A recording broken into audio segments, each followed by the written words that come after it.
All right, guys, today we got a special guest in the house. Man, if you real hip hop fan, then you know about this man in some kind of capacity, right? I'm talking about the one and only Poison Pen.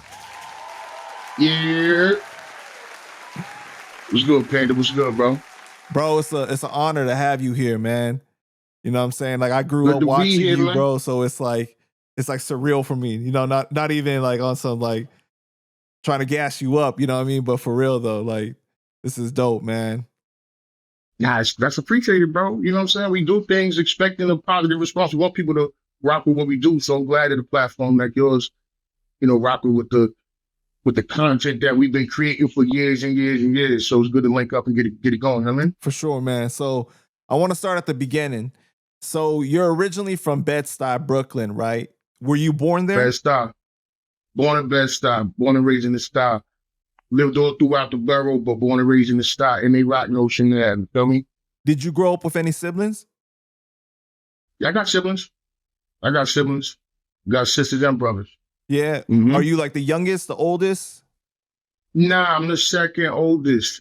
I'm the second oldest of my family. So when I got brothers and sisters, I'm the second oldest. I'm definitely the biggest.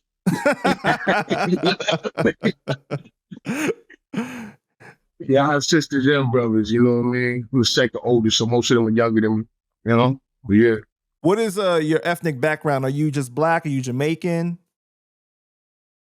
I mean, I'm indigenous to this land. You heard me? Black, you know what I'm saying? My family been here forever. You can trace it back hundreds of years. My family been here. Of course, we all have our roots in the motherland and all that, but from the States, bro. Got you. Okay. Mm-hmm. Mm-hmm. How would you describe your household growing up? Was there like a real traditional like black household? I don't know what traditional is, you know what I mean? Like, cause growing up in New York City, like the way we grew up is an anomaly to everybody else. So I don't really know what traditional is, you know what I mean? But, you know, I had love in the household, you know, had my sisters and brothers and stuff with me and all that, you know. So we had, I mean, I guess sort of traditional, but we was, you know, we were in Brooklyn. So whatever comes with the Brooklyn upbringing as well. But I don't think it was too out of the norm from anyone else in my surroundings. You know what I mean? Got you. What your parents do for work? No, my mom's in the medical field. My pops is a musician. So, you know, the music thing has been around forever. My whole family is extremely musical, which is why probably one of the reasons why I chose the path that I chose. You know what I mean? But my family is extremely musical. Everybody in my family has some sort of musical talent, whether it's playing or whether it's vocals or whether it's composing, writing. You know what I mean? My family is very, very in tune with the musical aspect of things. So for your dad, was he playing a specific instrument or he was more of the singer? Yeah, he plays to this day. You know what I mean? And he had a studio in the crib, which is kind of one of the things that pretty much helped me jumpstart what I was doing. It gave me the inspiration, I say, because I wasn't recording with him at first. But yeah, my pops was tapped in with a lot of the old, you know, he does all sorts of different kinds of music. He's mainly doing the he's more to the trip hop, more to the lo-fi hip hop stuff and that. My pops is a hip hop dude, you know what I'm saying? He's like more into he like the lo-fi hip hop stuff now. But you know, back then, you know, I mean, he plays keys. He's esteemed, you know, he's esteemed on the keys and all that. And yeah, so you know, back when I was growing up, you know, we had a studio in the crib, and a lot of the, you know, people from the era, from the 90s, shit like that. When I was a kid, like a lot of people used to come to the crib and record, and I was already like a hip hop. You know, I grew up hip hop. That's the culture that I knew from birth, pretty much. You know what I'm saying? But you know, my pops actually played, and like I said, he was a producer, so he used to rock with a lot of dudes from the old school. So like, if you guys know your hip hop history, Cutmaster DC, like that's one of the original Brooklyn guys. He had the Brooklyn in the house, all that shit like that. That was my pops' man. You know what I'm saying? So I come home from school and then dude that did Brooklyn's in the house was in the house. You feel me? So, you know, I've seen that stuff growing up, you know what I mean? And being in the environment just gave me the spark to see if I can get my feet wet. And my feet got very wet. So yeah. Got you, man. So how would you describe yourself as a kid? Like, were you like real quiet, loud, into sports, school? Hmm. Growing up, I was pretty quiet. Like in my early childhood, I was pretty quiet. You know what I'm saying? I was pretty quiet when I was very, very young. I mean, it's funny because people know me for certain things. Like, if you don't know me, I'm quiet now. I know it's like, word, like, if I don't rock with you, I don't really, you know what I'm saying? I don't really communicate with people I rock with like that. But I do have an outgoing personality, but I don't really deal with people I don't know like that. But growing up, I was quiet because, yeah, I was quiet. I stayed to myself a lot because I had asthma and shit like that. So a lot of the times I just stayed to myself and entertained myself, whether with video games or books or whatever have you. But then by the time I got like 4th, 5th grade, then I kind of broke out of my shell and, you know, became a little more active and social and things of that nature. You know what I mean? But I was quiet as a young kid. Yeah. So you said that like early on, like you was into like your books or to video games and stuff like that. So would you consider like yourself into quote unquote nerdy stuff as a kid? Like, you know what I mean? Like comics and all that? Yeah, 100%. 100%. Like I don't see a problem with being a nerd, honestly. I ain't gonna hold you. Like I'm from where I'm from, but what's wrong with being smart? Like I don't get when people try to make some people feel inadequate for being intelligent. That don't make sense to me. So I was always I was into the comics. I'm not. It's funny because now I'm really not. Like I don't hardly watch like any of the Marvel movies, none of that shit really. But growing up, I was heavily interested into comics and everything. I'm talking about Marvel to even Archie comics. My mom used to read Archie comics and give me her Archie comics. I used to read them shit too. You know what I mean?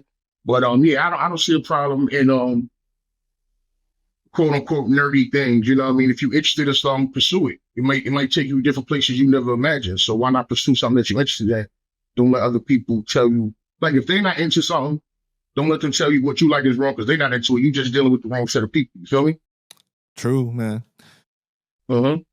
So you're born in the 70s or the 80s? I'm born a while ago. Wow, okay. but you're really coming up in the 80s, right? You're really coming up in the 80s, 90s. Yeah, okay. So you're a kid walking the streets of Bed-Stuy in the 80s. This is the crack era. Help paint the scene for us. What are you seeing? Like, what is your environment that is helping shape you into a person? I mean, I'm serious. As a kid, I was running around. I was running around Flatbush actually. You know what I mean? And it was very, very serious in that time because, like, that's crack is whatever we children. Like that's the first thing you're seeing. Like going to school. We used to collect. We used to literally walk to school and collect the vials, and they were different colors and shit. Like not realizing that this is crack cocaine and why you picking up these vials, bro? But we kids is like little colorful vials, purple tops, pink tops, blue tops, and we would just play with the tops. Like thinking of it now, it's kind of crazy, but we didn't realize how serious it was, and to harken back to the other shit we were saying, like, I don't know, like to me, that was a regular part of us growing up. I didn't know, like as an adult, it's like, whoa, you know what I mean? You think about the dangers that you were faced with, but when you were a kid going through it and stuff, it really wasn't nothing. You know what I'm saying? Like, I don't feel no kind of way about it. Like, obviously, thankfully I didn't go that route and like become addicted to no shit like that. You know what I'm saying? I never, you know what I mean? But it was normalized. Seeing the things that, it was very normalized. Like, like first time I seen somebody shot, I was like 7, 8 years old. You feel me? And all of that shit stemmed from drug shit. You know what I'm saying? Like in hindsight, looking at it, and I was just told, mind your business. The shit don't pertain to you. Get the fuck out the way. Yeah, maybe to another day. You feel me? So, seeing all that stuff growing up, it definitely influenced me. But to me, it was regular. You know what I mean? Because that was the environment that I was in. It's funny because back in the day when the Cosby Show was on, when the Cosby Show was on, we was children, and they used to be like, "Yeah, Brooklyn, Brooklyn, Brooklyn," and I'm like, "Yeah, why the hell these niggas ain't got in Brooklyn? Like this shit don't look like where I live at." You know what I'm saying?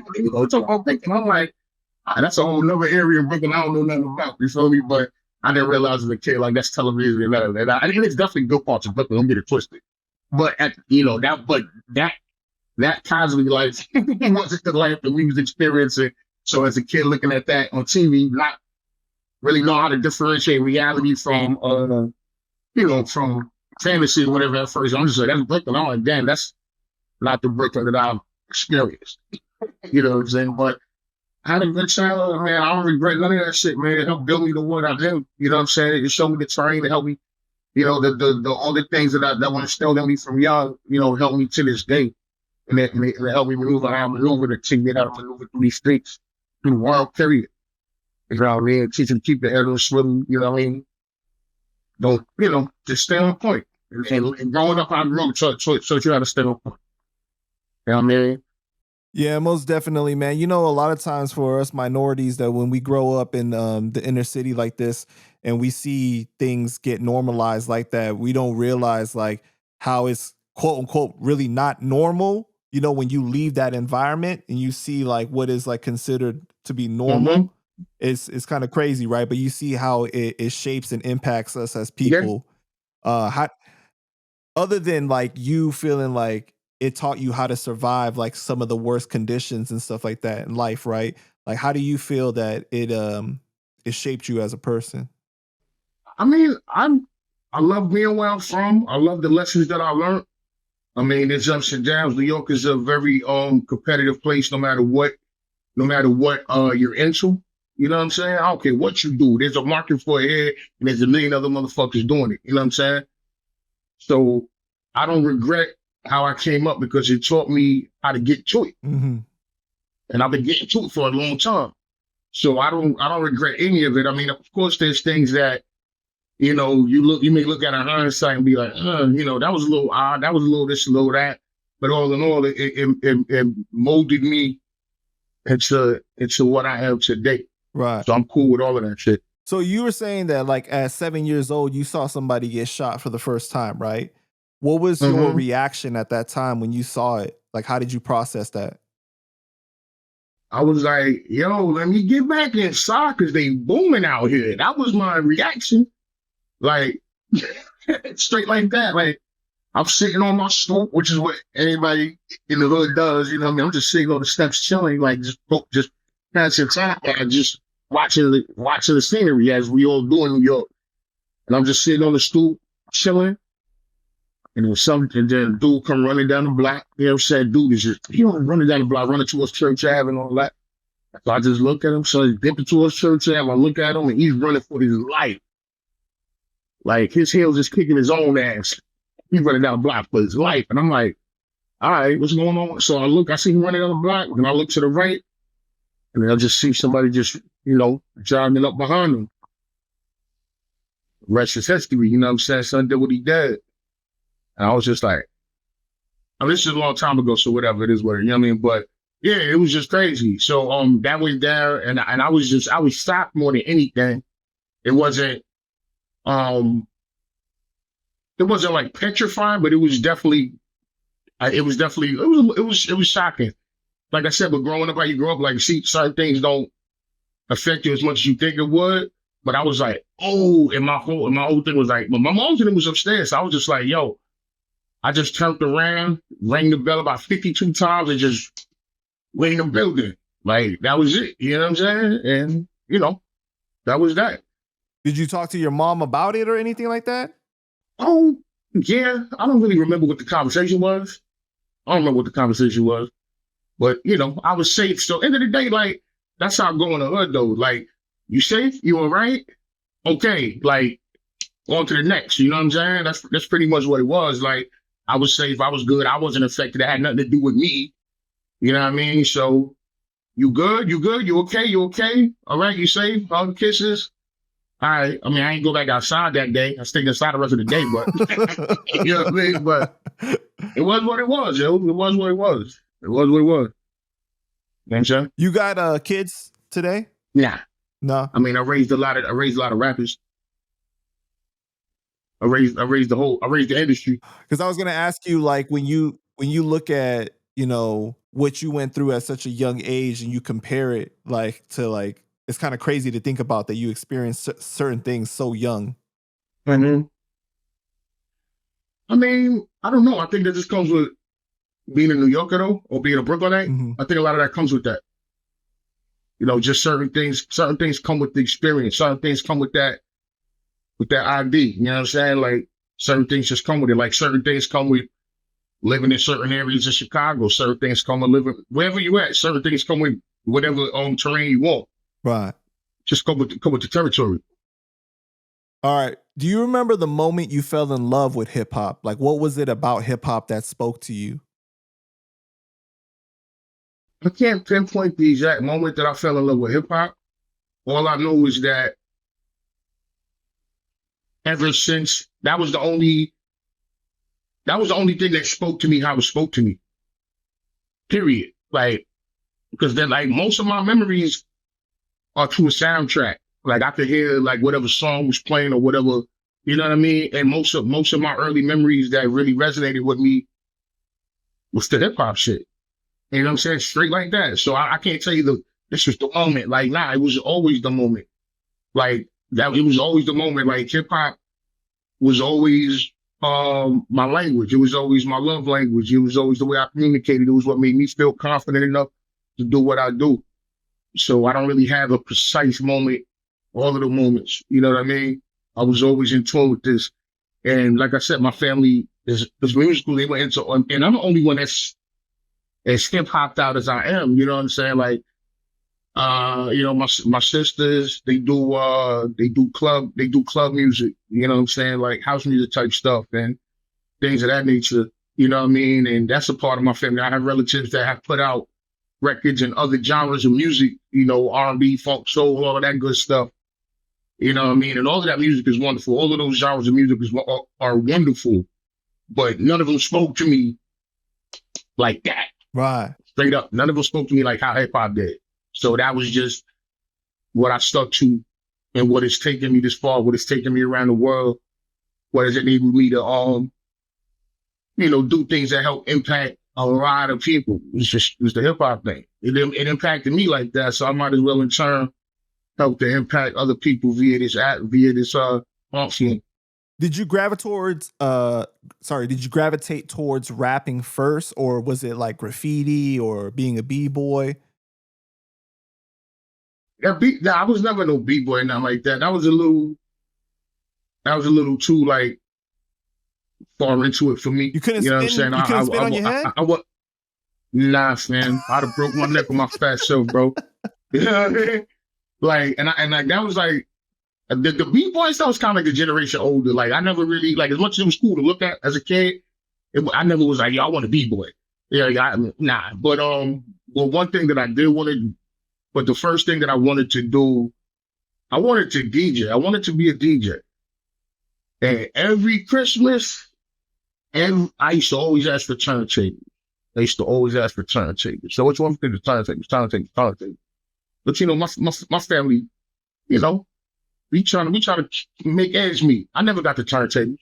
It's all good though. But the cheaper alternative pen to paper, that don't cost much of nothing. So I just, you know, I redirected it to the more cost effective way of expressing myself and expressing myself in the shit.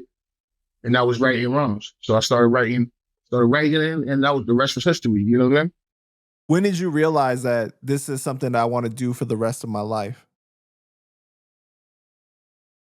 I never really realized that. I never really realized that. It was just one thing just always led to another, and I just kept following I just kept following the breadcrumb trail. I never really was like, yo, this is what's gonna go on forever. Because think about it. If I realized that, you know, my name Poison Pen. I love my name. I love who I am. But if I knew it was gonna stick with me forever, I probably would have called myself something different. You feel me? But you know, I'm gonna be 75 years old. Yo, Poison Pen. Like, who else going to 75 years old Poison Pen? But you know. But you know, the way you came up with your rap name, Poison Pen, was from reading the Daily News, right? About someone that was like a stalker, penning threatening letters. And people used to laugh at that, the fact that that was your name, which is crazy because I think it's one of the sickest names that you could choose. Well, one person that I told laughed. It wasn't like a whole bunch, but honestly, it was funny because, you know, I didn't, I guess, to add on to that, being that you already know that tidbit. Yeah, when I first started, you know, rhyming and stuff, I didn't really have a rap name. I was just rapping, you know what I'm saying? So, you know, my name is L, you feel me? So, like, we just call, yo, L, you know what I'm saying? Like, I was L, you know what I mean? But couldn't be a big L, you understand what I'm saying? Couldn't be an L Boogie. Like, all the, you know, we're from the era where everything we really cherish originality. So I didn't want to sound like nobody. I didn't want to look like nobody. I didn't want to have a name like nobody. So, you know, I couldn't, you know, all the names with L was kind of, you know, so I saw the point. I was reading the paper. I was reading the Daily News. Like I said, nerd shit. I used to read a lot. I read everything. I read the dictionary. I read the newspaper. You know what I'm saying? Like, I used to read the encyclopedia because I ain't had shit else to do. Like, why the fuck not? You know what I'm saying? So, in reading, I saw that, and I was like, you know what? It resonated with me. So I just took the Poison Pen name, and at the time, you know, nobody had that name or whatever until Chino XL started running with that. But that's a whole nother story. We could touch on that later. Shout out to my brother Chino. But yeah, so I picked that shit up, and I told one of my closest friends at the time growing up, like, dude, I used to always be with, you know what I'm saying? And I told him, I'm like, yo, I think I got a name. I'll be Poison Pen. And son started laughing dumb hard. That shit corny. And for whatever reason, luckily I'm not a person that is easily, manipulated or whatever. Because I could have been like, oh, on the surface of him laughing, I could have been like, yo, fuck it, I ain't gonna do that shit. I'm gonna pick another name or do whatever have you. But I actually took that as like motivation, like, word. All right, I'm gonna show you, nigga. I'm gonna show you what's up. I'm gonna show you how far I could take this name, what I could do with this name. I'm gonna turn this name into something else. And that's what I did. So you started rapping before your modeling career, right? And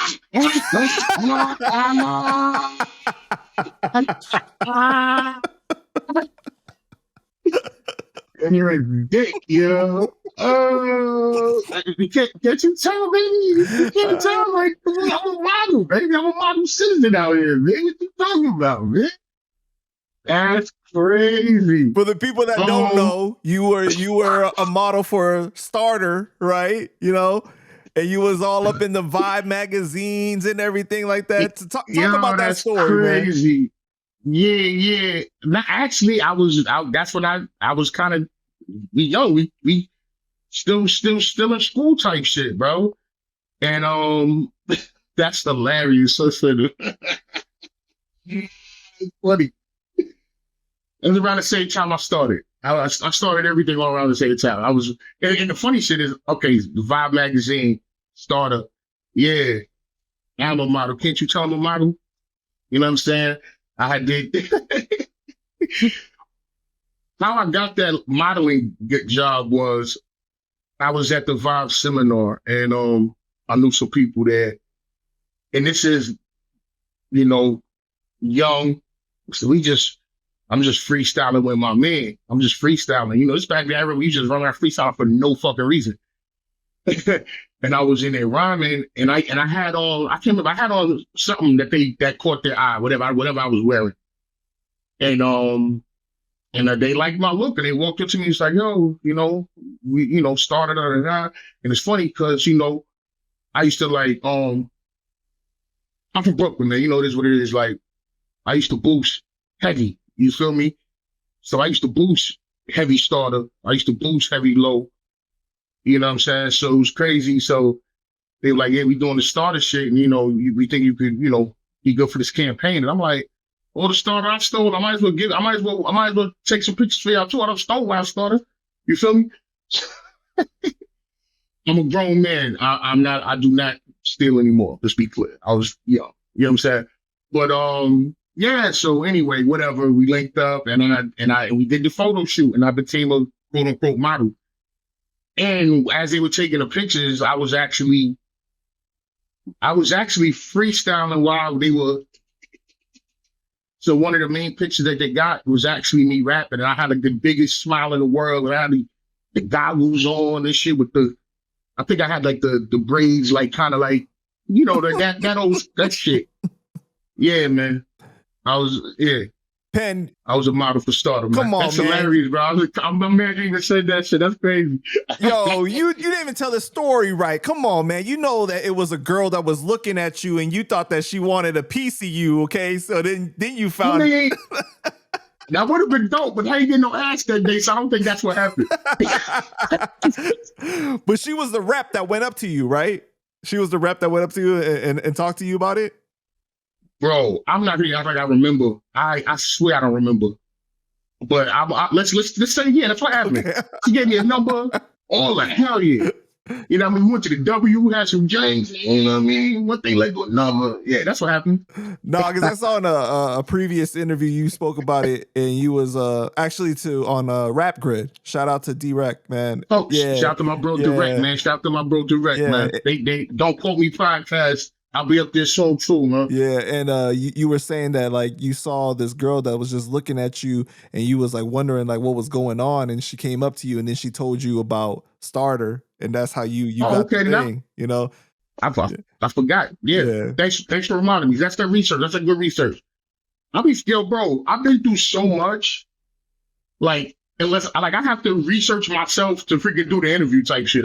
Bro, it's been so much that let's be fair. I think you told that story like 10 years ago. Yeah, so that thing, I told that 10 years ago. Right, I told that story 10 years ago. So that was already more than 10 years from when it happened. So understand. So exactly. Yeah. But then you were talking about how like a group of girls was pointing at you after like in another incident, and you was like, yo, why they pointing at me? Then they was like, yo, you the person from the ad. Oh, no, bro. I'm not gonna lie, son. When I did that set, yo, that shit had me so lit for like a year, 2 years straight, because they was, you know, first of all, it was Vibe Magazine, that was huge at the time. But when they would do all the promos and stuff, they, you know, with the street thing with the stickers and all that stuff, they would have the Vibe Magazine, the covers of the magazine on the front of the sticker, and on the back of the sticker was my face with the starter shit. So like every hood in New York, like I could walk down Fordham, I could walk down Fulton Street, I could go to Jamaica Ave and go to South Side, go to Queens, like wherever I went, where there was like a strip in the hood, like 2/5, 110th, 116th, whatever. Like everybody knew who the fuck I was because my face was on all these damn stickers. So it was kind of, that shit had me lit for a minute. Like with nobody knew who I was as a rapper at the time. Like I'm mad young, you know what I mean? So like, even I was already rapping, but I didn't, you know, the average person, the first time that they saw me was definitely through that, because I was everywhere. I was everywhere for a good, like I said, a year or two, just on the strip of that starter shit. You know what I mean? So that was probably the first thing that the average person may have saw me on. That was a while ago, but yeah, that's it. It's starter. Yo, Pen, how much ass did you get off of being in the magazine like that, though? Well, after I learned how to how to work with my blushes, I was doing all right, son. I ain't gonna hold you, son. Like I was doing all right. I didn't, you know, that was one of the first things that made me realize oral was everything. Like it's oral, fam. Like so, like it was real. It was real, bro. Like, and then running around with certain people at the time that I would run around with, that kind of helped too. I ain't gonna lie. It's like you see, like say you see all the starter shit, and then I'm like, and then I go to a spot with like Wyclef or Prize or something like that or whatever. Then it's like, oh shit, niggas thinking I'm lit. I'm broke. I look good. So you were saying earlier that like you was boosting a lot, like early on, right? As a kid, like, yeah. Did you get heavy into the streets as a kid and get in trouble, or like you was really focused on the hip hop tip? I mean, we all got in trouble. You know what I mean? I wasn't a career criminal like that, but we definitely put in work and did a lot of things outside that I might not do today. Right. You know what I'm saying? But it wasn't like that was my everyday existence, because hip hop was always there. So, but we definitely got busy, did it. Definitely got our hands dirty. You know what I'm saying?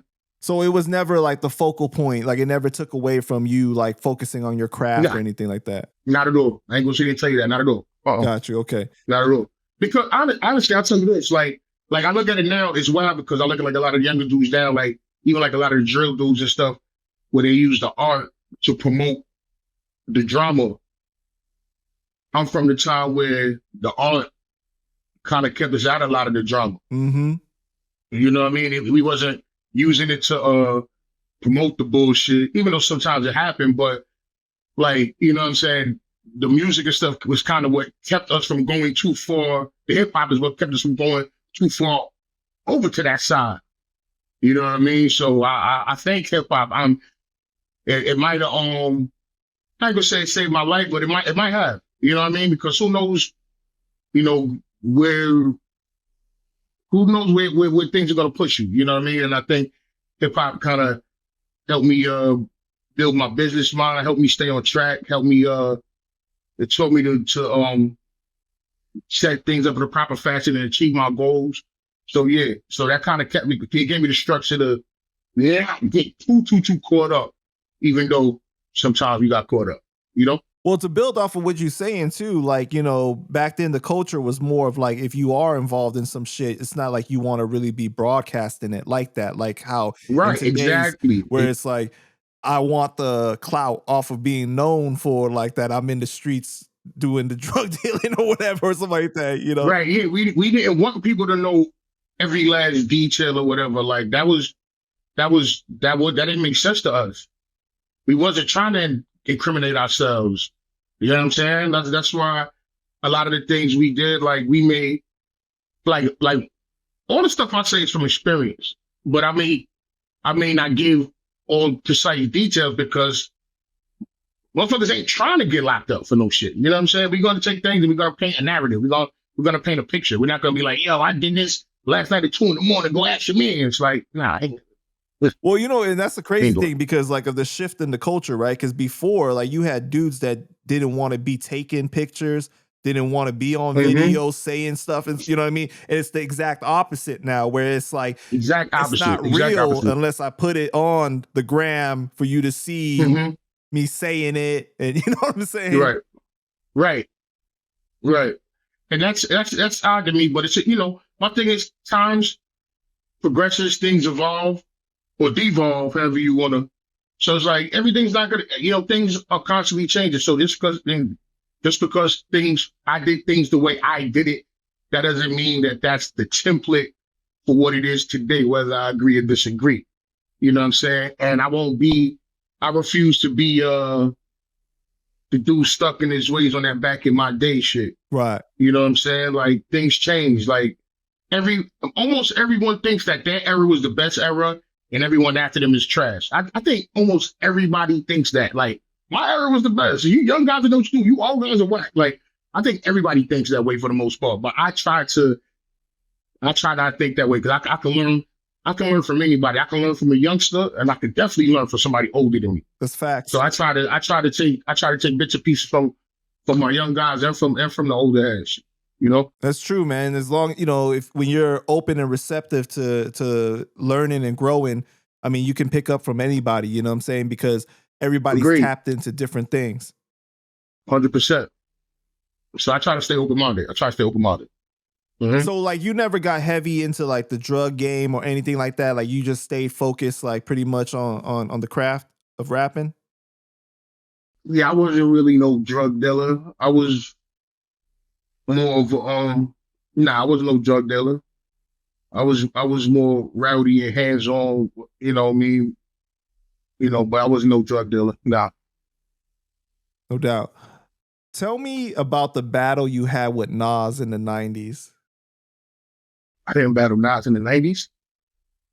I met Nas when I first started. I was in the cypher, and I ended up going back and forth with Ja Rule. And I was young, so I mean it ain't even much to talk about. He yelled a lot. Wait. Cool. Your boy Lush said that you battled Nas in the 90s. Shit, Lush is wrong. First of all, I love Lush. That's my guy. I love Lush. That's my guy. I didn't even know Lush in the 90s, so I go tell me more about it. Well, he's saying that You said what? He's saying it like you told him about it or something, so I don't know. Nah, maybe no. Well, this is the story. It got misconstrued. No, I never, that never happened. But the story got mixed up. Nas was there, and it was a big ass cipher, and it was like literally one of the first ciphers I ever got into with a bunch of people that like outside of just my friends in school and motherfuckers on the block, things like that. Like I was at a video shoot, and it was like that's Smith and Wesson, Nas was there, Ja Rule, whatever. And I was getting it in. Nas had came to me afterwards and was like, yo, keep writing. I heard what you was saying. Yo, you nice. And I was like, this nigga Nas say I was nice? And that shit really, really, I ain't gonna lie, that was like one of the first confidence boosts I had. Because this is like, Nas pretty much been a legend since he came out. Let's just be very clear. Right. Like, when has Nas not been legendary? Even if you're not a mega fan, you can't not say that Nas ain't there's all sorts of legend, all sorts of icon. You know what I mean? So even back then, he was already him. Like Nas was him since he came out. Since fucking what's the first shit he did? Live at the barbecue. It's like that, y'all. He was him since that shit. You know what I'm saying? Shot the Lost Professor and all that. So the fact that he had said a line that I said, yo, you said this. And I'm like, oh shit, Nas said quoted a bar to me. And Nas told me I was nice. And I ain't gonna lie, that little piece, that shit gave me the battery pack energy for like the next 2-3 years. Like I'm like, yo, I'm getting for what nobody say. I say I'm nice. And this keep in mind, I didn't have any songs. I was just a kid with a bunch of notebooks, mad verses. I didn't even know how to count bars yet. Real shit. Like that's how early it was. I didn't know how to count bars. All I knew is I was ambitious, and I was just trying to be heard to get my point across.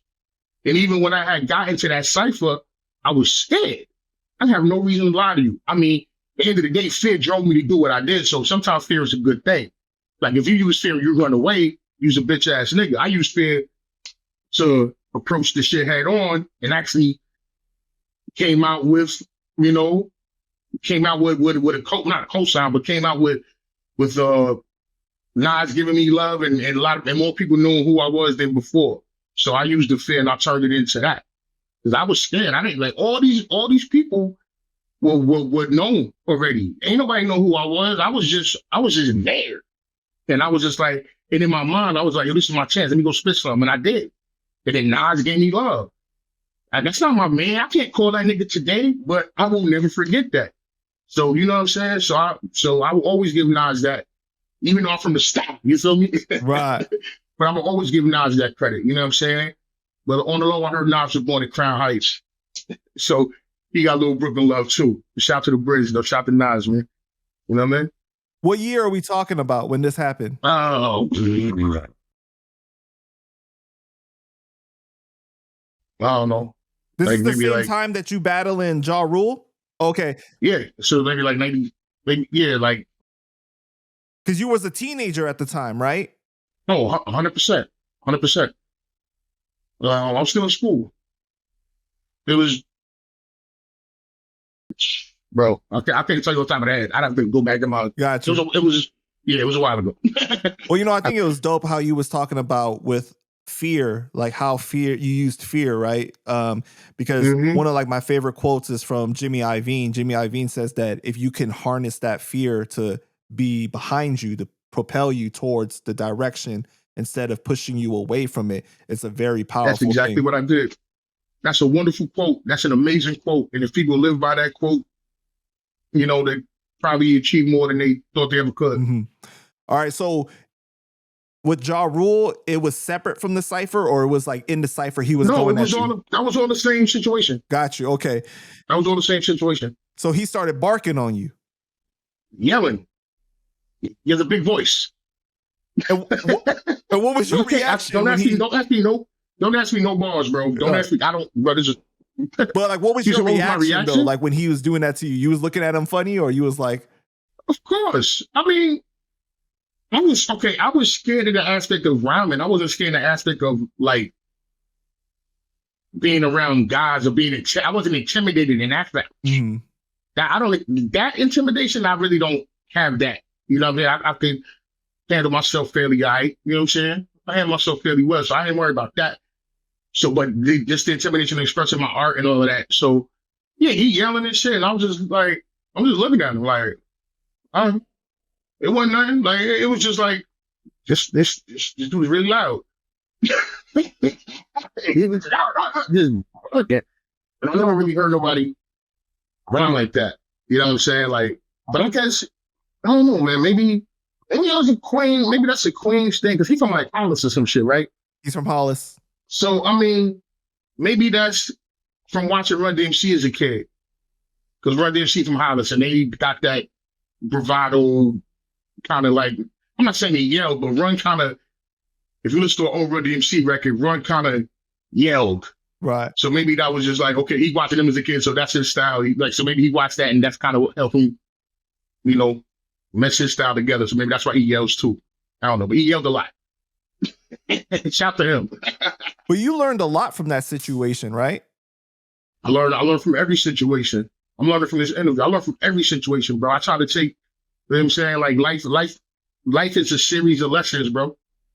Life is a series of lessons. You know what I'm saying? As long as you got your mental capacities, you're always gonna learn something. You know what I mean? So yeah, I learned something every day. I learned something from that shit. I'm constantly learning shit. What do you feel like you learned from that situation? I learned that why should you be scared to rap, first of all? Like, dog, these fucking words. Like, what's somebody gonna do to you? What you gonna do to me, fam? Like, so I learned that a lot of times with people with fear, it's the fear of the unknown as opposed to the fear of something bad happening to you. Mm-hmm. You understand what I'm trying to say? Right. So it's like, you're just scared of, I don't know what's going to happen, so I don't want to do it. But it's like, but if you do it, something great can transpire as well. You know what I mean? So I learned, like, all this shit is sink or swim, bro. Like, bro, you got to take those risks. And I learned that from that day. That was one of the things I learned. You have to learn to take risks. You can't, like, bro, everything is not going to work out in your favor. You know what I mean? But, if you don't take any shots, you don't hit no shots. So you got to take some shots, my guy. So that shit taught me, like, seize every opportunity that you can, because it may not occur like that ever again. Because even after all these years in the game, like, I doubt I'll ever be in another situation with Smith and Wesson and Method Man and Nas and Ja Rule and all these motherfuckers in one spot. And it's like, that will never happen ever again. So you got to seize the opportunity every time you get it. And that's the main thing that I learned. That's the main thing that I learned. I think it's dope what you're talking about, because a lot of times I feel like in our culture, people make fun of you if you fail when you attempt something, but it's like, at least you tried, right? Because how could you know if you didn't do it? I'm not, I mean, we all have regrets, but I try not to have as many regrets. You know what I mean? It's this thing that I did that I'd be like, damn, I shouldn't have did that. but I did it. And I'm still here. So how bad was it really? Right. You know what I'm saying? You know, nobody has a perfect, unblemished, record. You know what I mean? It doesn't work like that, man. And if you want blemish, that means you ain't putting enough work. You feel me? So I'm definitely blemished. I'm definitely an imperfect perfection. You know what I'm saying? So it's facts, man. And it's dope that you have the humility to be able to talk about that, because I feel like a lot of times people are afraid to do that. You know what I'm saying? Yo, humility, man. I believe more people need to learn humility, man. And I know when to check that too, because I know what I am, and I know when I'm capable of it. I know what I've achieved and accomplished in my career. So I know when to be like, yo, fuck that humility shit. Mm-hmm. But in real life, I'm humble, bro. Like I'm successful in what I do, but I'm not a superstar. Like I'm in the town every day. I'm in the sky every day. You know what I'm saying? Like I have to keep my head up and look people in the eye, give motherfuckers that strong handshake. You feel me? Every day. I ain't looking down. I'm me, nigga. You feel me? So you gotta keep that aesthetic, man. You know what I mean? Talk to us about Stronghold. How did you guys form? Stronghold, yeah, that was my clique back in the day. You know what I mean? We out of the form, my brother Breeze, a bunch of guys, we all rapped. We got together and made it happen. You know what I'm saying? I named Stronghold.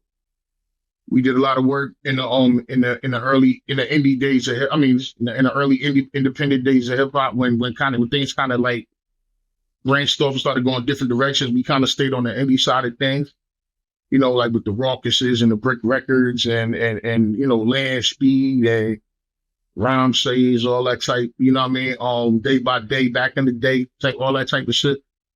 So we, that was my first rhyme click that you may know me from.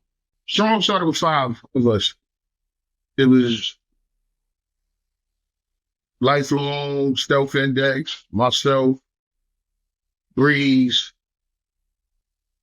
That was the original 5. And then we expanded to 10. So we had 10. So then we expanded to Wiz, Mike Terra, DJ Static, Immortal Technique, Slave Seller. That was Stronghold. I mean, we had a bunch of other affiliates and family members, but that was the 10. You know what I'm saying? What do you feel that group taught you? Stronghold taught me a lot because I wasn't even making music until I got with Stronghold. I never, but I wrote a billion rhymes. I was running around rapping and battling and whatever, but I didn't know, I didn't have any music. I didn't have any structure. I didn't know how to, structure bars, any of that. So Stronghold was pretty much my first foray into everything. Breeze Ever Flowing was pretty much the sensei. That's the big bro. Breeze pretty much showed us all, how to maneuver. You know what I mean? Myself included, Immortal Technique included. You know what I'm saying? So that was, that showed me how to perform. I learned pretty much Stronghold was my introduction to everything recording and performing. You know what I mean? I guess my introduction to being a professional, even if it's on a smaller scale, to being a professional MC.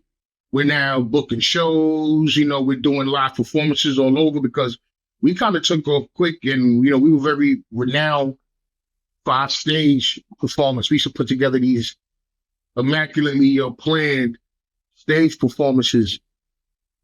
And it's with a group of guys, so it was kind of interesting. So, yeah, so that showed me everything from writing to recording and how to structure songs. Like, it was really my first foray into everything. You know what I mean? That was my first steps. That was me getting my feet wet in the game and just showing me how this shit was. And it was a support group. You know what I mean? And yeah, Stronghold was we was very, very well known in the underground New York community. We had a lot of alliances, you know what I'm saying? There was a lot of music with us on it out there in the world. You know, we dropped a few mixtapes. That was my first time actually executive producing. The first time I ever put a project together and put something out with my money was a Stronghold mixtape volume 2. I executive produced that. I put that together.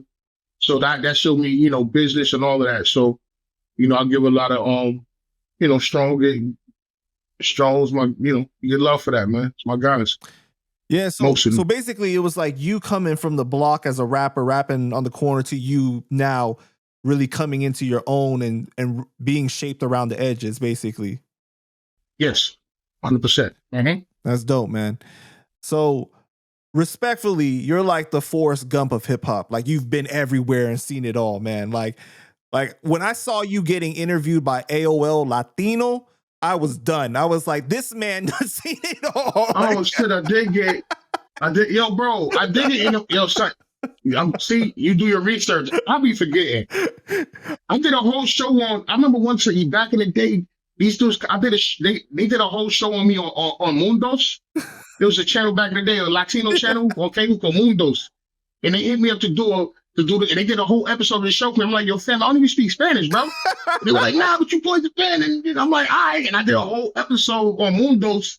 We shot a bunch of videos and all that. I'm like, yo, all right, cool. They didn't try to say like you just pretend to be Dominican or something like that? Nah, well, what I told them, I got curly hair and all that. I was like, yo, well, you know what? I lived in Sunset Park for years, so that kind of made me Puerto Rican. You know what I mean? So I just hold it like that. You feel me? Pose. But yeah, bro, it's AOL Latino. Hell yeah, I was done when I saw that. I was like, yo, man, this man is everywhere.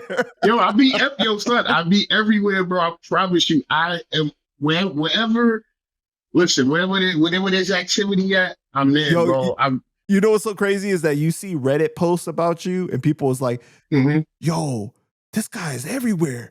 Like, what's his relation? Like, the people that don't really know your history, right? They're like, how come he's everywhere? Like, you can't avoid him. You know, yeah. It's crazy. You can't avoid me. If you want to loop, you can't avoid me, bro. That's why it would behoove you to be a friend of mine. All right, well, because you're from Brooklyn, you knew all of the major MCs before they became famous, basically. So I want to ask about them individually, you know, and let's start with Biggie.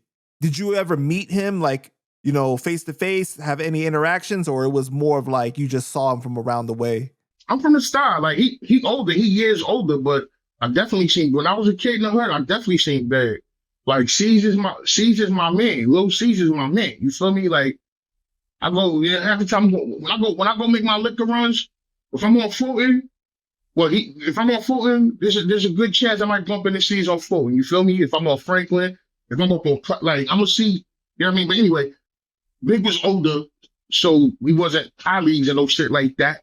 But I've definitely seen Big, interacted with Big before. Now, I ain't gonna say that's my friend, that's my man, no. But peace, yo, what up? Shit like that, yes. You know what I'm saying? So Big, like, bro, I remember when son got hit, rest in peace, when son got caught out there in LA and all that. And they did the funeral, you know what I mean? And they did the funeral processional and shit.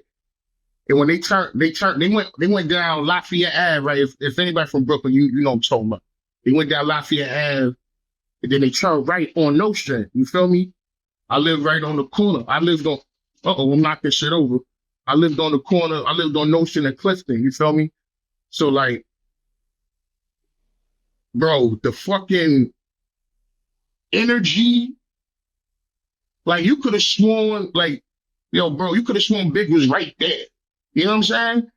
Like, I've never seen anyone have, and Bed-Stuy is a very big neighborhood, a very well-known neighborhood.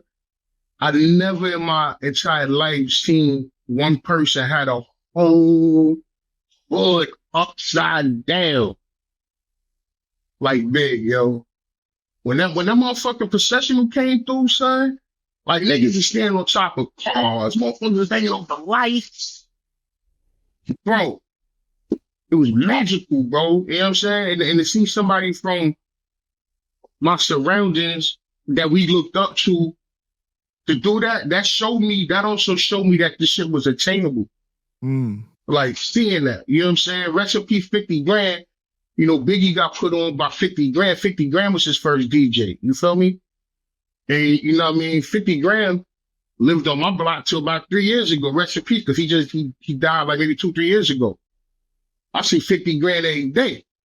You know what I'm saying? 50 grand is the one that took Biggie to Mr. C. You know what I'm saying? Rest in peace to him too. Some, you know what I mean? Another Bed-Stuy legend, you know what I mean? LG projects and all that. So yeah, I've definitely seen Big. Rest in peace to him. That wasn't my man like that, but I definitely seen Big and interact with him on some peace type shit. How was the energy when they started playing the music from the boombox during the procession? Well, I mean, it was just Biggie playing all over. So I couldn't even pinpoint the one. It was just everybody playing Hypnotize, and you know what I'm saying? Like, I'm trying to remember what they was playing in the car though. I don't remember what it was probably Hypnotize, because he was probably Hypnotized. But yeah, but Biggie got the hood on tilt, man. Biggie got the hood on tilt. And y'all knew gentrified Brooklyn niggas? Check this out, man. I know Brooklyn's been gentrified for years. You know what I mean? We still are what we are, but that identity, it's kind of weird now. Listen, man. Biggie got more songs than Juicy, my nigga. Stop playing Juicy. Like, I mean, like, yo, like, so you go to places, and like, yeah, we're Brooklyn. And they just, to show that Brooklyn want to play Juicy, like, yo, son, Biggie has a million other songs, bro. Stop playing Juicy. Play something else. Play Unbelievable. Play something. Play anything but Juicy. And I love Juicy, but dog, that is not the only Biggie song that exists. Right. Come on. Well, do you have any untold stories about Biggie? Things that you remember? Nah, because like I said, we wasn't in the same social circle like that. He was older, so not really. You know what I mean? But I've seen him perform. You know what I mean? Been in the hood. You see him rap on the corner though? Like you used to see him like spitting and everything? You know what's funny? That video with him battling son outside on the Ave, that's around the corner from that's Bedford Ave. I live right around the corner. You know what I mean? Yeah, like right around the corner. You feel me? So yeah, block party type shit. I never seen him. I seen him in the club. I seen Biggie. When I see Biggie perform at, I seen Biggie at the Palladium. I snuck in there because I was doing my street team shit. I seen Biggie at the Palladium.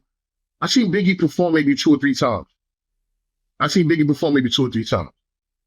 You know? And I think I seen him and Jay at the Palladium, I think. If my memory serves me correct. But I seen Biggie about 2 or 3 times performing. You know what I'm saying? And matter of fact, I remember one time was it Harlem when they did this shit at Harlem at the State Building when all that shit broke out. I was there at the State Building when they had performed with Junior Mafia. I was at so I seen him a few times. You know what I mean? But like we weren't personal friends and no shit like that at all. Nah. Peace to him, no still. Do you remember the energy in Brooklyn at the time during the East Coast West Coast beef? That was a little weird because, you know, we still young, but this is when we're first interacting with the world outside of just our neighborhood. So the East Coast, West Coast thing was a little ill, but we had a lot of internal shit that we was dealing with. So it wasn't in the forefront to me personally like that because, you know, there's people I know in Brooklyn that wasn't dealing with each other in Brooklyn and shit was getting real. So like that kind of superseded like, oh, you know, beef with niggas from 3,000 miles away. Like chances are y'all ain't coming out here doing whatever and chances are we ain't going out there doing nothing. So, I mean, that shit really did. And I think honestly, as hindsight, as things progress, you know, history tells things a little differently, man. Like, I don't think the average person in Brooklyn was out here like, fuck California. Like, bro, niggas trying to live their fucking life, bro. It wasn't that serious, man. Like, it wasn't that serious. I mean, that was media shit. I mean, it was definitely drama because look at what happened. Some people lost their lives, but it wasn't a coastal war. Right. If you ask me, even though I wasn't technically in the game at the time, it wasn't no, but from experience and from being around and breathing at the time, it wasn't no coastal war. If you want to think about it like this, yo. Think about it like this. How's it a coastal war, right? It was camp versus camp. But to go any further, like the East Coast West Coast shit was weird, but I didn't really trip off it because at the time, and this is all documented, so whatever. And I'm not putting no extras to try to bring up no old shit that niggas don't want to bring up. But there was a time where my big homies Boot Camp and Junior and Biggie and them, they didn't see eye to eye. You know what I'm saying? Due to whatever. You can ask them about that. I'm not here to bring up that, but they didn't see eye to eye. And I was running, with Boot Camp. I was their little mans. You know what I'm saying?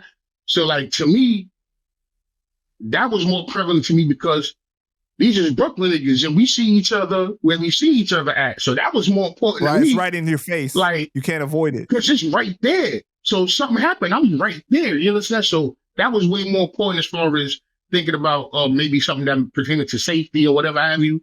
Like, we have Brooklyn on Brooklyn shit that niggas was worried about. So I wasn't really jacking that East Coast, West Coast. And then if you look at Pac, and that's another thing, I didn't stress it because if you look at Pac, even when he was, him and Big was at odds, who he was fucking with? He was fucking with Tech and Steel. He was fucking with Buckshot.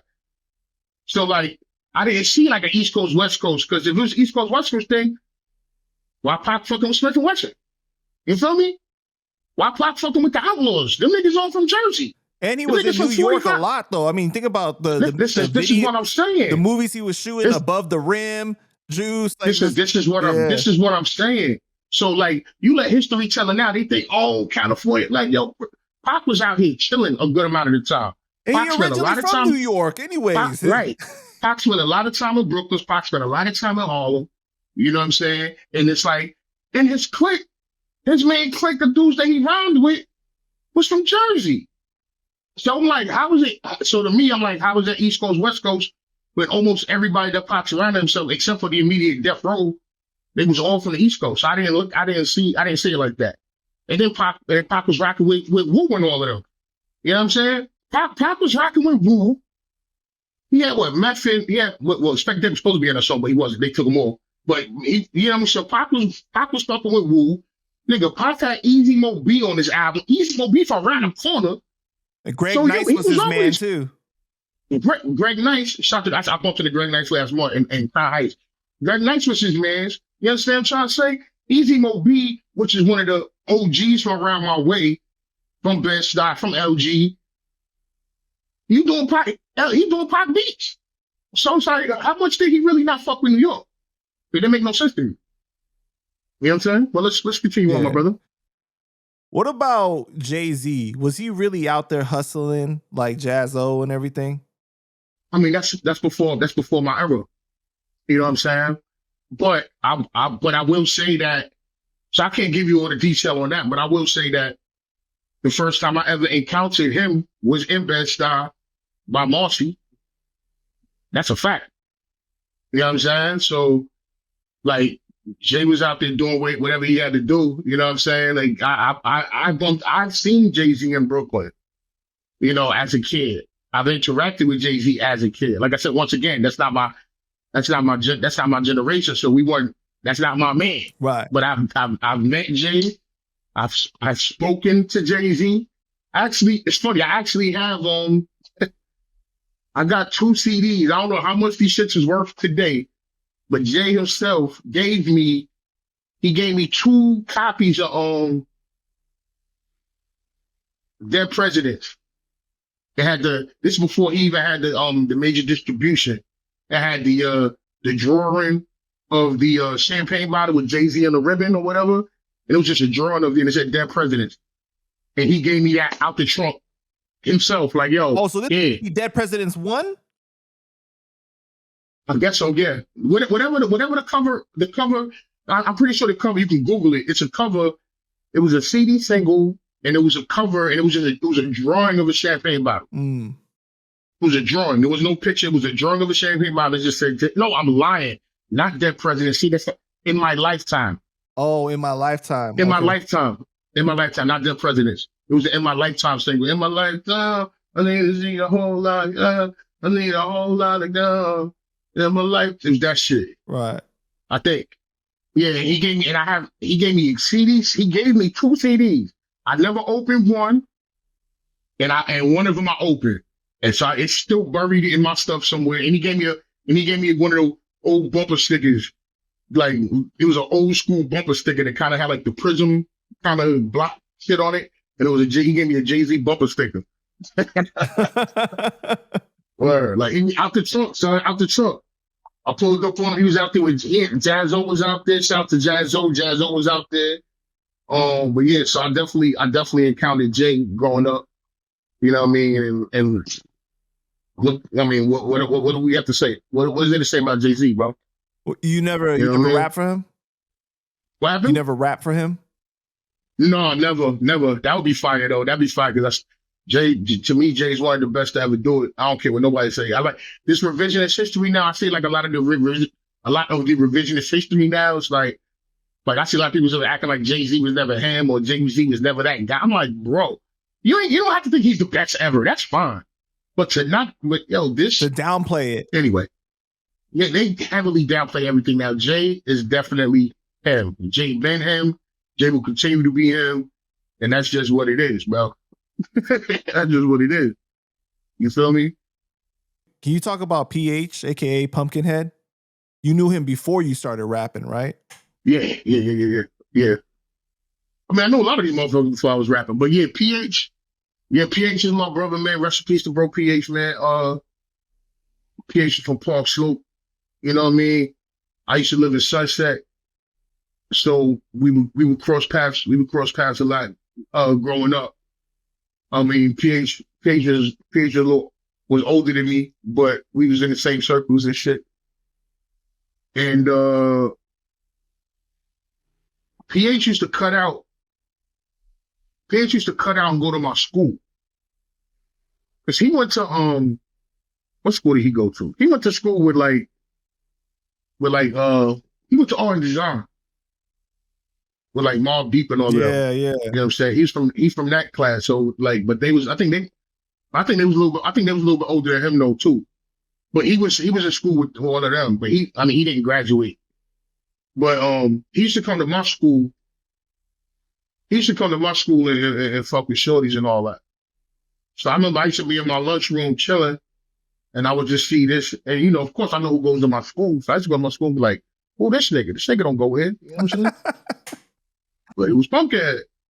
My man Rob. It was him. You know what I mean? So he used to always be in my school, you know, we talking to shorties and all that. And he was like the first person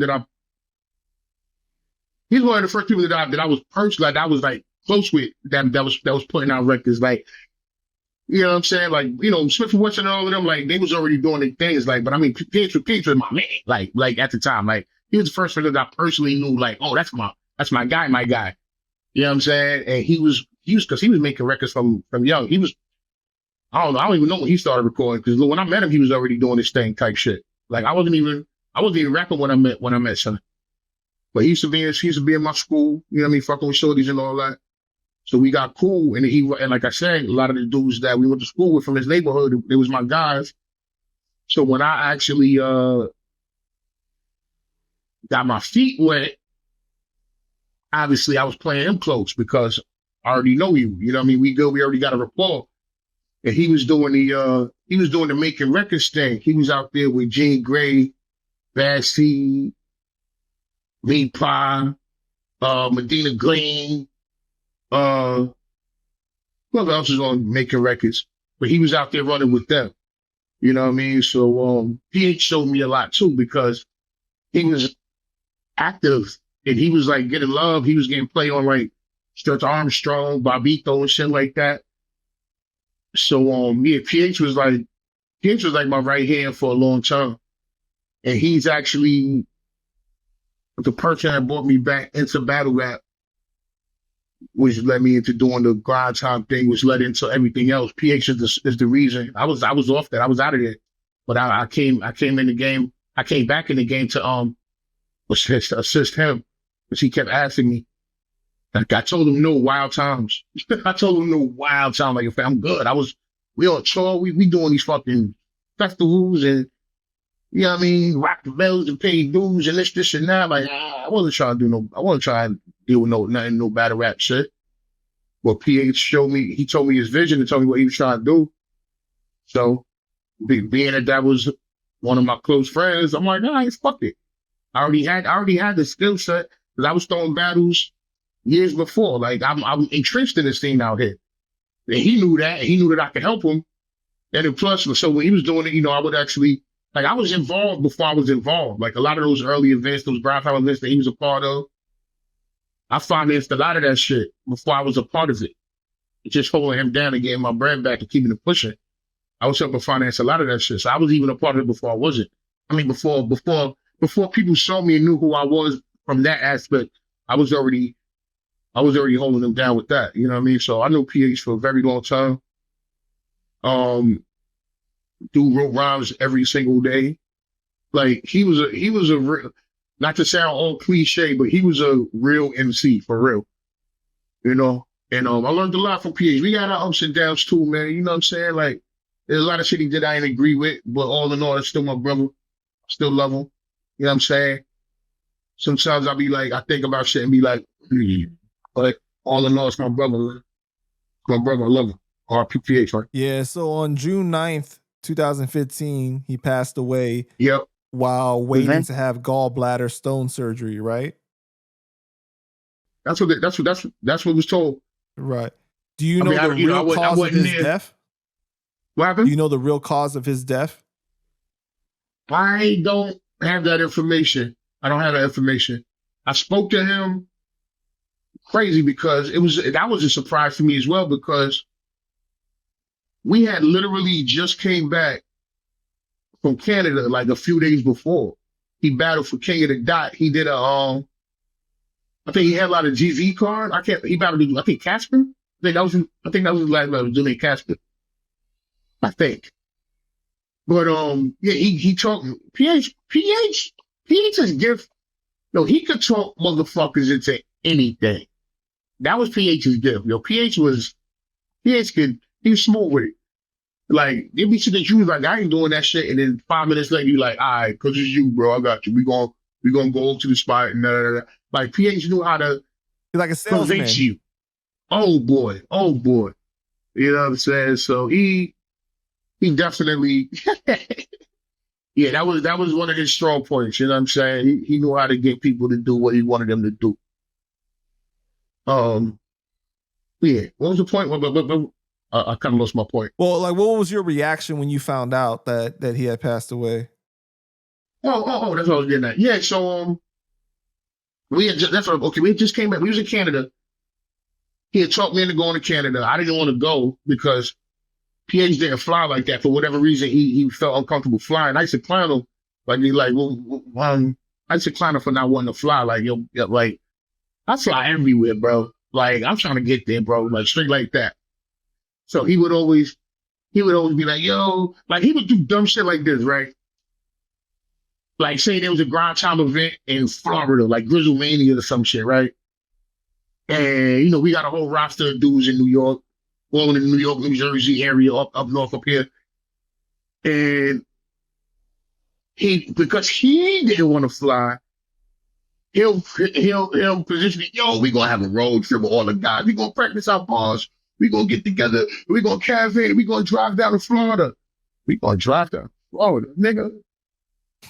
With a caravan with like 9, 10, like, yo, nigga, I'll meet you there, bro. I ain't fucking drive with y'all niggas to Florida. You must be out your fucking mind, bro. I'll meet y'all niggas there. And I would, and the bus would be, and the van would be going like this. And I'm going like this. You know what I'm saying? I was not doing all that. So, yeah, so, yeah, man, we all, I'm trying to get the proper words and shit, man. We, yeah, so we battled in Canada. We came back home. He battled this dude Casper, King of the Dot, whatever. we came back home, and a few days later, I get a call from his wife, Shantae. And she's like, yo, check on Rob. You know, and it's crazy because she didn't even sound, she didn't sound like it was too much of an emergency neither. She was like, yeah, just check on him. Like, it wasn't like, yo, this is, obviously thinking that he was going to check out. Like, nobody knew that.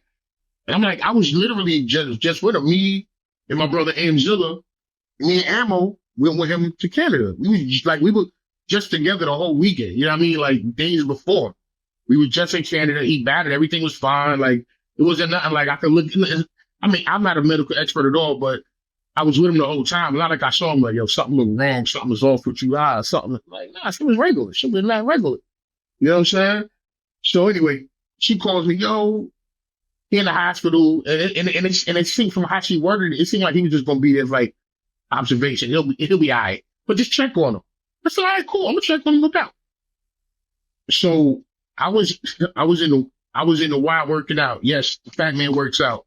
I was in the Y, and I just happened to have been on the treadmill at the time. I'm on the treadmill working out. After I finished lifting and all that, I called him early. He answered, "Well, I'm on the treadmill." He calls me back. This is like maybe 10:30, 11 o'clock at night. He calls me. I'm like, yo, what up, son? Whatever. We having a regular conversation. That sounds completely regular. Doesn't sound like he's in pain. We just talking. Yo, you go? Yeah, I'm cool with her. I'm like, yo, you all right? He's like, yeah, I should be out short. I'll probably be on the morning, just keeping me for observation. Regular conversation. I said, all right, well, if you all right, then holler at you. Let me finish this workout, and I'll just talk to you in the morning. Regular conversation. All right, my nigga. Peace. Click. I finished my workout. You know what I mean? Go to the crib. Like fucking 6:30 in the morning. I get a call. From my man Screen. My man Peach Guard. You know what I'm saying? I get a call. And he's like, yo, we lost another one. I'm like, lost another one? Like I said, my bro JR's passed away a bunch before. That was the first thing I said about my brother JR's. RP, my brother JR's Rebel Laws, Bronx, New York City, BNDP, White Elephants. So my man's like, yo, we lost another one. I'm like, lost another one? Like, what you talking about? He was like, Rob. I'm like, Rob who, nigga? I just talked to him. Like literally the last call on my phone was this guy. Like, I don't understand that. So I was totally confused. I'm like, I just spoke to him. He sounded fine. But yeah, whatever. Just because you sound fine don't mean you fine, man. It happened, man. My bro left. He gone. You know what I'm saying? And yeah.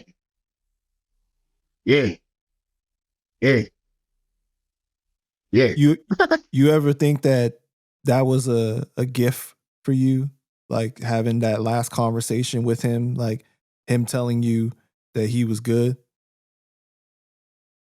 Never looked at it like that. Hopefully that's the case. I'll accept that. Hopefully that's the case. You know what I mean? I can't call it. I might spoil it. You know what I'm saying? So hopefully that I'll accept that. Yeah, sure. That was a gift. I mean, I guess when you look at it like that, like, well, if you say it like that, I guess every situation we had was a gift or a lesson. Like I said, I learned from every situation. So I mean, and honestly, me dealing with him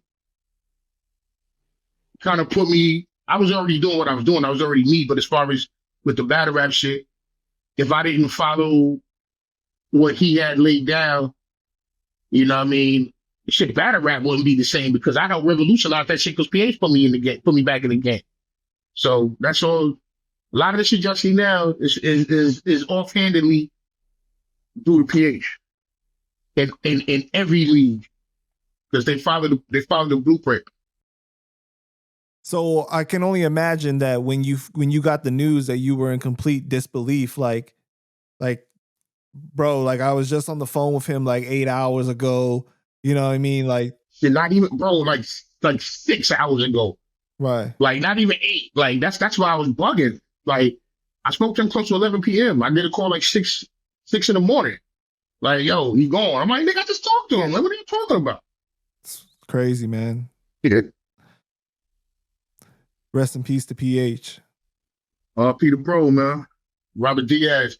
If y'all come to Brooklyn, Park Slope, Brooklyn, we got the street named after him, which is a beautiful thing. So if y'all live in Brooklyn, y'all live in Park Slope, the corner of 5th and DeGraw, 5th Avenue, DeGraw. Was it DeGraw Avenue, DeGraw Street? DeGraw, what was it? DeGraw, whatever. The corner of 5th Avenue in DeGraw is Robert P.H. Diaz way. So the name lives on, the legacy lives on. So my brother, you know, he got something that people could look at for years to come. You can go see that street sign. Because a lot of times it's like me, like out here, you look at all these names, all these buildings. If you do the history and all these names, all these buildings, there's a lot of history to go with it. Mm-hmm. That's why, you know, you walk down the street, certain areas like streets are named after presidents and shit like that because there's history to it. You know what I mean? So you can go through the knowledge on what these blocks are named after. Like if I'm going down Madison Street, Jefferson Street, Monroe Street, Washington Ave, those are all, you know, presidents and shit like that.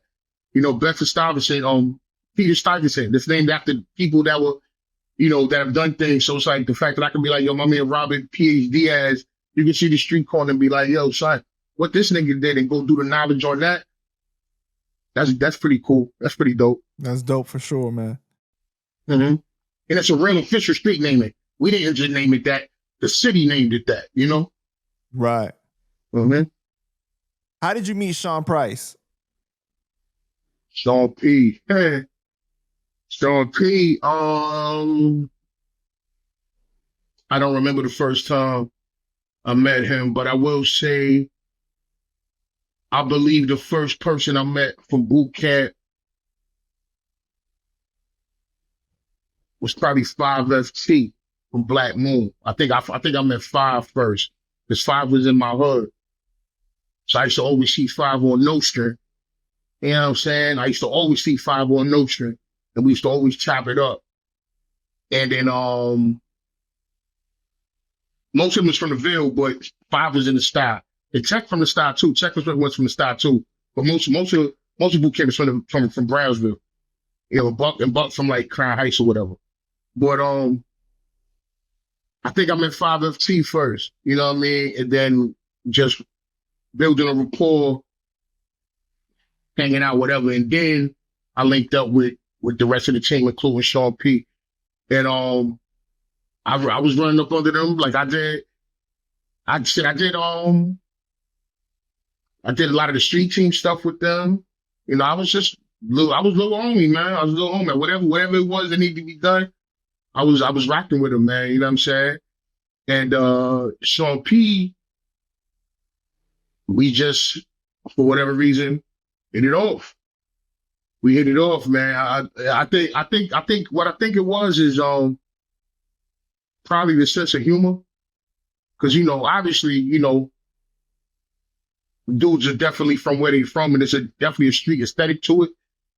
But as Sean Price evolved into the Sean Price recording artist, you know, not Ruck, but Sean P, the recording artist, like you see like a lot of the sense of humor, even though he was definitely him, definitely Brownsville, definitely a real one, but the sense of humor permeates through so much of what he does. And I think probably that might have been what made us gravitate towards each other, was probably the sense of humor that just like, oh, you a jerk, like I'm a jerk. All right, cool. We're friends. You know what I'm saying? Because Ruck was every time, like hanging out with him was like, and I mean this in the best way. It's like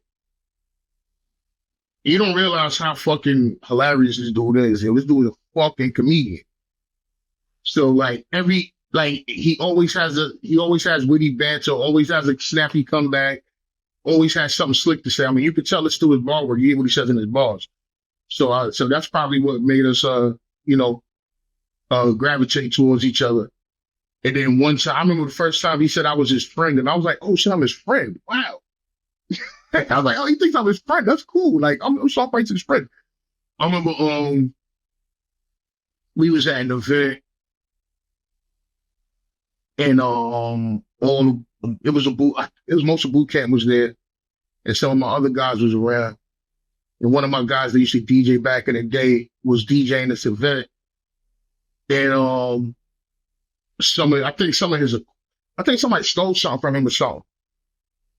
And I think he might have thought it was somebody that was with the camp. I'm not sure if that was what it actually was. Because like I said, this is years after the fact. But we ended up being a confrontation conversation. It wasn't nothing physical, nothing crazy, but it was like you know what I mean? So my man standing up for himself, like, yo, you know, trying to see who got his shit or where his shit is at, you know what I'm saying? And he stood up, and then Ruck made it his business to be like, yo, nah, he rode with my friend, yo. If anybody did something, yo, that's my friend. And he kept saying, and I was like, yo, he said I'm his friend like 3 times. I was like, oh shit, I'm his friend. I'm like, yeah, I should have got his shirt. Like, I'm Sean P's friend, you know what I'm saying? So yeah, man. But Ruck showed us a lot, man. And it's just so ill to watch his progression from the Helter Skelter to the not breakup, but you know, going solo, Rock getting his deal, and then him rebranding himself as Sean Price and coming back out to the forefront. And I was around for the whole ride, man. Like, we used to a lot of times when he was I guess down or whatever have you. But you know, people don't understand, man. Hip hop artists, yo, mental health is real, bro. A lot of people suffer from deep depression. And I recommend, if you can do it, get somebody to talk to, because that shit festers and a lot of horrible things can happen. So yeah, man, he just always was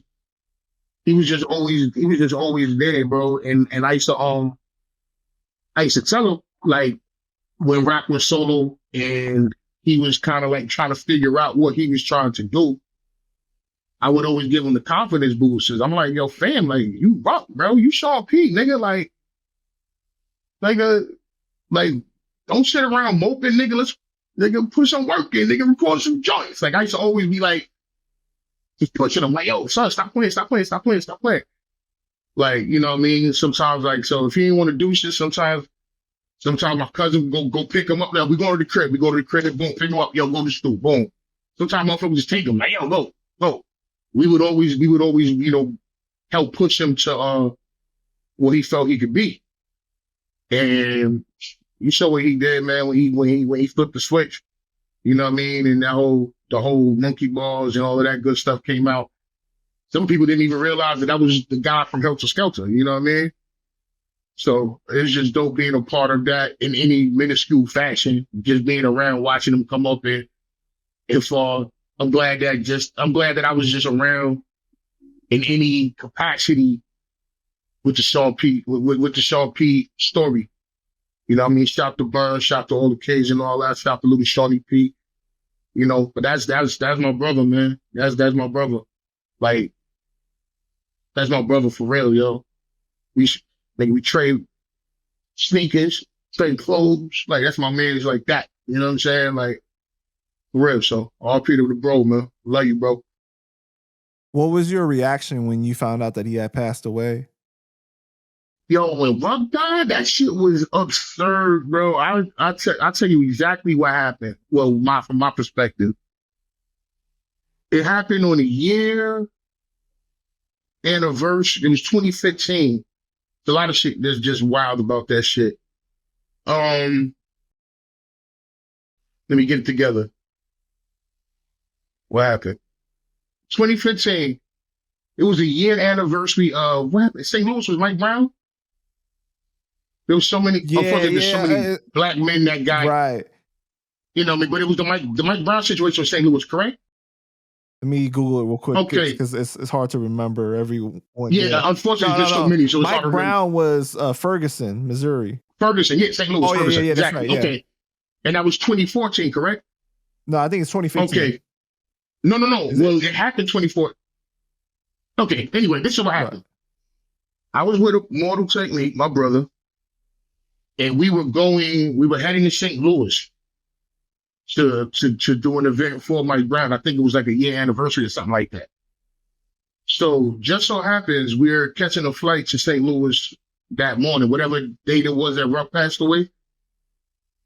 And ironically, it was almost 2 months to the date after PH passed away. To the date. It is crazy because Ruff is the one that announced to the public that PH died. And then 2 months later, they both gone, which is still wild to me to think of. Now, we were at the airport, whatever one, JFK LaGuardia, I can't remember which one. We board the flight. It's the morning. It's morning. We board the flight. Something happened on the plane. They made us deplane. So we deplane. We're sitting around in the airport terminal, whatever. We get back on the flight. We board another plane. As I get on the plane, I'm sitting down, got a window seat, chilling. I get a call from one of my good friends. And she was like, yo, Sean Price, that's your man, right? I'm like, yeah. And she's like, yo, I go get into what she does, but she knew. She was like, I don't think he's here anymore. I think he died. Da, da, da, da. She's giving me the details. I'm like, how do you know? I gonna get into that here. That's her business. So she's like, nah, she's breaking shit down. I'm like, what? I'm like, yo, she's telling me what happened, and I'm on the, and if the plane was, if we had issues on the first flight, I wouldn't have got the news. I'd have landed and I would have got the news. But just because we had the issue on the flight, I get the news. I was able to get the news before we took off. So anyway, she's telling me, she was like, yo, yeah, she's giving me the detail. I'm like, what? And keep in mind, I'm still reeling from PH. We 2 months off of PH. And I'm a few months off of my brother JR passing away. So we just getting hit. So when she tells me, I'm like, all right, well, I'm about to take off. I'm gonna talk to you later. Thanks for the news. So I hung up the phone. And then the first thing I did, I went to go check Burns, see what Burns talking about. And then I went to one of her pages and I saw she didn't make the announcement, but she said something that kind of co-signed what my homegirl had said. And I'm like, fuck, this nigga Ruck is dead. So of course, I'm on a fucking plane though. Like I can't get off. So it was the worst place to get the news. So I'm sitting in the window next to 2 motherfuckers I don't know. I'm just sitting there, that's exit road, just like, and I'm like, I can't even. And this nigga Technique, Immortal Technique is like 2 rows behind. He's 2 rows behind me. So I can't even be like, yo, son. So I text him. I'm like, yo, son, yo, Ruck dead, bro. The next thing I know, I heard, boom, boom. This nigga's punching the ceiling. And I'm like, yo, he gonna get us arrested. Hey, he goes playing, relax. So he punched this shit, boom, boom. So now I'm like, fuck, now I'm flying like with this shit, like, yo, my nigga just died. After my nigga just died. So I'm going with all this in my mind. We landed in St. Louis. So to keep in mind, we landed in St. Louis. We're not going to a fucking show where it's all happy and cool and hip hop, you don't stop. We're going to a fucking protest for Mike Brown. So we're going to hostile territory. So this just wasn't good at all. So it's like, I'm getting news my nigga died. I'm still mourning my other niggas. It's literally just happening. So I'm touching down, and there's other people out there that I'm gonna have to spread the news to. Cause like Talib was out there, a few of my guys was out there. I think Eminem Stick was out there, that president was out there. So like all of my Brooklyn guys, like I had to, we gotta let motherfuckers know. So it's like now I'm just holding this and flying to St. Louis. And now, like I said, I'm flying to St. Louis, not to be festive. We're going to freaking protest, power to the people type shit. Man, so that day was so many emotions. And to be out there and we're walking around and we're doing a protest and we getting threatened by the military, like they're like, I'm like, yo, bro, we're citizens, bro. Like, how is this like I've never, like we're walking and it's like tanks and military weapons, like, and they trained them on us for protesting Mike Brown. Like it was absurd, bro. So I'm going through all these emotions all at the same time. So my mind was about to explode, son. I ain't gonna hold you. That was a heavy day emotionally. But we made it through, man. And you know, that's what happened, man. You know, that day was crazy though. The day Ruck died was crazy because all of that happened the same day. The Mike Brown shit, the military, like it was just a day, highly emotional day. One of the most emotional days I ever had in my life. Yeah. What is your favorite memory with Sean? It's hard to say that. Like when it's your man's, it's just like, yo, we was just existing, bro. It's just like when people ask me, yo, like a lot of the young kids, like a lot of the younger dudes ask me, yo, how was it doing songs with MF Doom? Like, it was cool. We was cool. Like it wasn't like when I did it, like, oh my God, this stuff like that was my man, we did what we did. Ruck, like I said, it was always jokes with Ruck. It was always jokes with Ruck. I remember one time we went to the crib. I brought my brother DJ Static over to the crib to play him some beats. You know what I'm saying? I went to his crib to play him some beats. We went to go get some Chinese. We in the Ville. We in Brownsville and shit. We go to the Chinese restaurant. Shit, whatever. Go pick up some grub and shit, whatever. Go to the crib, pull up to the apartment. And yeah, so we go in the apartment, you know what I mean? And we go to the living room. Yo, come in the living room. So we go in the living room. So Ruck had like this coffee table and shit. You know what I mean? So he's like, yeah, put the shit on the table. So whatever. So we go, got the bag. Yo, so motherfucker dropped the shit on the table. Yo, bro, there's no glass on the table. And this nigga just starts dying. I'm like, yo, why the fuck you want? But Ruck is that was Ruck, bro. That was Ruck. So there was always dumb shit like that, man. There was always dumb shit like that. Like I miss him, man. Like he's just laughing and shit. I'm like, yo, son, like all this shit just smell like a man. Like, but it was just dumb shit like that. It was always jokes. It was always entertainment.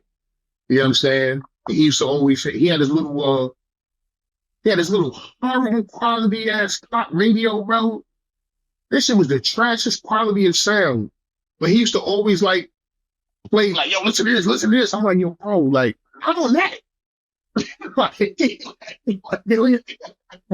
He would always play something on like on these horrible ass speakers and shit. But yeah, man, that's my brother, man. That's the big bro. That's Sean P, man. You know what I'm saying? That's the trig. That's the big trig, man. Shouts to Rock. You know what I'm saying? Shout to everybody, man. Shout to Burner. That's my brother, man.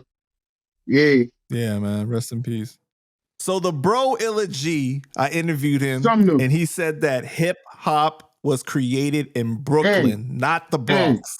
Man, roll a clip. So you're born in the 70s, right? Yeah. Okay. So around that time, hip hop is being created, right? Hip hop is actually before the 70s.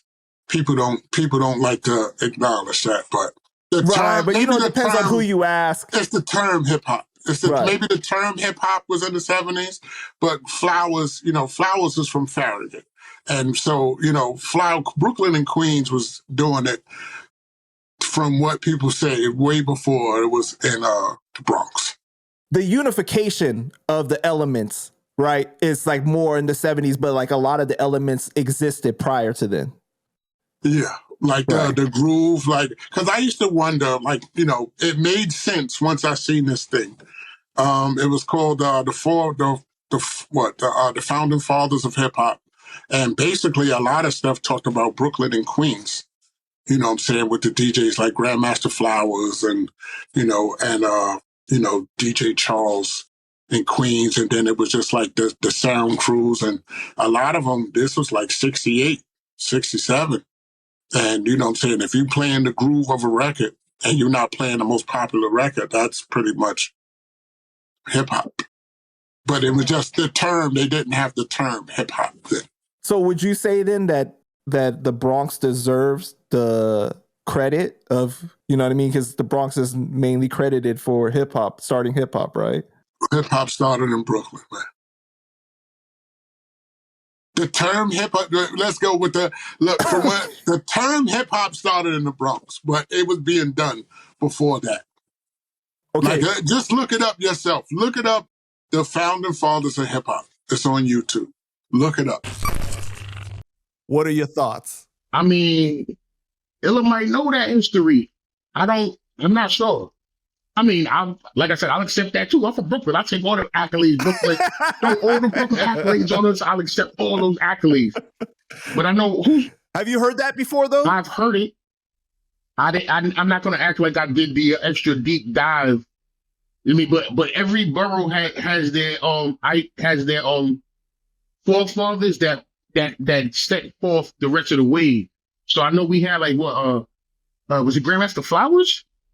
Was he from Brooklyn? That was the okay. So I'm aware. I can't tell you none of his work, but I know he is one of the original pillars. So, but yeah. So if it started in Brooklyn, I take that. I mean, Bronx got the recognition for it, but it's a New York City thing regardless. You know what I mean? But I mean, nobody do it like my town. So nobody do it like Brooklyn. That's a fact. You know what I mean? Brooklyn is one of the cultural centerpieces of this whole planet, bro. Anybody want to come to Brooklyn? Like there's every community of every kind of people. There's a community of them in Brooklyn. Like, you know, more languages are spoken in most continents. Like there's more languages in the concentrated area. Like Brooklyn culturally, you know, everything, bro. Brooklyn is it, bro. I love my town, bro. It's a fact. And I ain't from New York. I'm from Brooklyn. You feel me? I'm from the Star. You heard? From Ocean Ave. From NA Rap. It's a fact. From Ocean Ave. What is your relationship like with Illa G? My guy, bro. Illa's my guy. That's some of the P's, bro. That's my Bed-Stuy. It's one of my neighbors, man. You heard? Like I know Illa folks. That's my guy, bro. Illa's my guy, man. You know what I'm saying? For whatever reason, I don't think we ever recorded nothing, though. That's what I was about to ask you. I was like, I don't know. Maybe a posse cut or something with somebody, but I don't know. I don't think I ever did that with Illa. That's crazy. We have spoke about it, and that's my man. That's my man. So like that's one of my guys. But we never posse cut. Yeah, we on a posse. I mean, why ain't you on his show? You said what? You should be on New York Minute, right? You should be on his show. I don't know why I wasn't on New York Minute. I think maybe because I was on Brooklyn Way, and there was another. There was another that was another web series from Brooklyn. I was on Brooklyn Way with Got Murder and all of that. But yeah, I mean, I don't know. Actually, I even think I helped him get like a location or two for Brooklyn Way. Like, that's my man for real. But we never, for whatever reason, we never officially did no songs together. That's my guy. I love Illa G. It's my brother. He's a good dude, man. For real. Yeah, 100%. He got the album coming out. Shout out to Illa G. He got the album coming out soon too, like next month. Or not a few weeks or something. He got the album coming out soon. It might be out by the time this is hits the airwaves. So yeah. Shout out to Illa, man. For sure, man. How would you describe Brooklyn being different from the other boroughs? I mean, Brooklyn is its own entity, man. Brooklyn by itself, without the rest of the boroughs, I believe is the fourth largest city in America alone. You know what I'm saying? Without Manhattan, Bronx, Queens, Staten Island. Like, I'm super biased in my borough, yo. The fuck, man? I'm from Brooklyn, my nigga. I don't hate no other boroughs. Like, I'm in Harlem heavy. Harlem love me. You know what I'm saying? I'm a New York. I'm all city, man. You know, if you right, I'm all city. ACC, all city crew. I'm all city with it. So, I mean, I got love for all the boroughs, but I'm gonna rep my shit, though. You feel me? You know, even from when I was a kid, before I could realize shit, like, you know, just watching TV and movies, like, I never saw another place that I really wanted to. I mean, I love it. Like, I'm very well traveled. I'm very well traveled. There's places that, you know, and the older you get, you're more open-minded to things. But as far as just like the everyday hustle and bustle, like, I mean, besides the financial stress, because New York is very expensive unless you clear. So if I wasn't born and raised here, I probably would not live here. But I'm born and raised here. You know what I mean? I went to elementary here. I went to junior high. Like, I did everything. I lost my virginity here. Like, everything here.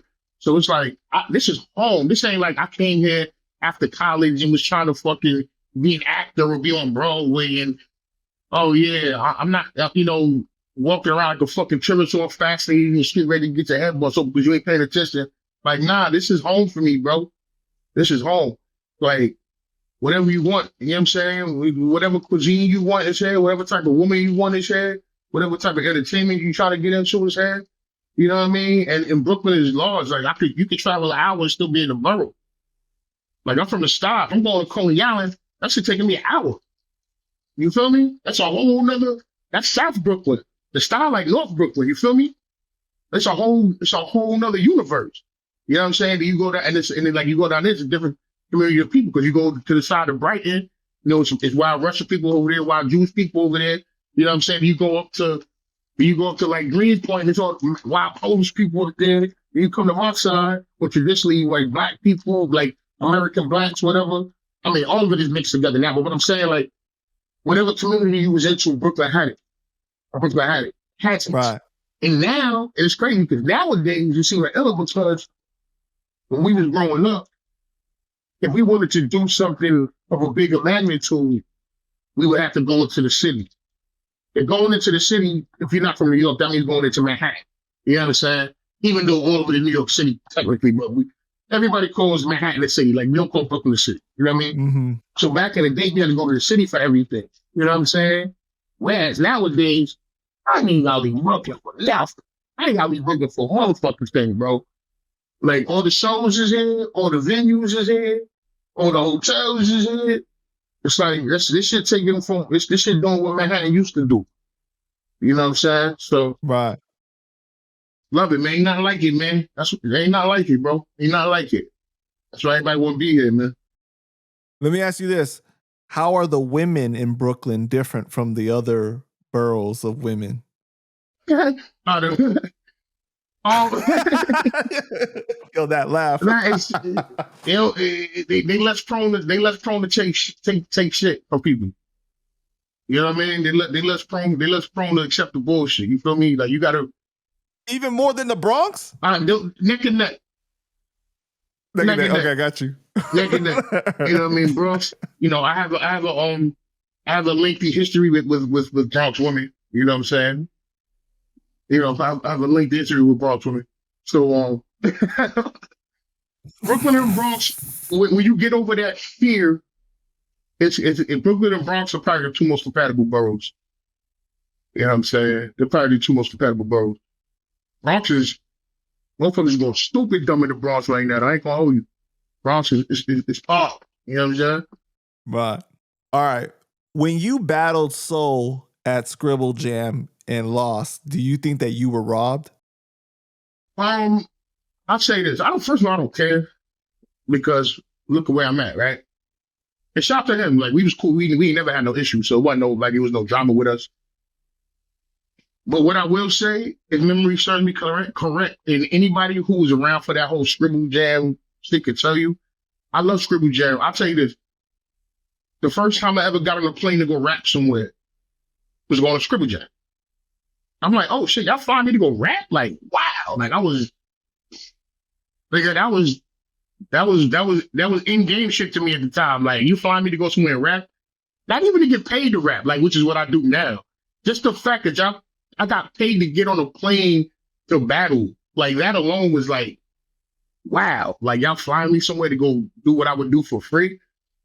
You know what I mean? But I will say this. For my experience in Scribble, I've had great experience in Scribble, but I only battled there once because I felt that, matter of fact, I don't think nobody from New York ever won Scribble Jam. But I'll tell you why. I think that because the shit that was being said to me, and I always sort of, I felt that there was kind of like a silent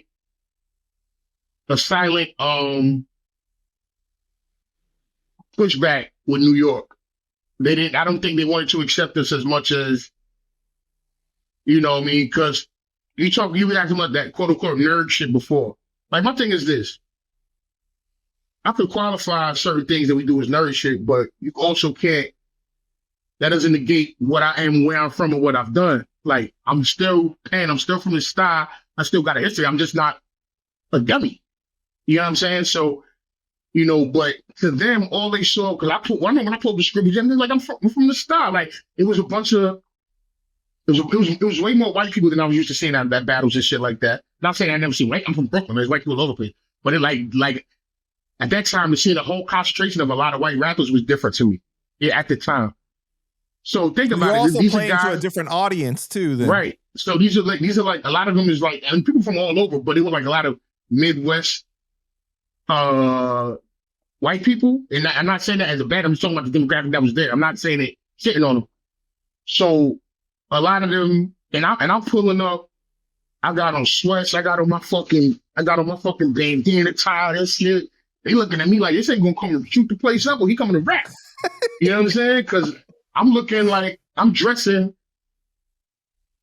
I'm dressing how I dress in my hood. I'm conducting myself, and it was always an underlying like, oh, like they didn't appreciate the quote unquote street aspect as much. And I'm from the street. I'm smart, but I'm from the street. So like I'm gonna use all my I'm gonna intimidate you too. It is what it is. And they didn't really like shit like that. You know what I'm saying? They wasn't geared towards that. They really like, and a lot of people had like a kind of like a vendetta against New York. Like nobody wanted to see New York motherfucker get to it.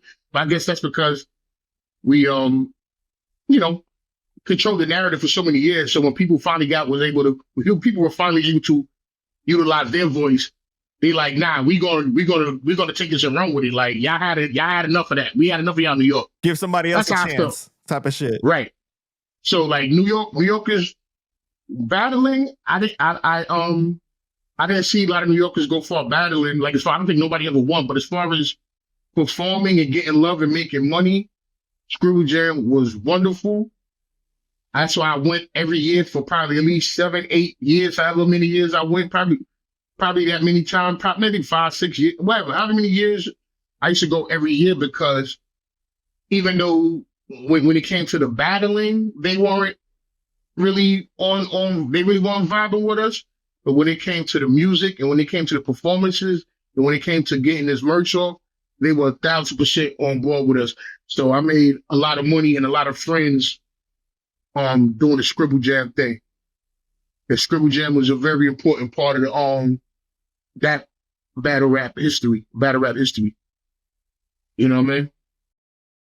So what was your reaction in that situation with Soul though? Like, were you surprised at the way they called it, or? Well, to be fair, it was weird because they didn't traditionally, they did it, how they called it, they did it interesting. They didn't call a winner or loser. We rhymed and we got on stage. That was it. There was no, yo, him. It was none of that. So literally and it was like 60 something people, and it was mad people, bro. And matter of fact, damn, I'm RP Peace, man, Project Blow, Freestyle Fellowship and all that. Peace battle I did and that shit. He just passed away this week. So rest in peace, man. You know, I got a lot of family out there in the West, man, and Peace was a good brother, so rest in peace to him. He battled that day too, so I just want to give him a shout out. RP Peace, Project Blow, love, you know what I'm saying? But yeah, so they didn't call winners or losers. Everybody just hung around, and then when the second round came, they just announced who was up. And if, you know what I mean, they didn't, so I'm standing around because, I thought I did good. He did good too, obviously, but they said he won, so I guess, they thought he did good as well. But I definitely didn't feel like it was like I got smoked or embarrassed or no shit like that. It was what it was. We rapped. It was like, look at a minute. We rapped. It was what it was. But so when we all stand on the side, they didn't announce who won. They just called up the next group of people to battle. And then when they called him, they called Soul. I'm like, oh shit, they called Soul. Damn, I guess I lost.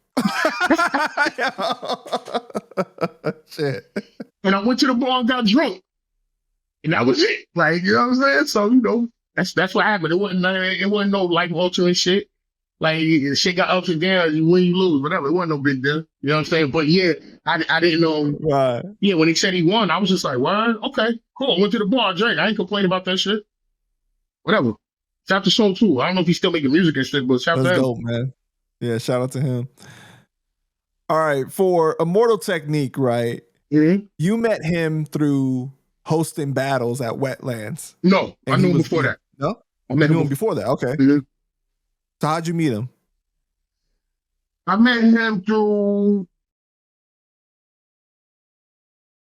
there's a crew, there was a band, a hip hop band in New York City called Doogies. And they, I went to school with some of them. And I went to school with him. It all correlates. So I knew them. I knew them first. I didn't know them first. I knew them. And they used to throw a series of events in New York. We all coming up, you know what I mean? And they would throw a series of events where they would, you know, everybody performing, some battling, some performing, shit like that. And they used to always, you know how like back in the day, everybody had that one guy, like, this is my spitter right here. This is him. Like remember Right. the Rockefeller, and then Jay was like, yo, I got Beanie Siegel. When the Beanie would just come out, like everybody had that one guy that was just the guy that would, you know what I mean? And to me, in my mind, if my mind tells it, Immortal Technique was that to them. Like he wasn't in the group, but he was there, nigga. You know what I'm saying? And I knew all of them, so I knew him in passing. We wasn't friends at the time. We was, you know what I mean? I knew him, but I didn't know him. But I knew of him, and it was, you know what I mean, whatever. But we wasn't friends yet. And then son got sent up. Son got locked up, whatever he did. You know, maybe you get a Immortal Technique interview, you can ask him all that shit, but he got locked up, whatever have you. Son came home and he was back out in the street, whatever. And these dudes had threw an event. So I pulled up to the event like I always did. And they had it was a battle event actually. And Technique actually had battled my man. So the dude that he battled was, I actually knew him at the time. Like Technique wasn't my man at the time. He battled my man K. You know what I'm saying? But my man K was more of a Cayenne, Sound Moms, all that good shit. You know what I mean? Shout to you. He was more of a like peace, you know what I mean? More holistic type, you know what I mean? He wasn't on that brutality. You hear what Immortal Technique go, you know what I mean? He wasn't on that. So this dude's coming with this more peaceful approach. And then you got this Savage.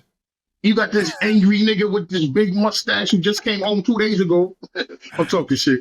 But now you got this nigga who's just brutal, you know what I'm saying? And this is obviously before he was refined, you know, with the Revolutionary Volume 1, 2 and all that stuff. He kind of refined the style a little bit more. This was straight more just brutality. So he battled my man. He battled my man K. And he kind of got him, kind of smoked him. You know what I mean? Respectfully, that's my man, but it is what it is.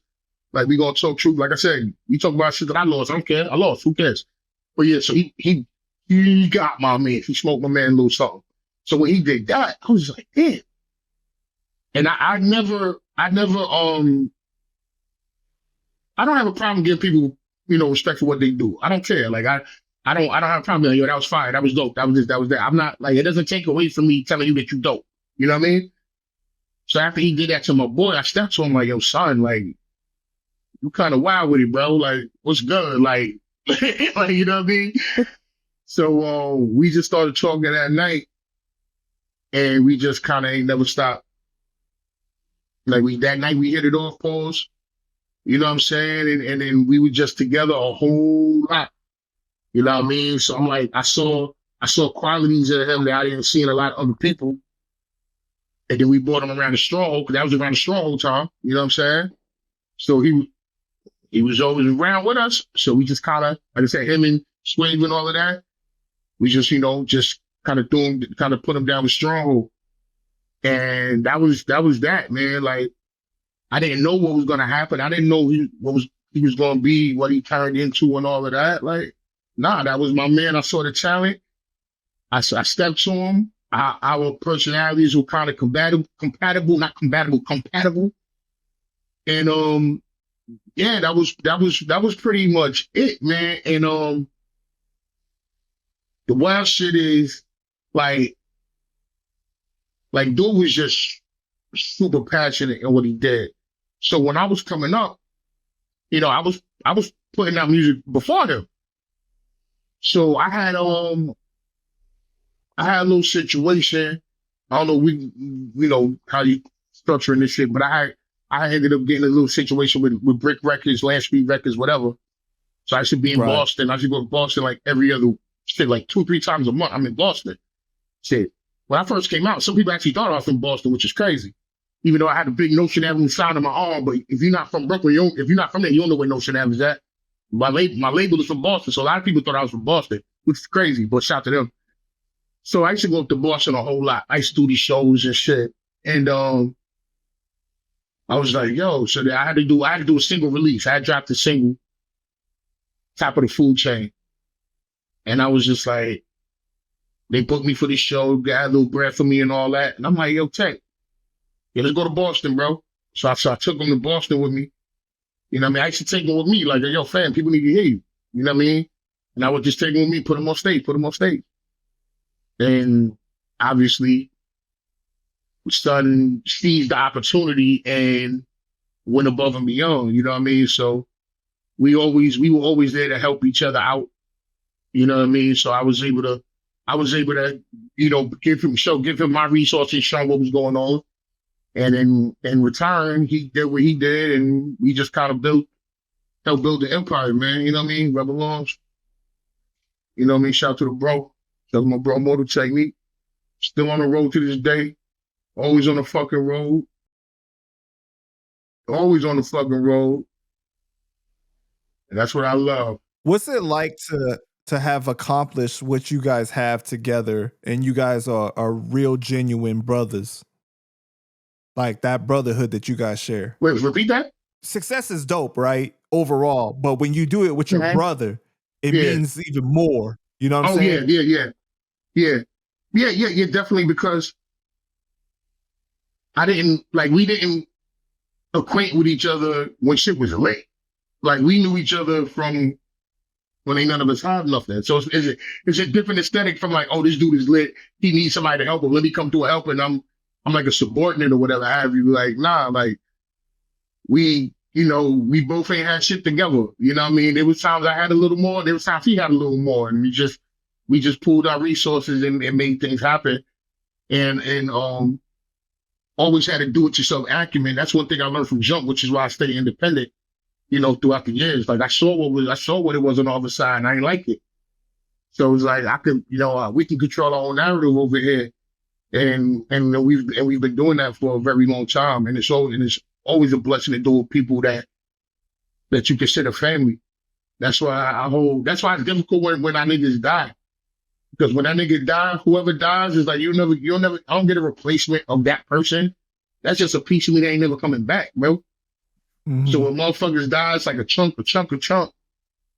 You'll never get that shit back. So it's real difficult. You know what I'm saying? It's like piece of you that'll never come back. But that's why I tell it's like, you know what I mean? Me and Sean P, like that was my man. Like that's my, like these are people that I know, that I had history with.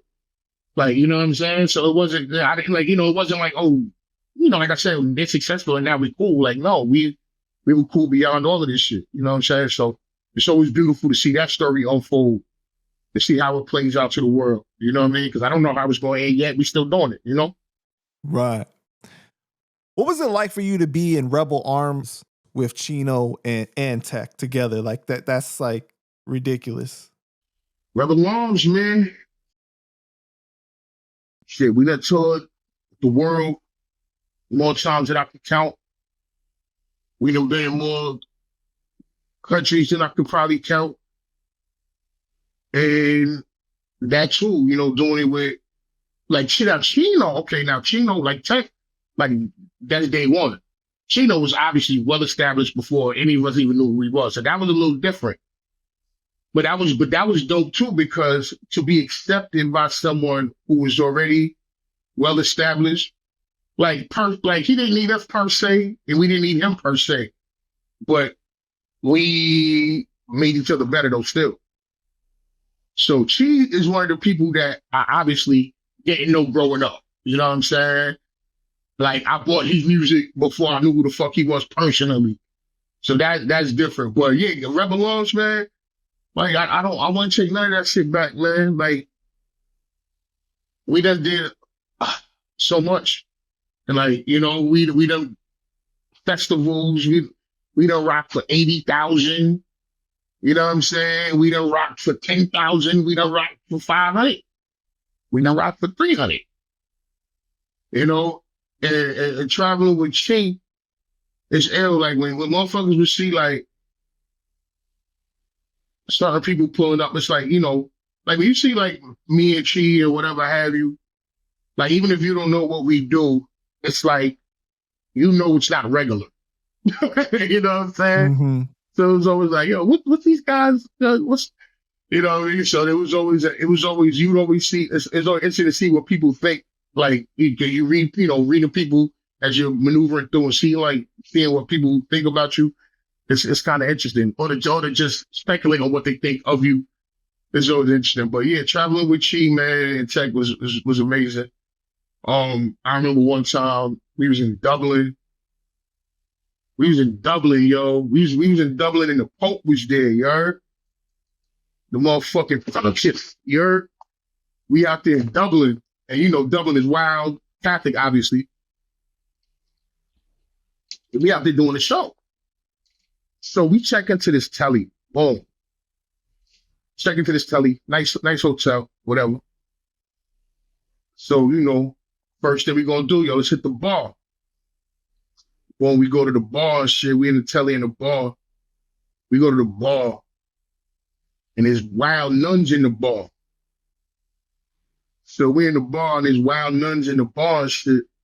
We just like, okay, this is interesting. You know, they're gonna bless this. They're gonna bless this Henny right quick. You know what I'm saying?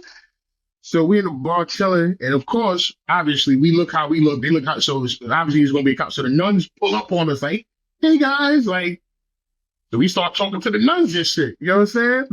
So we talking to the nuns. They asking us what we do, you know, like, obviously they out there because the Pope is out there, whatever. They're like, oh yeah, we do music. We do music. We got shows, da. And they're like, oh, you do music? What do you do? Yeah, we do hip hop. We do rap. We rap, whatever. Then they ask the question. Hey, can you say something for us? You guys want to rap for us? First of all, I don't really do that shit. I'm not a fucking trained fucking SEAL. I'm not gonna just rap on command. But at the same time, you know, this is a different dynamic. They weren't trying to play us. They were just really legitimately intrigued. But it's like, how do I spit a poison pen verse to a nut? You feel me? So she's like, you know, she's like, oh, you want to say something? And I'm just like, I look at Chi. And if you watch this interview, you already know Chino XL's lyrical content. So I'm like, yo, Chi, spit a verse for him, son. Now, and he proceeds to like spit a Chino XL verse. Like, I don't remember what he had a billion of them, but he spit a verse. And I'm just standing there like, yo, these women are gonna explode. Like, they're gonna self-destruct, and they're just gonna combust. Like, and he did it. But I'm like, yo, they probably, hey, so they at the fucking bar. They at the fucking bar. Like, y'all with the shits. You know what I'm saying? So spitful. And they were just like, wow, that's nice. That's like, I'm like, yeah, I'll probably go. I'm surprised I ain't like throw a crucifix at him and shit. It was mad funny. But it was just so funny. And shit like that happened all the time. Like rolling with Chi, shit like that happened all the time. It was always an adventure rolling with Chi, man. Because people would just be all looking at him because he looked like a fucking like a fucking action figure and shit. You know what I'm saying? And you know, and me looking like the single embodiment of Bed-Stuy Brooklyn and shit. So I know we looked interested out in the wild. But him spitting them verses for those nuns, I will never forget that, yo. I'll never forget that shit. That shit was mad funny, son. And we drank with the nuns, boom. You know what I mean? Did the show, had a great time. But it was always something. Took him back to the telly. What happened? Took him back to the telly. You stupid. The bar was at the telly. He was already at the telly. But they just took him back. All right. Well, I got my room key here. No. Hey, here's the key card. Yo, pull up here. You know what I'm saying? But yo, shout to them nuns though. Shout to those nuns from wherever they was from. I think one of them said they was from the Bronx or something. I don't know. She said, but it's crazy. They was shout to the nuns and shout to my bro Chi, man. That shit was hilarious. How did you meet him for the first time? First time I met Chi, here's a funny one. This is a good one. First time I met him in person was, we were at a festival. I can't remember the festival, but we were at a festival.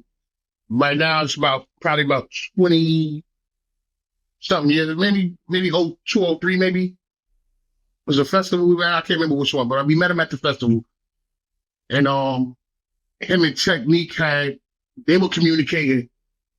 And so they were communicating, and then we just, so they were going to link up, and then we just all got up, and that was that. But before then, let's go back to the Poison Pen shit. My name is Poison Pen. You know what I'm saying? So, come to find out, Chino XL was working on this album called Poison Pen. Obviously, I didn't know that. I was Poison Pen in the hood in Brooklyn. You know what I'm saying? I didn't know Chino XL personally at the time. So he's Poison Pen, whatever. Well, that was the name of one of his records. He did come out with the record Poison Pen in like 06, but he was saying that title years before that. So he's running around. So by the time I'm first starting to actually get a little traction, like New York knew who I was, but like the rest of the world didn't know who I was, because like my first record dropped in like 02. So this is like a few years before that. So locally, like niggas fuck with me, but I'm still not out there like that. So he said it on a record or something, and they're like, yo, I can't remember, maybe he said it on a record. He said Poison Pen on a record. And then I saw some ads, or some, I don't know if it was interviews or whatever, but he was talking about Poison Pen. It's probably Twitter. I'm like, yo, how do you put out like fucking Poison Pen? They got Poison Pen. You know what I'm saying? This is all new. So I'm like, and it was wicked. Like I said earlier, we were big on the originality. Like you can't, I come from the area where you can't have something sound like this and this and that. So to me, when he was like Poison Pen, I'm like, I mean, I didn't take it personally because I know he didn't know me at the time, but I'm still like, of all things to call something Poison Pen is kind of crazy because, And I did an interview in a magazine. There was a magazine back that was in the indie community, maybe Elemental or something. Whatever magazine, I think it was Elemental magazine. They did an article on me, and they had an article on Chino in the same magazine. And in the magazine, well, obviously they didn't interview me, so they knew who I was. So they did an interview with me. And in the same magazine, Chino was in the magazine, and they were asking him about me. They were like, "Oh, you got an album coming out named Poison Pen. Yo, do you know that there's a dude named Poison Pen from Brooklyn?" And he was like, "Yo, I didn't know that when I came up with the concept. I didn't know that there was somebody named Poison Pen." He said, then he was like, "Yo, but I know some people that know him." And this is before I met him. He said, "But I know some people that know him." And I'm like, "What?" So, this was, like I said, we weren't friends at the time. I'm like, "You know people that know me?" And I was like, "All right." I said, "I'm going to show I know people that know you." So when he said that, I'm like, you know what? I'm gonna get in touch with him. I'm going to get in touch with him. People that know me, I know people that know him.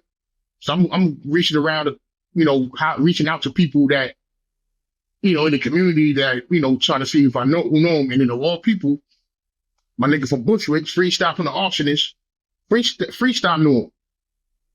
So I'm like, "Yo, Chino, I know him." I said, "Yo, let me get some info." And I think I had him with an email or something. I'm like, "Yo, son, it's Poison Pen, or what up?" Now, with that being said, I wasn't approaching him on no tough guy shit. But at the same time, I didn't know him, so I didn't know how I was going to be accepted at all. You know what I'm saying? And I just hit him up on some, "Yo, what's good?" Like, you know what I mean? And he responded, and I was like, I didn't know where like I said, this is our first interaction. So I don't know. He can be like, "Yo, fuck you, bitch ass nigga," or, "Hey, what's up, my brother?" Like, I don't know what it's going to be. You know what I'm saying? So I'm just like, "Yo, what's up?"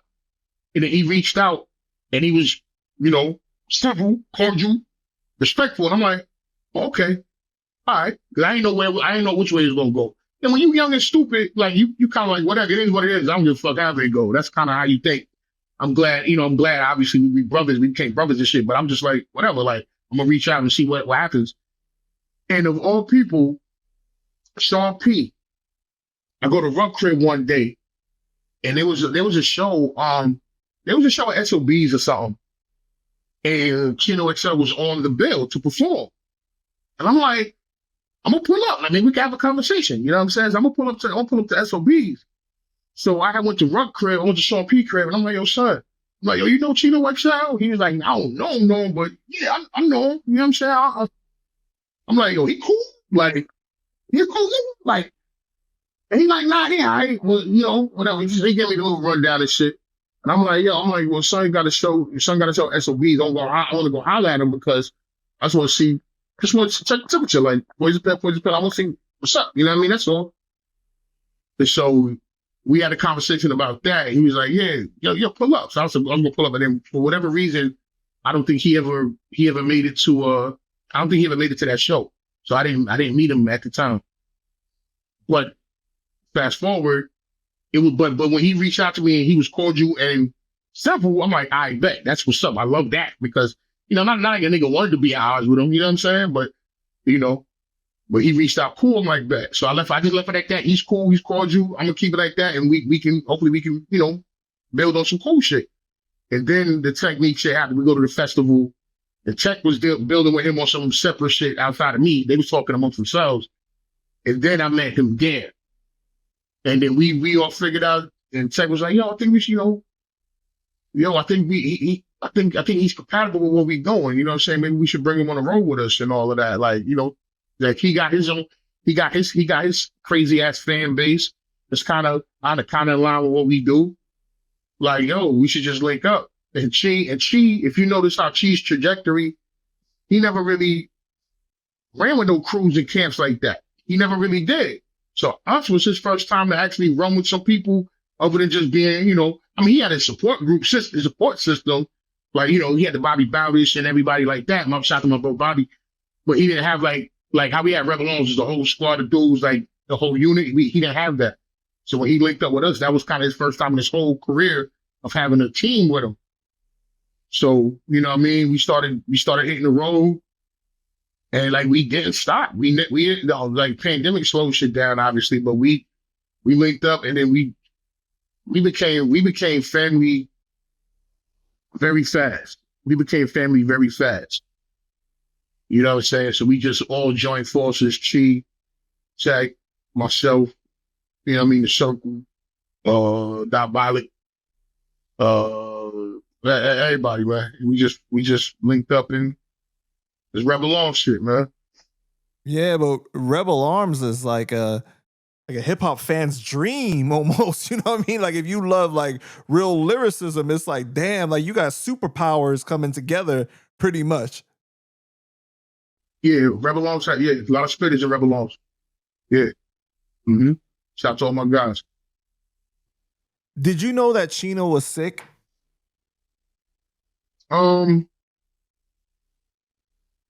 Yeah.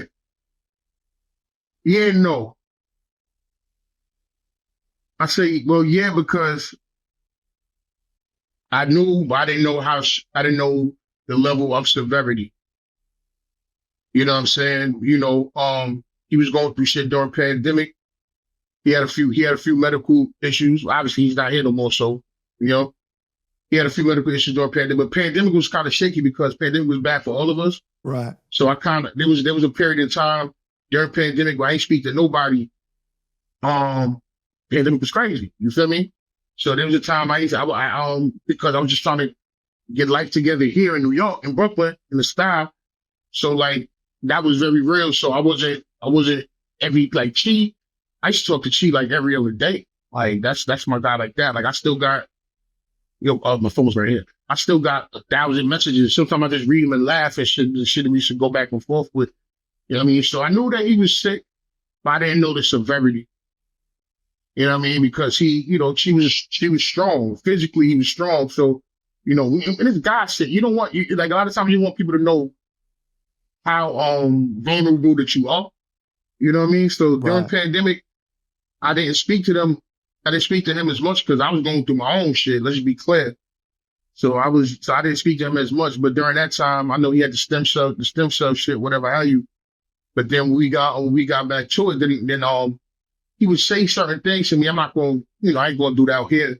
But he would say certain things to me, ask certain questions that would allude to, in hindsight, he was telling me without saying the exact, yo, son, this and this is going on, But he would kind of, it's funny because as sharp as he was with the pen, he would kind of beat around the bush with certain shit. Like he wouldn't just say, yo, son, this is going on. He would allude to things. So, yeah, I knew he was sick. I didn't know how sick he was. Shit, the last show we did, we just did a show. Was it Santa Cruz? No, we did Santa Ana. Yeah, we just Santa Ana, California was one of the last ones, right? No, that was the last one. The last show we did was, I think, less than a month before he died. And we was all, and it's crazy because I'm not a picture taker, even though I don't just put on my phone and take my pictures like that. I just don't. And for whatever reason, he was doing a sound check. He was on stage and shit, and I just took this picture. He was standing in front of the Chino shit. I took a picture, right, ball.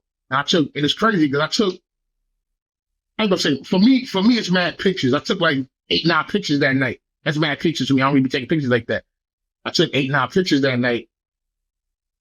And that's the last time I seen that nigga, man. Like, it was less than a month before he left.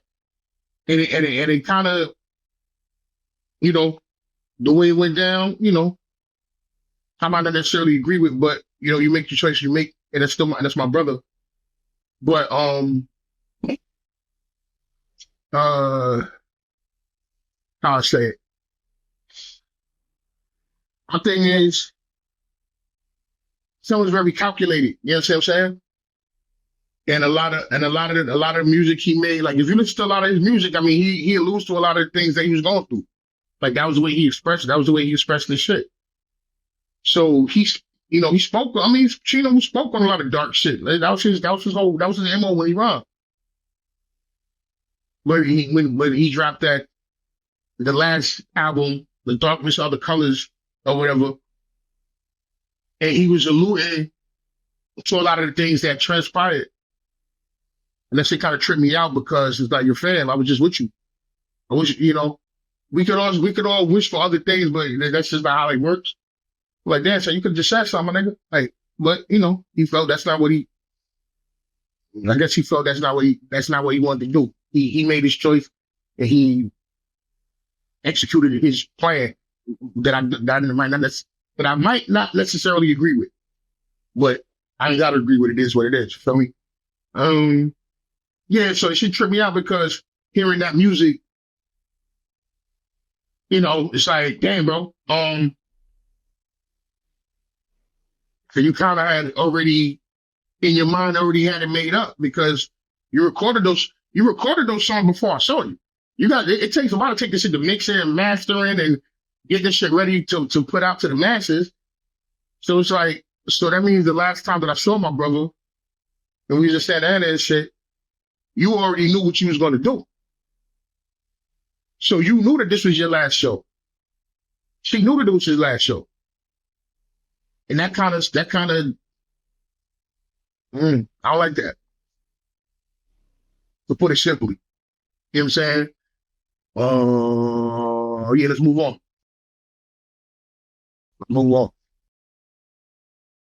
Yeah. Can I ask you about like your feelings about the estate though, the situation that's going on with that, with M80 and everything?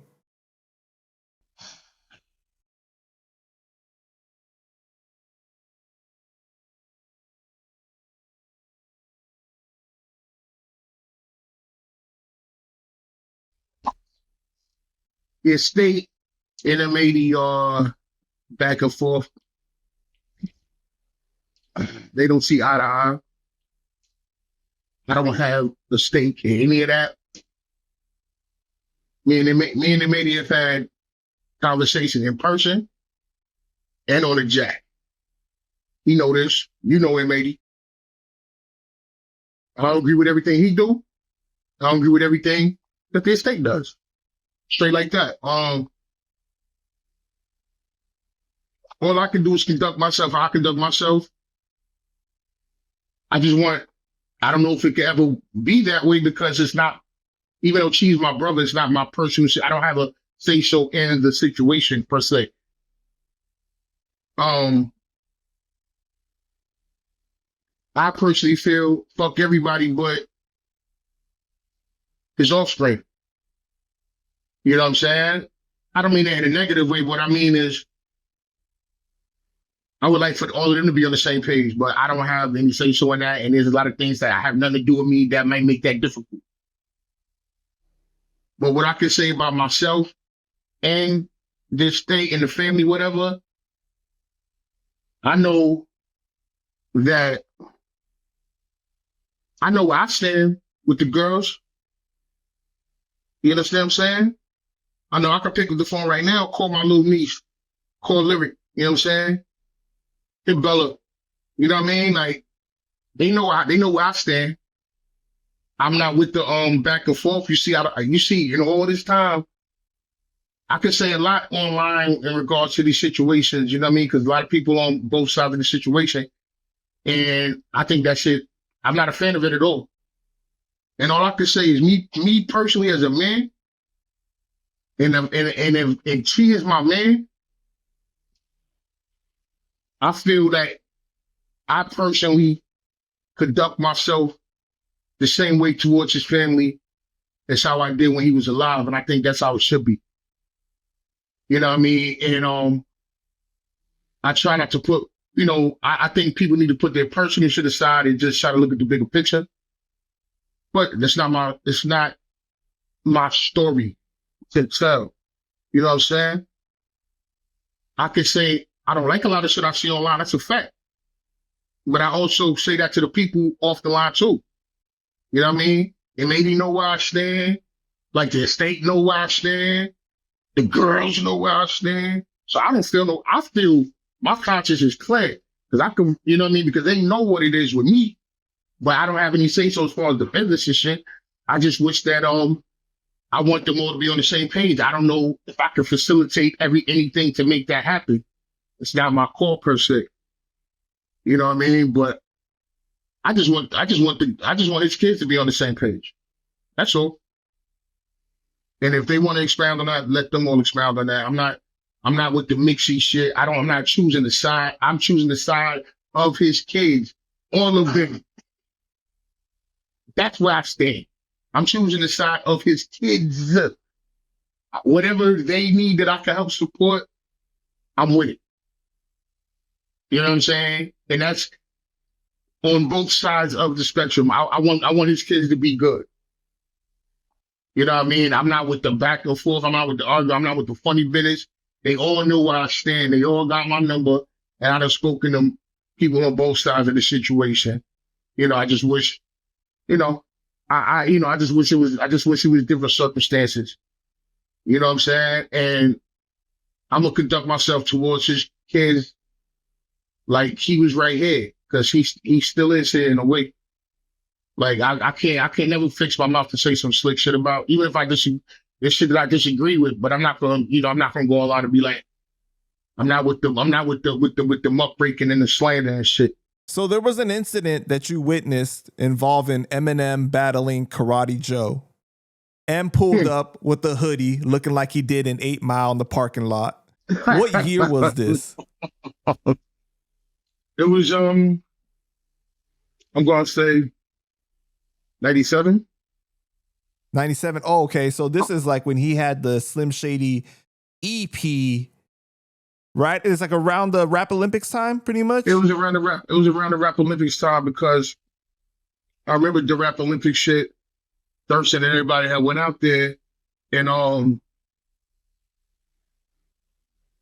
was trying to be a part of that, but I didn't even have an idea at the time. I was like, that's how young in the game that shit was. But Thurston had went out there. Thurston Howe had introduced me to Evan. And Thursday went out, did the Rap Olympics. And like I said at the time, it was like, wow. Like I said earlier, talking about the Scribble thing, being flown to go somewhere to battle was a new concept. So that alone was like, I won already. You know what I'm saying? Like, you flew me somewhere to go rhyme. I won. Like, so I remember when Thursday went out there. I think maybe Punch and Word. I think Wordsworth went out there. A few people went out there.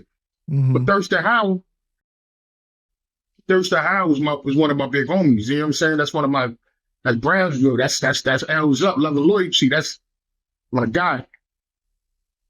I used to always, like, that's another person. Like I said, we have so much history. I don't know all the history, but I used to run behind Thursday Hound as well. Like, Thursday Hound was like a Brooklyn into the game boss level icon. Like, that's really the essence, one of the guys that's the essence of the borough. You know what I'm saying? But yeah, so I used to run around with Vic Lowe, and he did the Rap Olympics. You know what I mean? And so we was just so hyped over the experience. So I remember I called him, like, after the shit, we're on the phone. This is when I'm still on the house phone. This I'm charging old school shit. I'm on the house phone, the landline with the cord. You know what I'm saying? And I remember the whole conversation. So just like, yo, just tell me the experience. I'm like, yo, how was it? You flew to California to rap? Like, to me, that was a foreign concept. And it's funny because now, like, California is my second home. I'm out there every other month. I do shows out there. We got a bunch of shows coming up in like 2 weeks. Like, I'm always in California, but at that time I had never ever seen it other than in videos and on TV. You know what I mean? So Thursday telling me the whole shit about how he, give me his experience and the rundown of what happened at the Rap Olympics. And he like, yo, I met this white boy, this nigga, ew. He was like, I met this white boy, and I'm like, word? And he was just like, yo, and I'll never forget because, M compounds his words. He rhymes in he rhymes in multisyllabics. You know what I'm saying? That phrase didn't exist at the time. We didn't say, yo, he got multis, he compounds his, it was just, he rhymes, you know what I'm saying? So the way Thursday had described it to me, he was like, yo, this nigga rhymes his whole sentences. He rhymes his whole sentences. Like, that was his selling point. Like, I'm like, okay, this. And the funny thing is, watching Thursday Howe coming up, like, to see him sing somebody else's praises like that was kind of ill to me because Thursday Howe was that dude to me already. So you somebody that I already think is upper echelon. I'm new in the game. You already solidified, and then you telling me about somebody else, and you're telling me how amazing this person is. I'm like, yo, this dude got to be crazy. You know what I mean? He co-signing him. Right. So he's like, yo, he rhymes whole shit. He rhymes whole shit. He's like, yo, when he come out here, I'm gonna introduce you, whatever. Cool, no big deal. I'm like, all right, bet. So I met him. I'm combining two stories right now, actually. So let me go back to the 88 to the karate jiu-jitsu. I'm combining shit. Let me go back. So anyway, so 88 hip hop. The first time I actually see him in person, we were at 88 hip hop, which was an internet radio station. It was like probably the first pop in hip hop internet radio station. And I used to go up there every week. I shot to my brother Stealth Index, Stronghold #2. He used to host the battles and shit up there. I used to go up there and battle with him and all of that and just run around, just having fun, just soaking up game, meeting all the hip hop celebrities that was there, because that was new to me too. Because, coming off the block, now pulling up here, you know what I'm saying? Outkast in the building, fucking, like I said before, I met Joe and Pun. Everybody that was popping at that time would pull up to this station. And so M pulled up with the Outsiders. He pulled up with Young Z. He pulled up with Pace One, not Young Z. He pulled up with Pace One. No, he did pull up with Young Z. He pulled up with Young Z. I'm bugging. He pulled up with Young Z. And yeah, you said Pace was not there. Right. He pulled up with Young. That's why I had to correct myself. He pulled up with Young Z and some of the other guys. You know what I'm saying? So at the time, like I said, we knew who the Outsiders was. We knew who Young Z and them was. We didn't know him. I never saw him before. This is, like I said, this is before I combined two stories, so my fault. So anyway, I'm like, oh, so this is the guy. All right. But he's super incognito. Like, this nigga like this. He like this, like I don't even know how you could see. Like this motherfucker had this hood, like he damn near had the shit down here. You know what I'm saying? So he was wearing the hood mad low. I'm just like, all right, whatever. Like I'm not, ain't nothing. So now we all outside, rhyming as we did. Niggas rapping like we ain't got shit else to do. And like I said, Young Z was probably the most known person at the cypher at the time. So everybody like, this is everybody. He's just super competitive. So motherfuckers trying to take shots and shit. He ain't trying to battle. He ain't trying to do this. He like, yo, why if I want to battle? Why if I want to battle? He wasn't trying to do that shit. But of course, M was like, what's up? M steps up. Now, it's Brooklyn legend, Flatbush Brooklyn legend, my man Karate Joe, rest in peace, my nigga Do. This nigga rhymed. He rapped. He was a backup singer. He was a bouncer. He was security. This nigga did everything. You know what I'm saying? But he was an amazing. He rapped. He nigga rapped his ass off. You know what I'm saying? But he was really a street nigga. You know what I'm saying? Man. Yeah, he was a Renaissance man for real. But he was a street nigga. You know what I'm saying? So he wasn't like. He didn't have like a bunch of records he didn't have a bunch of records out of no shit like that. He was just outside fucking niggas up. So they start battling. Motherfuckers just trying to put wages up, and niggas just like, yo, let's battle for cigarettes. This is how Young and Hungry it was. The motherfuckers just battling for cigarettes on the corner.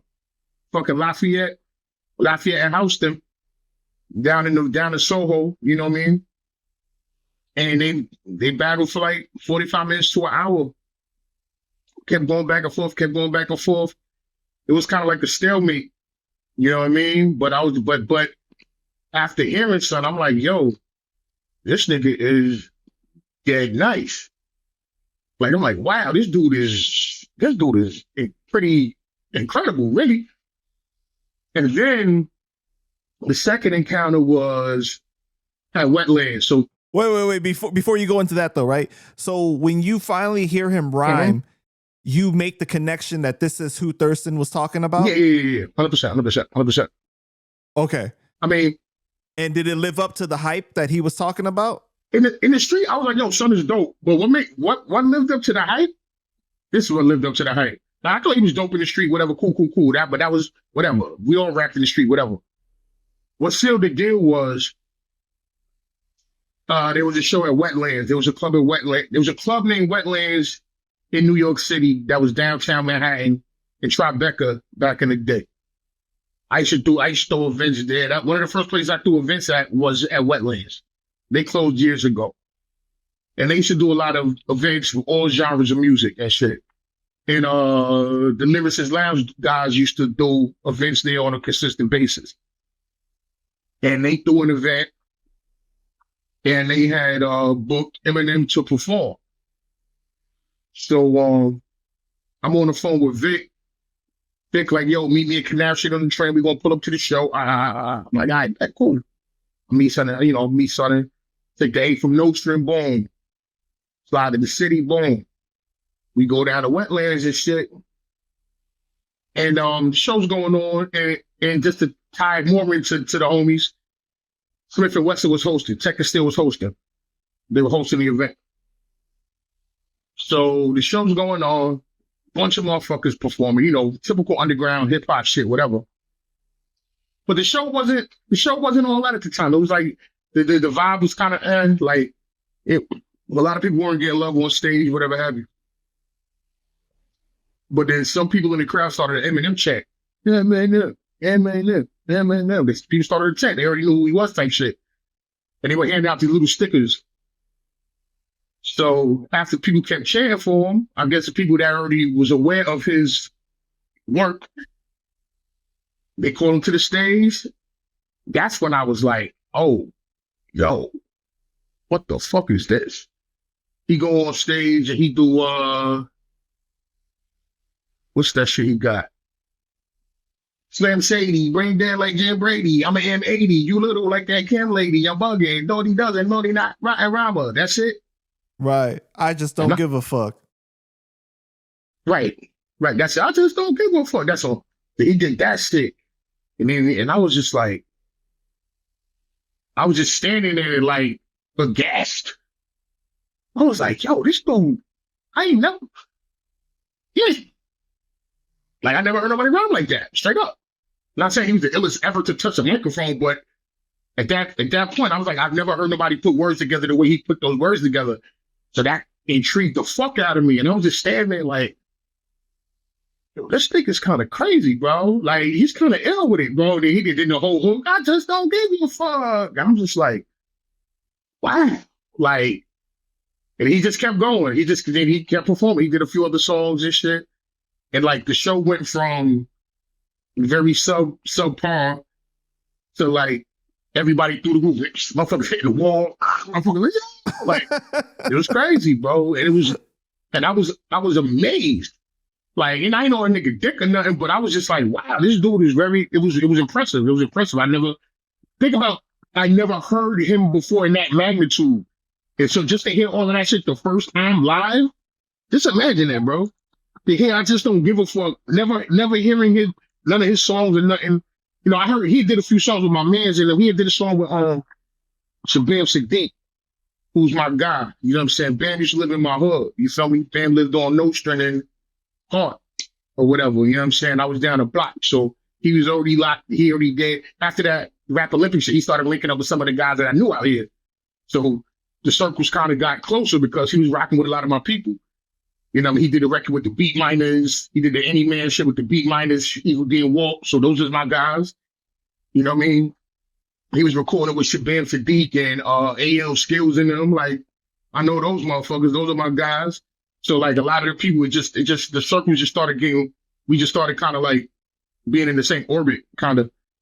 You know what I mean? So, and then, so he performed and he tore it down or whatever. And then I think from that point, I think Duck Down had expressed the interest in him, but obviously he went to drink and all of that. But yeah, so that night after the performance, Thirst introduced me to Son. Like, introduced me to him. I'm like, yo, son, I ain't know, son, you that nice. I gave him that same way I gave him Immortal Technique his credit before we were friends like that. I gave him that same. I'm like, yo, son, like, yo, you very impressive. You him, like you. Very good work, my guy. Like, you know, you just gave him that credit. And it was peace. It was all good, whatever. Not like we ever became pals or no shit like that, but you know what I'm saying? It was dope to interact with him early in the game like that and to see what it turned into. You know what I mean? Like, bro, like arguably the most successful rapper of all fucking time ever. Like that's kind of it. Did you envision that he was going to become as big as he was? Pause. Of course not. How could you? How could you? Like, I'll tell you like this, bro. In all my years, right? When doing this shit all these fucking years, I've interacted with hundreds of thousands of fucking rappers. Hundreds or thousands, probably thousands of rappers, right? I've interacted with thousands of rappers, right? Because I've been in the scene working for this period of time. Like, there's so many people that I looked at and it might have been like, oh, that's the one. And nothing happened. You understand what I'm trying to say? They didn't take off. And then so it's like, it's all a crapshoot, bro. You just got to stay consistent and do what you do. I hope that it translates well enough for the masses to fuck with you. Because nobody knew that shit. You guys, like, you asked me about that. Eminem, I say, hell no, I didn't know that. You guys about Immortal Technique? No, I didn't know that. You guys, like, you asked about everybody. I'd be like, yeah. We was just all doing what we was doing, and some shit gonna take off, or some shit gonna sit there. Sometimes it's not just talent, though, right? Sometimes it's kind of like a luck of the draw, timing. It's luck of the draw. It's timing. It's talent, and it's also your affiliation, so you bang with all of that shit. It's like capturing lightning in a bottle. Like, no one formula works for a plethora of people. Like, exactly. Like, it's just like when 50 started booming, like, everybody thought that, okay, I got to throw out 1,000 mixtapes and now I'm going to get it going the same way. Like, nah, that was 50's formula. That's not your formula. Everybody tried to follow suit and do the same thing, and it didn't work for everybody else, but it works for 50. You know what I'm saying? So everybody's formula is different. Like, my formula was sticking to this independent underground shit and you know, and throwing these events and being everywhere at the same damn time, which I've mastered multiplicity. You feel me? I'm everywhere. Feel me? I'm like a wet mogwai out this bitch. You feel me? Like going over the place at the same fucking time. You heard? So but all of that factors into it, man. And then when you capture lightning in the bottle, it turns into what it turns into. So I mean, it was his time. It was his time. So your takeaway was that it was a fair battle between him and Karate Joe, like nobody won. But your man Breeze, Breeze said that Karate Joe won. Yeah, Breeze said Joe took it. I don't remember. But like I said, this is a long time ago. I remember just being thoroughly entertained by what they were both doing. So I was caught up in the moment more than anything. So, but Breeze said that he got it. Breeze said that Joe got it. Got you. Okay. Him definitely won all of the wars. You feel me? So shout to Big Marshall. Right, Big Marshall.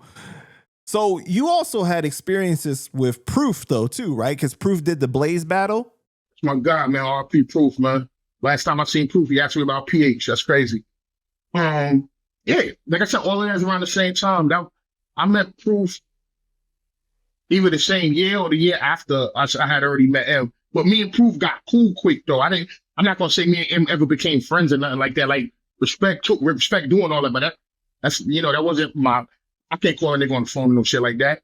Some of my people can't. That was Proof's personality, right? Proof was more social like that. Right. Proof was out. Proof reminded me, I ain't gonna lie, Proof maneuvered kind of like, one of the reasons I fuck with Proof, he kind of moves around how I move around. And like how he's integral to his community and how he interacts in multiple circles and is revered in each community that he's in a high regard. I see a lot of similarities with both of us. You know what I mean? I see a lot of similarities, you know what I mean? But like I said, those guys is, Proof M, those guys are a little older than me. You know what I mean? So watching them, like I said, I came in the game young. I'm just watching motherfuckers, you know what I mean? But Proof, he came through. I probably met him at the Blaze, you know what I'm saying? But I met him on some rapping shit, man. And he was, and Proof is super solid. Every time I see him, like, he was always the same. You know what I'm saying? He was always about whatever the fuck. You know what I'm saying? and like, he was so authentic, bro, and so inviting. Like I said, it reminded me of myself in a lot of ways because, like, yo, if you got the talent and you don't, I'm gonna link you with this person. I'm gonna tie this together. We're gonna make something happen. You know what I'm saying? And Proof was the man in a lot of different communities. You know what I'm saying? And he was like the backbone to a lot of shit people don't understand. You know what I mean? Well, Proof, that's my guy, man. RP to the bro, man. You know what I'm saying? And that lineage kept me tapped in with, the Marv Ones and the Quest McCody's. It goes down to Calico and all of that. Because, Marv and Quest was Proof. They, you know what I mean? That's Proof. Those are Proof guys. Those are Proof little homies and shit. That's not saying little homies to me, but his little homies. You know what I mean? Those are Proof guys, and those are my brothers. So like that lineage is still the lineage of an affiliation. Still kind of lasts to this day. Marv, Quest, Calico, you feel me? Like, those are my guys. That's why when Calico came to New York, I made sure to take care of him as much as possible. We gave him his first plates out here before URL, took him off the roster and shit. You know what I'm saying? Like, I'll make sure he was good. You know what I mean? But all of that stems from the Proof relationship at the beginning. Mm-hmm. Can you talk about the battle that Proof had with the female? He battled. Yo, you got the Blaze magazine right here with they had the Blaze. They had the okay, because there's a y'all can't see. There's a stack of there's a little bookshelf with mad hip hop magazines. Said I was trying to see if the Blaze magazine was there with Proof battled. I don't remember the girl's name. Anyway, he battled. It was at Tramps. There was another club that used to exist in New York City, and the Blaze battle was popular. And Proof battled a girl. Don't remember her name. But long story short, he smoked her. But this is a different era. This is a different time. You know what I mean? Like, how battle rap has evolved into what it is now. It wasn't that at the time. So he battled a girl, a female, a woman, whatever you want, and she was very out of pocket. You know what I'm saying? Just saying, flagrant. He's battling her. He disrespected her. Let's be real. So he was smoking them, but, you know, being very politically incorrect for the most part. So, see, they gave her the sympathy vote. Because they it was like, oh, it was like, oh, you bully, oh, you shouldn't be doing that. But like, it's a battle, bro. There's no rules. So he was saying he was wilding on her. And the judges didn't like that shit. So they gave her the sympathy vote. But she definitely did not win. And he definitely did. But she got the sympathy vote. And in the next round, she ended up getting smoked anyway because she didn't win the first round. You know what I'm saying? But yeah, Proof kind of got disqualified for just being disrespectful to Shorty. You know, I wish I remember her name, but I don't remember her name. That's wild though, because if you're gonna host a battle, you should know what the fuck to expect. No, that's not the it's easy to say that today because for the most part, battling there's only a few formats of battle rap that's accepted now.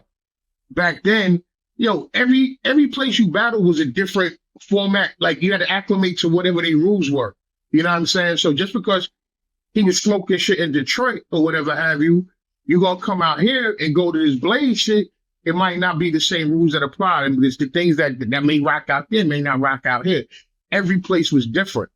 You know what I'm saying? So at that time, it wasn't really accepted like that. And he hosted plenty battles and he won a billion battles. But this particular one, yeah, it wasn't his day because they didn't like the fact that he was, wilding on Shorty like that. So, it was every battle, no matter where you went, it was a different format. That's how it was back in the day. There was no set format for battles until 2000 something. You know what I'm saying? There was no real set format. There was so many different ways that people battled. There was no set, we're going to do X amount of rounds, this amount of time, this, that. There was no one set rule. There was not one. So you can go anywhere and be completely different. Like I said, Scribble Jam, we battled. They didn't call who won or lost. We just got on stage. And then the next round calls and they bring the people up. You ain't even know. They never said the winner is. They never said none of that. You just stood around waiting, holding your dick until they was like, oh, they call you or they didn't call you. So there was no, so you can't really say that. You know what I mean? You can't retroactively put today's rules on the way shit was structured back in the day. Did you talk to Proof after the battle? Like, was he upset about it? Did I talk to him after the battle? I spoke to him plenty of times, but that day I don't remember. Honestly, I don't remember. But I mean, obviously, dude's career and what he did, like, totally superseded anything that happened that night. So I mean, I'm pretty sure I think he was okay. I think he was okay with it. I mean, shit. Like 2 years later, motherfuckers, like 2-3 years later, the motherfuckers was doing D12 albums and shit. Like, you think he's worried about a fucking Blaze battle? Like, that wasn't even filmed for everybody? Like, fuck out of here, bro. That's the shit. Like, if you really do this, like, taking losses come with it, bro. It's how you bounce back from it or what you learn from the loss. It comes like, hey, losses come with this shit, bro. Ain't nobody undefeated. Like, if you say you undefeated, you ain't battle enough or you lying. Everybody shake L's, bro. It is what it is, bro. It's a part of life, my nigga. Like, so what? You know what I'm saying? Do you remember the last conversation you had with him before he passed away? Yeah. We was in Phoenix. I bumped into him in Phoenix. We was at Phoenix. We did an event out there, and we did the radio out there. I don't remember the station. We did radio out there, and we were at the station. Me, Immortal Technique, Proof, maybe Ari the Rugged Man. I think Ari the Rugged Man was there. And for whatever reason, they weren't vibing with each other like that. They didn't really, so I don't know what the reason was behind it. But at the time, Ari was a little, Ari was a wild boy, man. That's my guy, but he was a wild boy. So I guess maybe he just didn't vibe with him because he was a wild boy, because Ari was a wild boy. But I remember like, for whatever reason, they wasn't seeing eye to eye. It wasn't like no drama. Nothing happened. Like, but I remember that they was like, just man, yeah, whatever. But, no awkwardness. Yeah. So I seen him that night. We was in Phoenix. I seen him, and it's funny because it was just total surprise that I bumped into him. I didn't realize that he had relocated to Phoenix during whatever time he was living in Phoenix for a while. I didn't know that. So when I pulled up to the show and do the radio station, it's like, oh shit, Proof, what up, nigga? You know what I'm saying? And we just chopping it up. And like, Last thing he asked me was about Pumpkinhead. What up with PA? What up, Pumpkinhead? You know what I'm saying? He asked me about Pumpkinhead. Last time I spoke to him, he asked me about Pumpkinhead. You know what I'm saying? And we supposed to get up. When he said, when you come to New York, we gonna get up. I'm like, bet. Gave him the, damn, that might have been, what would we use it for communication? Was it two-way pages? Or was it cell phones? But whatever. We had, yo, let's get up, and then, you know, the unfortunate happened. It's all gone. You know what I'm saying? But yeah. Do you know how long that was before he passed away? I couldn't tell you off the top of the head. He passed away in 2006. So was it like years before, or like, you know, like like maybe a year or two, maybe. Oh, okay. But I didn't see. But I didn't see him. I didn't see him after that. After that time, that we communicated a little bit after that, but I didn't see him after that time. But he got, you know, he met his untimely demise. You know what I mean? Right. Another unfortunate situation, man. Well, rest in peace to Proof, man. Yeah, man. His son doing his numbers right now. So shout to his son, man. Yeah, he doing this thing right now too, for sure. Yeah. So you actually have footage of you, Eminem, and Bizarre ciphering while you're drunk, right? Oh shit. I do. Yo, what year is this? He was on road. Okay, Slim Shady. Slim Shady was out. So he was him at the time. He was already on that path to being. It was he did a show in Connecticut and Bridgeport, and by that time we was more cordial. So we went up there to rock with him in Bridgeport just to hang out. So we went to Bridgeport, me and my cousin. Bridgeport, Connecticut is like maybe like an hour change from New York, from the borough, from Brooklyn. It's just not far. We drove up there, and he had a show with like quote Mega, the Ben 10 Pee Wee All Stars. It was some crazy shit. So M had rock the show, and we pulled up just to hang out, kick it. So we pull up. You know, my cousin got the little camera and shit like that. You know, this is the little video camera type shit. We was just kicking it on the tour bus. We just kicking it on the tour bus, just fucking around. And he was actually playing that beat.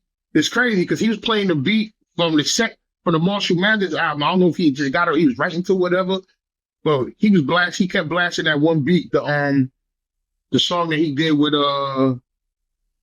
Remember Me with RBX and Sticky Fingers. Yeah, right. So he kept that beat was playing from like nonstop. So I don't know. I guess he just was working on it or whatever. He kept playing that beat on the bus. You know what I mean?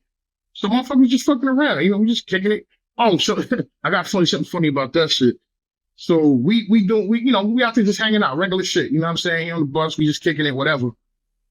It's a Sunday. We in Bridgeport, Connecticut. So at that time in Bridgeport, it's a Commonwealth. So you can't get no alcohol. Right. On Sundays. The Lord's Day. Right. So, motherfuckers is trying to drink and shit like that. The video ain't no drinks, ain't no whatever. So he's like, yo, we gotta get something to drink, whatever. So somebody that was local was like, yo, y'all can go to the bootlegger. There's a spot, y'all can go to the bootlegger and get some alcohol, whatever. Like, all right, cool. Obviously, he's not going over there, whatever. I'm like, I'm the little man on the totem pole. I'm just here chilling. Fuck it, we gonna go to the bootleg. Tell us where it's at. So they gave us the address to the spot. It was really just a store, just closed, but you had to fucking knock and lights was off and all that shit. But it was a regular store. It just happened to be closed that day. But it's bootleg. It was Sunday. So they give us money. They give us the cash to go get the alcohol and shit, right? Whatever, however much money they gave us and shit. And then they were like, yo, I can't remember who it was. Whoever was the tour manager, I don't remember at the time. But it was like, yo, get a receipt. Because you know what it is, cops, you got to get receipts, especially when you're dealing with shit. I'm like, I'm going to a bootlegger. But whatever. I'll see what I can do. You know what I mean? Like, we ain't supposed to be buying liquor anyway, you heard? Right. Yo, son. So we pull up to this spot. We pull up to this little spot. Lights is out. You know, like, look, yo, son, look like I was about to go buy a brick, nigga. It was like so overly dramatic. You feel me? Like I had to knock on this shit. The store was closed. They open the door. They look at me and shit. You know what I mean? Pull up in the store, whatever. I grabs what I grabs and shit. Grab a few bottles, bam, throw them all up on the shit. You know what I mean? Son, tell us whatever it is. I throw some of the cash, right? Was it premium prices? Because it was... They was a little upcharge. Yeah, but I mean, I wasn't paying for it, so it is what it is. It wasn't my cash. It wasn't my money. But yeah, it was a little upcharge, but it wasn't. It's still cheaper than New York. Yeah, shit. New York was expensive everything. But yeah, so I copped the liquor and all that. And then they like, if they put the shit in the bag, they're like, yo, have a good day. And I'm like, yo, listen, man. I know this is gonna sound ridiculous. Yo, can I please have a receipt? Motherfucker was like, what? I'm like, bruh, I know. Holy shit. I need a receipt, bro. Can I please have, I don't care. I said, I don't care what you put on the motherfucker. Just please give me a receipt. And the nigga look at me like, I was crazy. This motherfucker's like, he's like, yo, and they printed out a receipt, wrote some books. They gave me a receipt. I'm like, I'm at a bootlegger getting like cop a lick and ask for receipts because I felt like such a fucking sucker, yo. But they gave me a receipt, gave a receipt, yo. Whatever, I got the receipt, got the liquor and shit.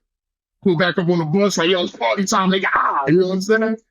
Motherfuckers getting lit, whatever. And then that led to the fucking, we rhyming and shit, you know what I mean? And camera come out. We just having fun, you know what I'm saying? Freestyling and shit. And yeah, we was rapping like Dots Effects and shit. Diggity. We was doing all that shit, just stupid shit. But yeah, I got that shit on camera. I don't know where it's buried somewhere in the archives, but it exists. It exists. You know How what I'm saying? long of a video are we talking? Not too long, a few minutes. Not like it was a few minutes. We was just fucking around. We was just fucking around, just having fun. It wasn't nothing crazy. But it was a few minutes, probably like 5 minutes or so. Not crazy. That's dope, man. Why haven't you ever put out the footage? Are you saving it for that documentary you working on? Honestly, it's funny shit you say that. I never even thought about that for that. I just never thought about it. There's so much shit, like having these conversations with people like you make me think about it, like maybe I should utilize this for this. I don't be thinking about it. Like I live my life, I keep it pushing and I do what I do. You know what I'm saying? So, and to be fair, I would have to do so much digging. Like this is 20 plus years ago. This is like 5 apartments ago. Like I was still living at home. 25 years ago, huh? Because you're talking about in between the Slim Shady and Marshall Mathers LP, basically. Yeah, Slim Shady was already out at the time. Yeah, so you're talking Slim Shady LP came out in 99, Marshall Mathers LP, I think 2000, if I'm not mistaken. So it's like right in between, right there. Yeah. That's crazy. Mm-hmm. Yeah. But I've had a few interactions around the bro, respectful, you know what I'm saying? It's cool to have, been around that as well. That's just dope. Just to say that I was there, so that's cool. Shout out to Son. Right. Yeah. And I know you got a whole vault of other fucking battles and other shit that you got too, man. That's crazy. You putting that in the documentary you working on with Tech and Ice-T? Yeah, I have to dig through my I have hard drives of footage, like from the shit that I filmed through the grind time era. I don't have everything, unfortunately, but I have a good amount. So I'm going through that to see what I can utilize and shit like that. But my thing is this: the story I'm trying to tell with the battle rap with that is way bigger than just what the fuck I did. I'm here to tell my story, of course, but I'm here to paint the picture of the whole shit as it progressed. You're a small part of the canvas, basically, right? Is what you're saying? Like the canvas of battle rap is so much bigger than just like your part of the story. Yeah, even though I contributed a whole lot to it, but yeah, absolutely, 100%. Mm-hmm. So how's that documentary coming along? Slowly but surely, man. Slowly but surely. That's all I can say, man. There's still a lot more that needs to be done. So we just, and this is something that I haven't, this is not my normal skill set. So I'm learning as I go along. So this is a little different. It's not like me writing and recording. And this some shit we go. You know what I mean? As far as the television movie stuff, that's not something that was, that I can't say that was anything that I knew I was going to be involved in. So it's literally just, you know, figuring things out as we go along, taking people's advice and just trying to see what works and what doesn't work. And I'm still learning. So, you know, it's gonna take a minute. It's so dope though, man, because when I was doing the research for this interview, I was like, man, when he coming out with a documentary, bro, like, you know, and then all of a sudden I saw you talking about it, I was like, oh man, I'm so excited now. I might need some help, man. I might need some PANDA talk help. You know what I'm saying? I might need a little. Hey man, I got you, my brother. I got you. Cause I'm not an interviewee type guy. Like I can talk whatever if I have a rapport with you, but I don't know if I see myself sitting down interviewing a bunch of people and shit like that. I can have conversations with people, but I don't, you know, interviewing, I don't know. Well, I might need to outsource a little assistance. I would, bro, that would be an honor, bro, for real, man. But let me know if you need help with anything, for sure. All right, so during the Fat Beats Rawkus era, where you had so many people just rhyming all the time on corners and everything, talk to us about like what that time period was like. Yeah, that the whole Rawkus era, Fat Beats era, is what built us. You know what I mean? That was the first place that gave us a home, like as far as our music. And that was the first place that like we used to literally just. I would leave my crib Friday night, like after school or whatever. I would leave the crib Friday. You know, we was outside, so like as long as I called my mom and was like, I'm good, to tell her where I was at, like she would be like, all right, cool. This is New York, bro. You gotta let us live. You know what I'm saying? Look, like as long as I respected her, be like, yo, mom, I'm over here. She, you know what I mean? I wouldn't just let her worry because, you know, this is New York. Like, you know, a lot of motherfuckers ain't make it home. But I would leave the crib Friday night, go out to the village where Fat Beats was, which is it was on 6th Avenue or 8th Street. So I would literally leave my crib Friday night, go to the village, and not come home until like Sunday. Holy shit. Like I'd be in ciphers, whatever, we rhyme all night, and then like, yo, we in the village, like I bag, like I'm trying to pull a shorty, go to her dorm. Go to the NYU dorms right there, the new school dorms right there. Nigga, I would run through these dorms and punish shit. You know what I'm saying? So we would just be out and just in that element. But Fat Beats was like the North Star. Fat Beats was our North Star in this indie rap shit. So we would go there, and that's where everybody would congregate. And like, if I wanted to rap, Cyphers is right there. Like they would take our shit on consignment. Like so I'd make money there. So Fat Beats was literally like our office. You know what I'm saying? So like if I wanted to do anything, I would just go to Fat Beats. You know what I'm saying? Link up with the team outside, you know what I mean? And do what we do. And Fat Beats always had welcomed us with open arms because I mean I guess we were added to the community in a positive fashion, I guess. So they would always look out for us in ways too. Like I've been on numerous Fat Beats releases, you know, Immortal Techniques put out records through Fat Beats. Like I said, I'm on numerous Fat Beats releases. And the storefront was always like the place where we would just congregate. Like if I wasn't out, like, you know, if I wasn't out there, like when we bought, you know, when Jen came to New York, Jen was out there. Like you would bump into anybody in indie hip hop. Like you would bump whoever, like, you know, you bump into LP, Company Flow, Def Jux. Like we were all there at all times, you know, Doom, shit like that. Everybody congregated at that place. Everybody congregated at that place and they accepted us. They accepted us with open arms. And we actually was able to bring bread with them and make money as well. So that Fat Beats era is really what shaped a lot of what we were doing. You know what I mean? And it was cool. It was a hub. And it was like indie shit, man. Like, so like it was, you know, as long as you could rhyme, that's all that really mattered. You feel me? It was cool. Like it, you know, it was dope, man. And in the misconception, about it is like, yo, Fat Beats accepted everybody as long as you could rap. Like that whole, it wasn't just a bunch of like this. It wasn't just a bunch of like fucking suburban weirdos. Like, nah, it was hood niggas. It was everybody that was there. Like a lot of shit happened through Fat Beats, man. A lot of things happened through Fat Beats, and we used that place as a headquarters for a very long time. You know, we were open arms to us. We would do our in stores performances there. We would throw classic battles there later on. You know, DNA and Rome, Fat Beats, Philly Sway, Howard the Dog, Fat Beats. You know what I mean? A lot of that shit was at Fat Beats, man. A lot of the early Grindtown shit was at Fat Beats. They always made sure to give us a place to express ourselves, and they always provided us with that. Shouts to all my bro DJ Clips too. Yeah. That's so dope, man, because it's like, that's the true definition of hip hop. I feel like where you are uniting so many people to come together. Mm-hmm. That's always what I wanted to do. I always wanted to bring people together and shit. And I feel like one of your biggest strengths that I've noticed is like, you're not just about like, I could only be cool with street dudes. Like you accept everybody as long as they genuine, authentic, good people coming to you and being themselves, right? It's like, you not like, yeah. That's all that matters. I accept who accept me. Do you feel like you get the props you deserve for your impact during that time?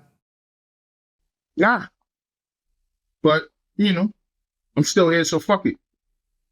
You know what I'm saying? I'm not going to be that guy like, I did this, I did that. I mean, in the interview form, you ask me questions, I'm going to answer them. Right. But like, yo, I've definitely,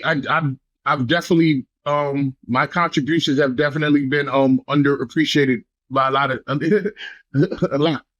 You know what I'm saying? Like even on some rap shit. You know what I'm saying? Like, bro, motherfuckers hear me and be like, oh, you sound like, well, not say what I feel. Like, you remind me of this or that. I don't sound like nobody, but you know, we always gonna hear something and equate it to something else. And it's like, yo, you telling me I rap like this when I came out a decade before these niggas you comparing me to. So who sound like who? And I can say that about a bunch of shit. You know what I mean? Like, but you know, I'm still here. So I'm still able to work. So I'm just gonna work, bro. Maybe all this shit will show later. You know what I'm saying? But there's a reason I've been around this long. You know what I'm saying? I obviously know what I'm doing. You know, the people that lay the brickwork, like even just like say like hip hop in general, right? The people that were doing it for the love of hip hop in the early days before it was commercially viable, there was a lot of money behind it.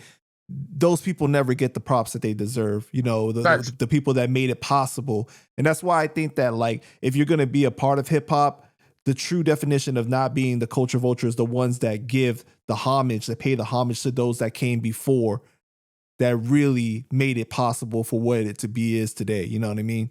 Mm-hmm. And I'm about giving everybody their credit. You know what I mean? And I wish that people would reciprocate that as well. Because I'm like, yo, just give credit. Like, yo, don't give me credit for some shit I didn't do. You know what I'm saying? But motherfuckers be mentioning the shit that I didn't experience it. And I'm like, yo, I ain't even mentioned it in the sentence. I'm like, yo, that's kind of interesting, bro. Like, well, you know, whatever. Like, everybody gonna tell their story, how they tell it. And a lot of the times, you know what I'm saying? Like, shit is told by the people that came out on top of whatever situation. You know what I'm saying? So, like, you know, if you want to paint a scenario, a narrative one way to make it look like you achieved all of this with nothing, with nobody else, and you just did it all yourself off the muscle. Like, all right, tell that story if you want. I know what really happened. You feel me? I know what it really is. You know what I'm saying? But I don't whine on social media. I be chilling, bro. I'm in my own world, son. Straight like that. I'm in my own world. I got real shit to worry about. So, like, sometimes shit frustrates me, and I be like, damn, son, like, yeah, y'all giving all these motherfuckers credit. And I'm like, you know, but it's like, I ain't gonna act like it don't hurt me, but I still don't lose no sleep over it, if that makes any sense.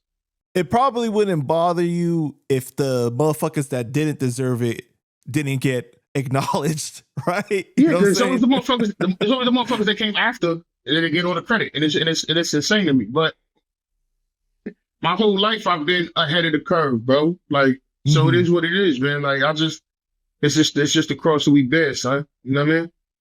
It is what it is. Like, for sure, man. But the ones that know the truth, bro, that you a real legend and what you contributed. You know what I'm saying? Yeah, and I'll be 100%. I'll be 100% honest, yo. It's not like any day. I can say every day, like when I'm outside, because I really be in the world. Like I give my love, I give my respect. Like people acknowledge, people definitely acknowledge it. Mm-hmm. I'm cool with that. You know what I'm saying? I'm cool with that. You know what I'm saying? Sometimes you gotta like I say this, say it. If all this battle rap shit, all these things that I've done, if all this shit had the book with the credits, like back in the day with the CDs, the liner notes.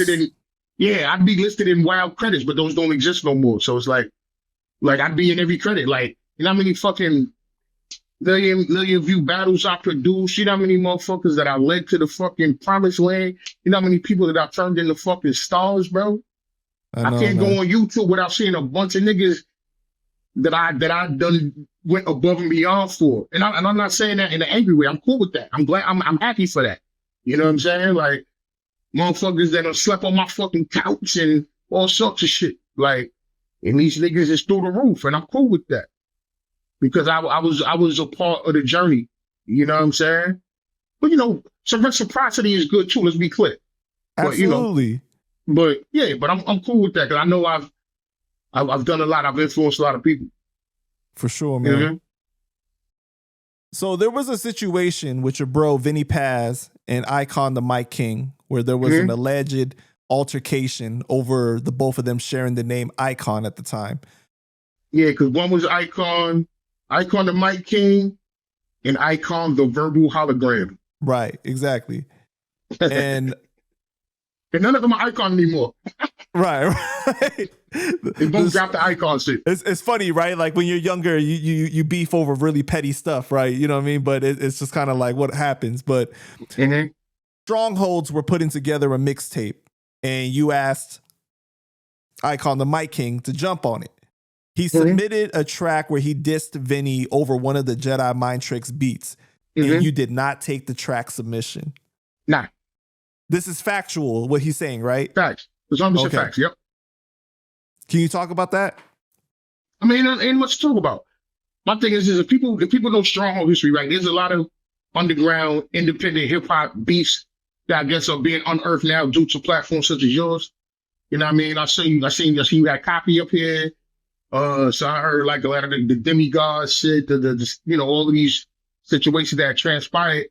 I was around for all of that shit. You feel me?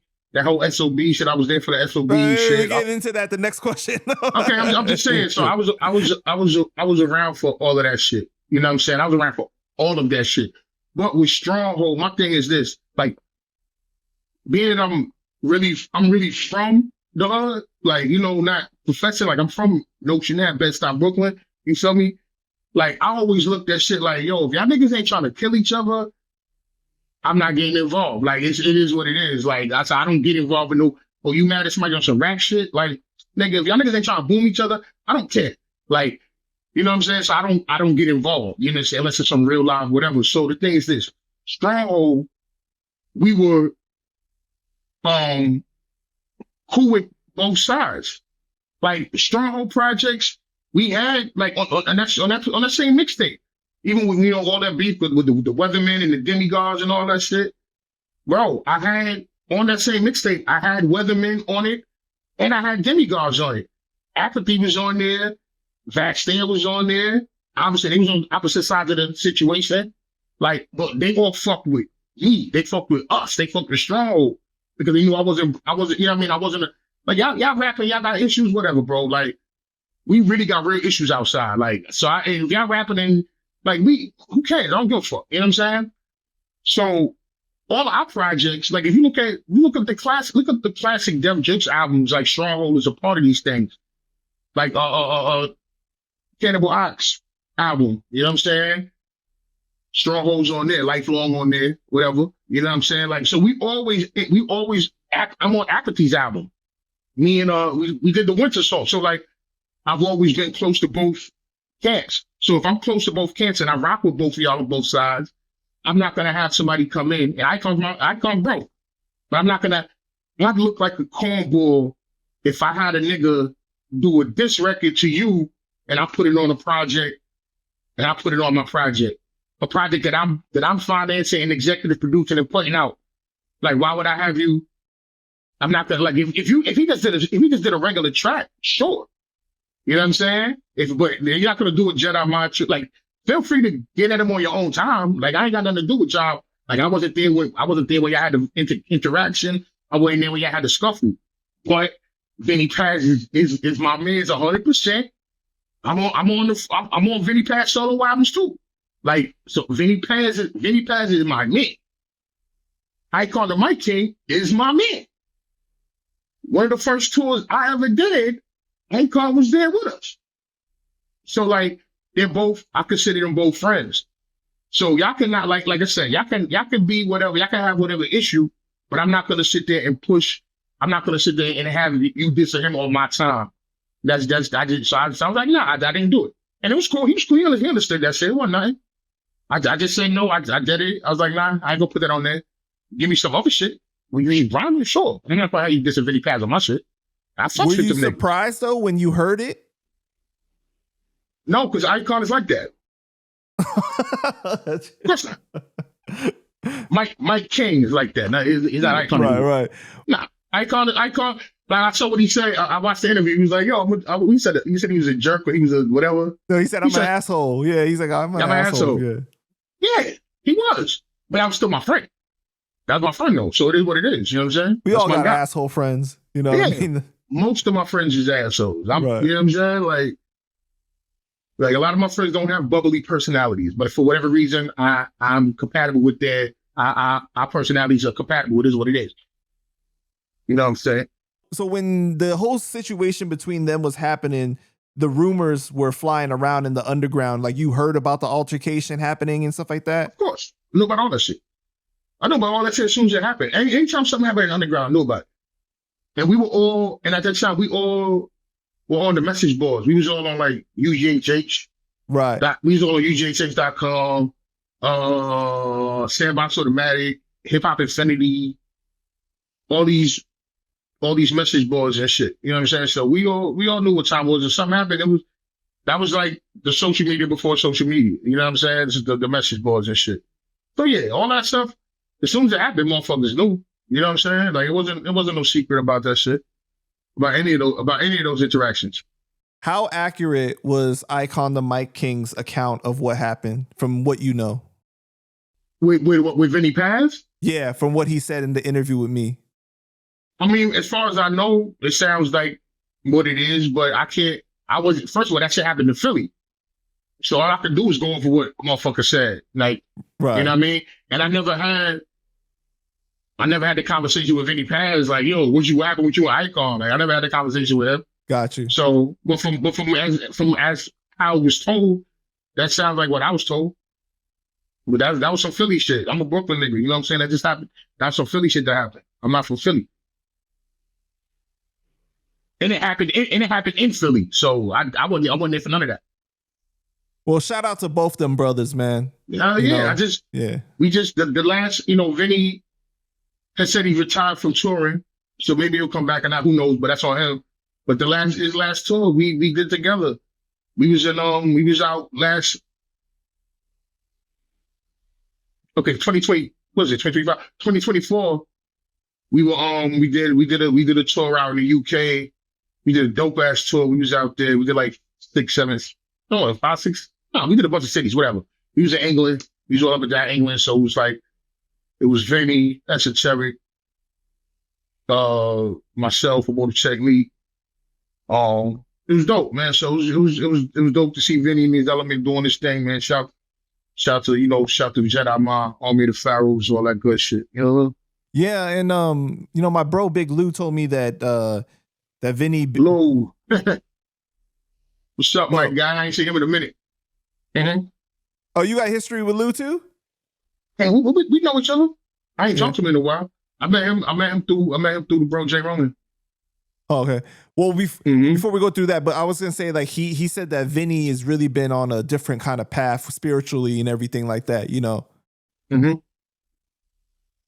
I mean, I could see that. He's refined. I mean, we older now. You know what I'm saying? He got he taking raising the babies and all of that. So I mean, definitely now I could say that he's not the same person he was back when we was just running around doing stupid young shit. You know what I mean? I could definitely say that. But yeah. So what was your interaction like with my bro Big Lou? He's cool. It was cool. We chopped it up a few times. I mean, like we were never like best friends or nothing, but we was cool. You know what I'm saying? Did we ever record? I don't know. Because I ain't seen him in years either, but yeah. Shout out to Lou. Yeah. I know when I brought up your name, he was all like, he spoke nothing but positive about you. No, we never had no negative interaction at all. Mm-hmm. You know what I mean? So I don't say the same shit to the bro. You know what I mean? So word. Holla at me, hit my DMs, my nigga. You already know. So I interviewed your man Lush One recently. We did a 45-minute segment about the rise and fall of grind time. Did you watch it? Yeah, I did. Okay, all right. Mad Ill saw it and he hit me up. He was upset, right? What was your reaction to the Lush One segment about grind time, other than when he was rapping like Mad Ills? Man, roll the clip. Why didn't you and Mad Ills do a battle for the ownership of grind time? That would have been crazy. I mean, like he would have got smoked really, really bad. Like Mad Ills raps really good from like a technical standpoint. Like he's a great performer and he understands like the intricacies and it's all like got a lot of skills, but a rapper on the bill, with a pop of the bell, and I'm chopping on the bills. And you're like he understands it, you know what I'm saying? Like, throw punch like a ball rock, with a ball, with a mob cocktail, and then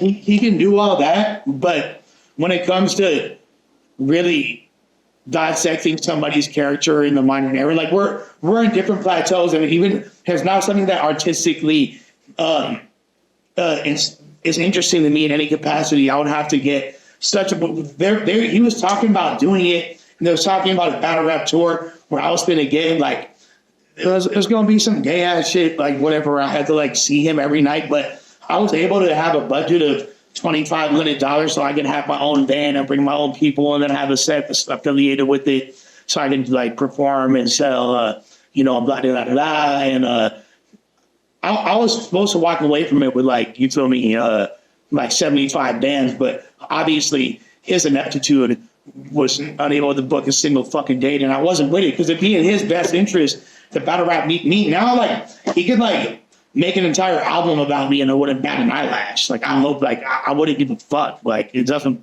like, I have an important artistic message and it doesn't coincide with anything. Like, his name and his brand is far removed from mine, and the greatest, like punch to his gut that I could ever do is like, now, because of this interview, our name is going to be reintroduced to the algorithm. And I'm totally fine with that because this is where I am and this is where you are. I mean, Lush is always an entertaining person to speak to, man.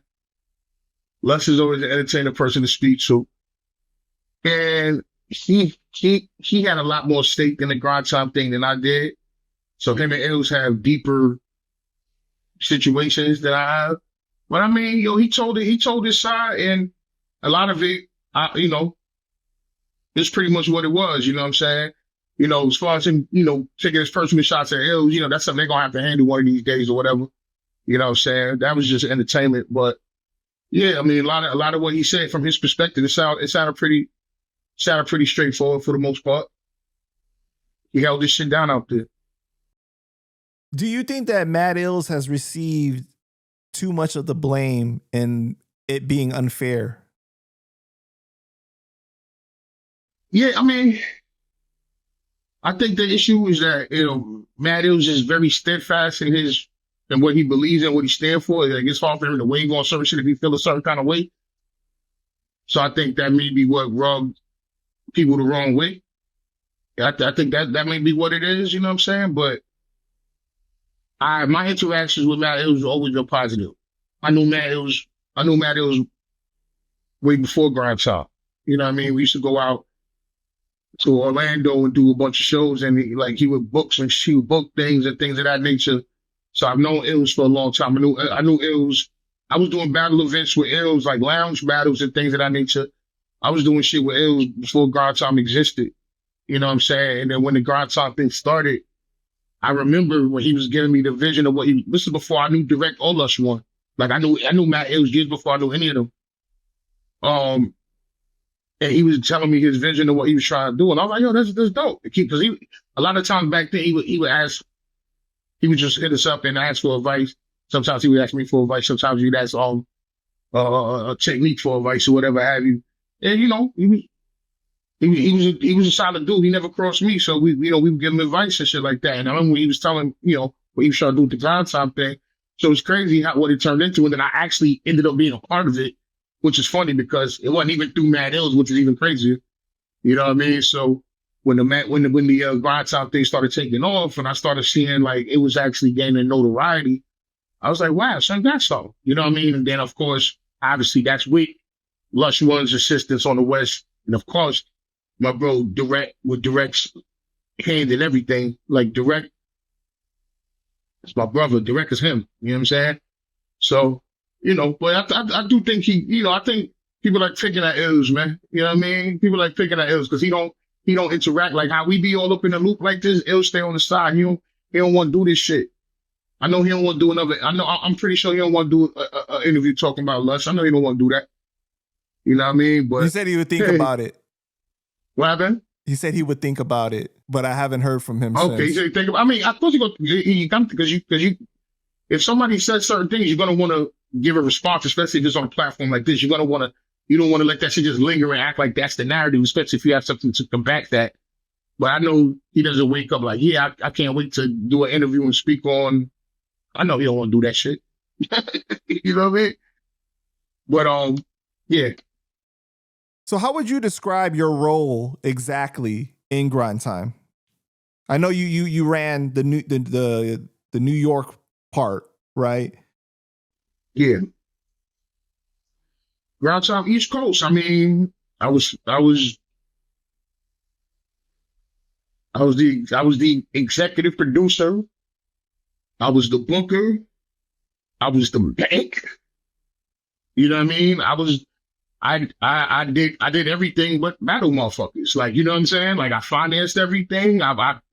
So me and Sarah Connor and my bro Flacco, aka Dutch Vega, like and other people, I had a brain trust and we threw our ideas around, but literally I did everything. And my job in battle rap is pretty much the ambassador. I bring awareness to the culture to people that don't know about the culture. Like, so a lot of people, my face represents the culture. You know what I mean? Because I'm accepted in multiple circles. I'm accepted in a bunch of different groups of people. So, I've helped spread the battle rap. I've helped spread that across the fucking world, really. You know what I mean? But as far as Grind Time, yeah, I did everything but film the battles myself and actually battle. Like I did literally everything else. You know what I mean? I found the venues. I fucking managed a bunch of the guys. Like what else is there for me to say? And then plus I was there making sure, and then when my guys went everywhere else, I was making sure they was taken care of. Like if there was any issues, like I would let it fall on me before I let my people, feel some kind of way. Like I remember when back when we was one of the first times DNA had went out to California, went out to LA, and they was, put them up in some old crazy shit. And I'm like, yo, I'll put you in a better hotel. Like I'm trying to make sure people are good. Like I'm trying to make sure everybody, because my thing is as an artist, I've been an artist for a long time. So it's like, and my mentality is, I know how I want people to treat me when I'm pulling up as an artist doing certain shit. So why would I treat these guys any less? You know what I mean? So I always treat people with the utmost, and I help guide people's careers. Like I would set up the storylines, and it's like if I got a roster, I'm trying to book. I'm not worried about your next battle. I'm worried about 5 battles from now. Where you gonna be at? You know what I'm saying? We built careers and storylines and arcs and shit like that. It's kind of like wrestling in a way, right? And I'm glad you say that. And I got that because I grew up watching wrestling. I grew up watching wrestling, and I have a lot of good friends that are still active in the wrestling industry. You know what I mean? Hurt Business, Hami shit, you know what I'm saying? Shout out to MVP, Bobby Lashley, Sean Benjamin, all that, you know what I'm saying? Like, so I grew up watching wrestling, so I've always made the correlation between that and battle rap. And a lot of the shit that I learned from the wrestling shit, I incorporated into the battle rap shit. As far as setting people up, as far as the main events, as far as not creating like bogus storylines out of the air, but building people up and, you know, shit like that. Anticipation and everything too. Yeah, it has to make sense. I got you. Like if I had this event, if I had an event today, best believe at this event, I'm telling you the main event for the next 2 events, I already got them locked in. Like it's a everyday it was really like a full-time job, like constantly jumping in and negotiating people's numbers and booking these venues, and you know it's a lot, you know. But you know, end of the day, somebody got to do it, man. If I ain't do it, who else was gonna do it? You know what I mean? So the grindstone shit came from PH. PH had was running the New York shit first. PH and Jay's Juice. PH and Jay's Juice were running the New York division of grindstone, and it was dope what they were doing. But you know, at that time, I wasn't involved per se. I was just, you know, I would help finance shit or whatever have you, but I wasn't actively going to the events and all of that. So, but the events were a lot smaller magnitude. See, me, I helped bring it to a bigger scale. I was always, you know, bringing the shit to the stage, to the clubs. Like, you know, with all PH and them, they did a lot of stuff like I said, Fat Beats and record stores and smaller venues and shit. But I'm like, I was like, son, we got to blow this shit the fuck up. We got to get this shit. We got to make this more grandiose.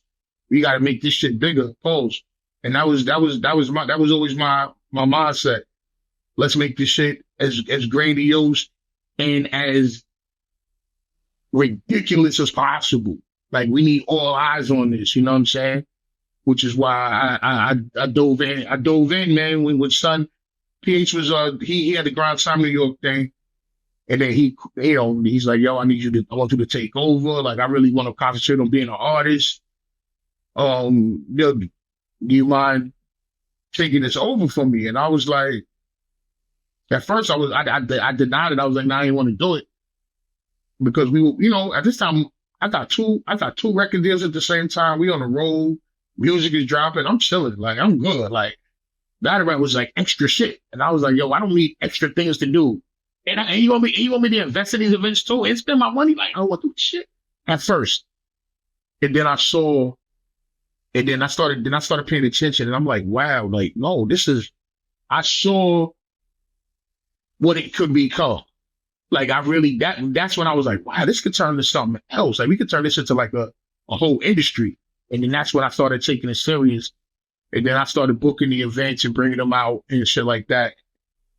And our first event was 7:30. My first event with Grind Time, totally just myself, was July 30th, 2010.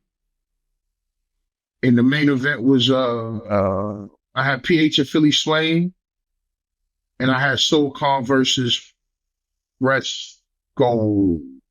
Soul Calm versus Fresco was the main event, and for PH and Philly Swain.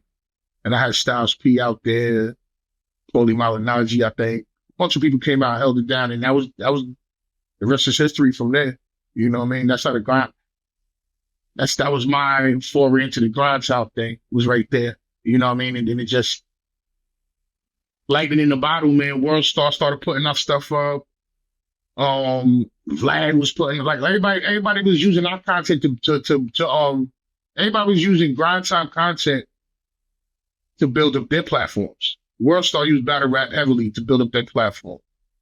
Fucking YouTube, like I say to this day, bro, I swear we the reason that they make the videos longer on YouTube. I'll take that I'll take that. I'll say that. But I agree with you. People can deny it and all that. We the reason battle rap on the whole is the reason that they make the videos longer on YouTube. Because we used to have to break them up 3 pieces and do shit like that. But that shit was annoying too when you would have to do that. Like a motherfucker, yo. Yeah, man, I agree with you on that. Mm-hmm. But all right, so on Vlad, like 12 years ago, you said there was a lack of organization and too many chefs in the kitchen, too many different factions, basically, right? In Grand time, yep. Yeah. So you said you didn't believe there was a malicious intent by everyone, but it was like people just didn't share the same ideals. 100%. That's exactly how I felt. I feel the same way today. Because when it expanded, and it was dope that it expanded because of the popularity, what was going on. Like, yo, bro, we were doing things that nobody was doing, that nobody has done still. Like, we had our own stages at festivals and shit like that. Shout to Lush. Hey, dudes. Yeah, shout to Lush One. You know what I'm saying? But we were doing shit that nobody was doing, that nobody has still done. Yeah, I mean, you can give everybody else all the credit you want, but let's just look at the shit, bro. You know what I'm saying? We was on a whole nother, stratosphere, bro. But with that comes overexpansion. You know what I'm trying to say? So like when we had it with just a few divisions, you know, New York, Fresh Coast, upstate New York, the original division down in Florida.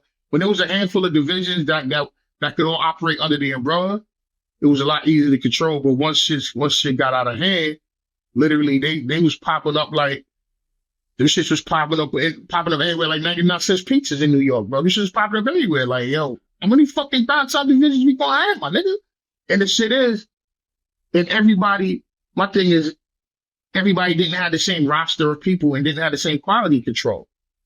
Like, I had a team of monsters, you know what I mean? But before URL, like, rated most of them. But I had it like New York and California. Like, when I first started in New York, like, New York wasn't the powerhouse that it was. Then it became, you know what I'm saying? When they were doing it early, it wasn't the power. And my thing was, I'm like, yo, this is weird. I'm like, yo, how are we in one of the most populous cities in the world and don't have one of the most populous divisions? You know what I mean?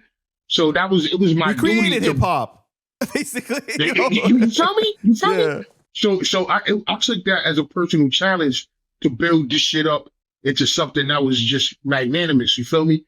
So I did that, and then plus like looking at what Lush and them was doing, we always had like the spirit of competition. I always wanted to smoke them niggas, but it was love. It wasn't no hatred shit. But I always wanted to like, yo, y'all niggas, nah, son, a little sibling rivalry. Bro. Like, yeah, bro. So that was one of the reasons I took it so serious, because I felt like there's no way that we shouldn't have one of the most elite divisions in this shit. You know what I'm saying? So, it expanded, and everyone didn't have an elite roster of people. I'm not saying that everybody was whack or whatever, but it's like, okay, when you say you go from like 5-6 divisions, I'm just saying off the top of the head, you go from 5-6 divisions to like 15, bro. Like, you know what I'm saying? And then everyone wants to jockey, and then everyone wants to like, of course, when the battle comes out, you want your battle to be the first one at the top of the page, and so, but it's like, okay, but I'm over here if I'm doing Slave 7 versus Disaster, you feel me, which is a monumental type battle, like, it don't, like, and you did, MC Cheetos versus whoever the fuck, like, nah, I'm not trying, there's no discussion on who needs to be in the front of this page or who needs to push. Like, that battle is irrelevant. You know what I'm saying? I don't, it is what it is. So it's like, there was no hierarchy. It was like everybody was just doing what they was doing and expected the same, like, piece of the pie. And it was just like, nah. And then as far as the structure at the top, you know what I'm saying? They were all at odds and shit. So it was difficult. It's difficult to maintain when the people at the top are ours. And my thing is, I came in as an independent contractor. You feel me? So I was cool. Like I could have came and went as I wanted. You feel me? Like I was doing them a favor, really. You know what I mean? So it just got to the point where, yeah, it was just too many people would say so.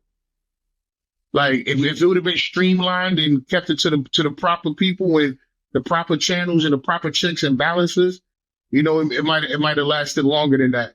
And then plus also, it was a quality control thing because every single battle game need to be on that main page.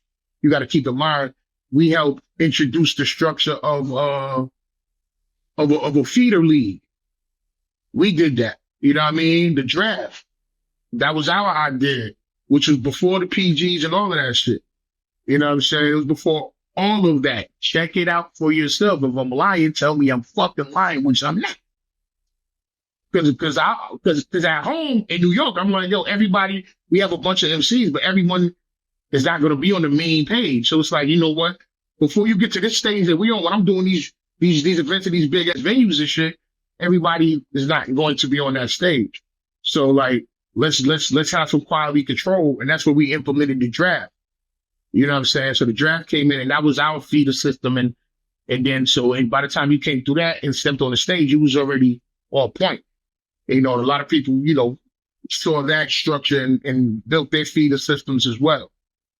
I feel like it should have just stayed Fresh Coast, New York, and the original for a much longer time until those things were really solid, and then the expansion could have happened further, right? Because it's like when you know you have that one restaurant that's super popping and the quality's good. Next thing you know, like, oh, I want to expand and get another. But sometimes like the secret to why it was so good was like the main person was there watching over everything, making sure the shit was right. You know what I'm saying? But now you're not at the other location to watch it, see everything through.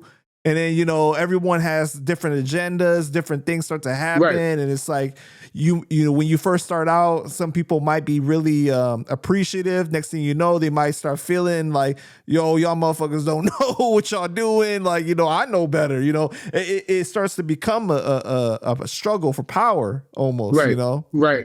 And yeah, it was kind of that. And then if people, and honestly, like I had the opportunity to leave. I left later. I could have left earlier because when URL saw what we was doing and they decided to build their structure and build the URL shit, you know what I mean? The URL's first event was the same day as the Grind Time event. Let's be clear. The first X amount of events they did was to directly compete with us. URL was competing with us. I'm not talking about Smack DVD. I'm talking about URL, Ultimate Rap League. It came out to compete with what we was doing in New York. Facts. And so I could have left early because I didn't have a bad relationship with them either. Because you see, I went over to URL. Right. Yeah. So I just wasn't with the like, damn, bro. Like we could work together. You ain't got to poach everything. We could work together, bro. Like I'm the type of dude. If I was doing an event, because you can see my history shows I'm really for the culture for real. Like if I was doing an event, I would check the date, and the first thing I would do was hit anybody that was pretty much in the same vein of what I was doing and be like, yo, what you got this date? You know what I mean? Because at the end of the day, on some fan shit, I want to go to your shit too. Like, but other people ain't like that. Right. Other people are like, what's your shit? Let me do it the same day because I want to siphon what I want to take away from what you're doing so I can build my shit.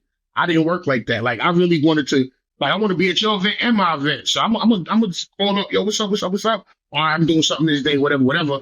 And then you know, get that day and then do whatever, because I want to be at your shit too. Whereas other people would be like, are you doing something that day? Yeah, let's do something the same exact day. Try to shut this shit down. But he couldn't do it. So with I could have left too. Back when Norbs was still around, shout out to that guy Norbs. He you know, invited me over to the URL. So he invited me over to the greener pastures. And, yeah, at first I was like, no, I'm good. I'm good. You know what I'm saying? I'm gonna ride this out here. You know what I mean? Because at the end of the day, I've always been my own man. Like I don't, I never really needed somebody to co-sign what I did. I never did. I always just did what I did, period. In rap too. Like I put a record out if I want to put a record out. If I want to throw an event, I'm gonna throw an event. I don't, what I mean? That's the beauty of independence. Like I don't really have people above me tell me what I should or shouldn't do. If I feel it needs to be done, I'm just going to put my best foot forward and get it going.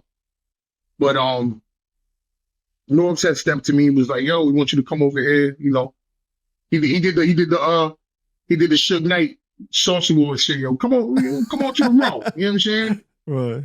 You know what I mean? So you tired of music videos being put right in the middle of your battles? you tired of 9-5 highway commercials? Come to the road. You know what I'm saying? Yeah. Shout out to my man Lucky, the living legend. That's a classic 9-5 highway commercial. But yeah, so Norm's hollered at me. Keep in mind, like I had history with Norms anyway. Norm's from Brooklyn too. You feel me? So I already knew Norms, and Norms used to actually Norms used to judge our battles. You know what I'm saying? He was judging our battles. You know what I mean? So, but he had partnered up with URL because I think he was managing math or helping to manage math at the time, right? He was managing math, yeah. So, obviously math, another one of my brothers for 140 years. So he came into Norm's trying to, bring me, yo, come over here. We trying to organize some shit. We want you to be a part of this. And I kept stalling them out. I'm like, nah. But then when I saw the grind time shit was just kind of deteriorating, and I was just like, now that this shit ain't going to due to all the other shit we just explained, then I'm like, let's see what they talk about, because I might as well see what's going on. They were always successful. The thing with them, they were always on their business shit. Shout to Beasley, Chico, whatever. And that's one thing, like, I came into it more on some, this is for hip hop shit. What a fucking idiot. They came into this shit on some business shit. So they was on their business from jump. You know what I'm saying? So that's what sets them apart. And that's why they still a force to be reckoned with. So I stalled out, but then after the grind time shit kept crumbling, it was getting worse and worse and worse. Then I was like, yo, you know what? Fuck it, let's see what's going on over there. So I jumped over. But like when Direct and Lush left, like that wasn't like a sign for you, like, yo, I should leave too? It was a sign of something. You know what I'm saying? Like I knew a change was coming, but I'm also. You also really loyal, huh? I'm a super loyal guy. That's one of my. That might be one of my fatal flaws. I'm wild loyal. Like I got nigga, I'm over here with y'all. Like, what am I jump over here for? But when I saw that they kept deteriorating, then it's like, okay, I'm not just gonna stand around. Like, nah, let me get out of here. So yeah, I'm super loyal. PH brought me over there. I'm over here. Like, the fuck? That's just what it is. You know what I'm saying? I'm over here. But I make magic over here. With you being cool with everybody, right? You're still cool with Mad Ills. You're cool with Direct. You're cool with Lush, right? How do you feel about the allegations of like the money situation? Like people saying, oh, they stole. Oh, no, they stole. It's like allegations thrown back and forth about who stole money.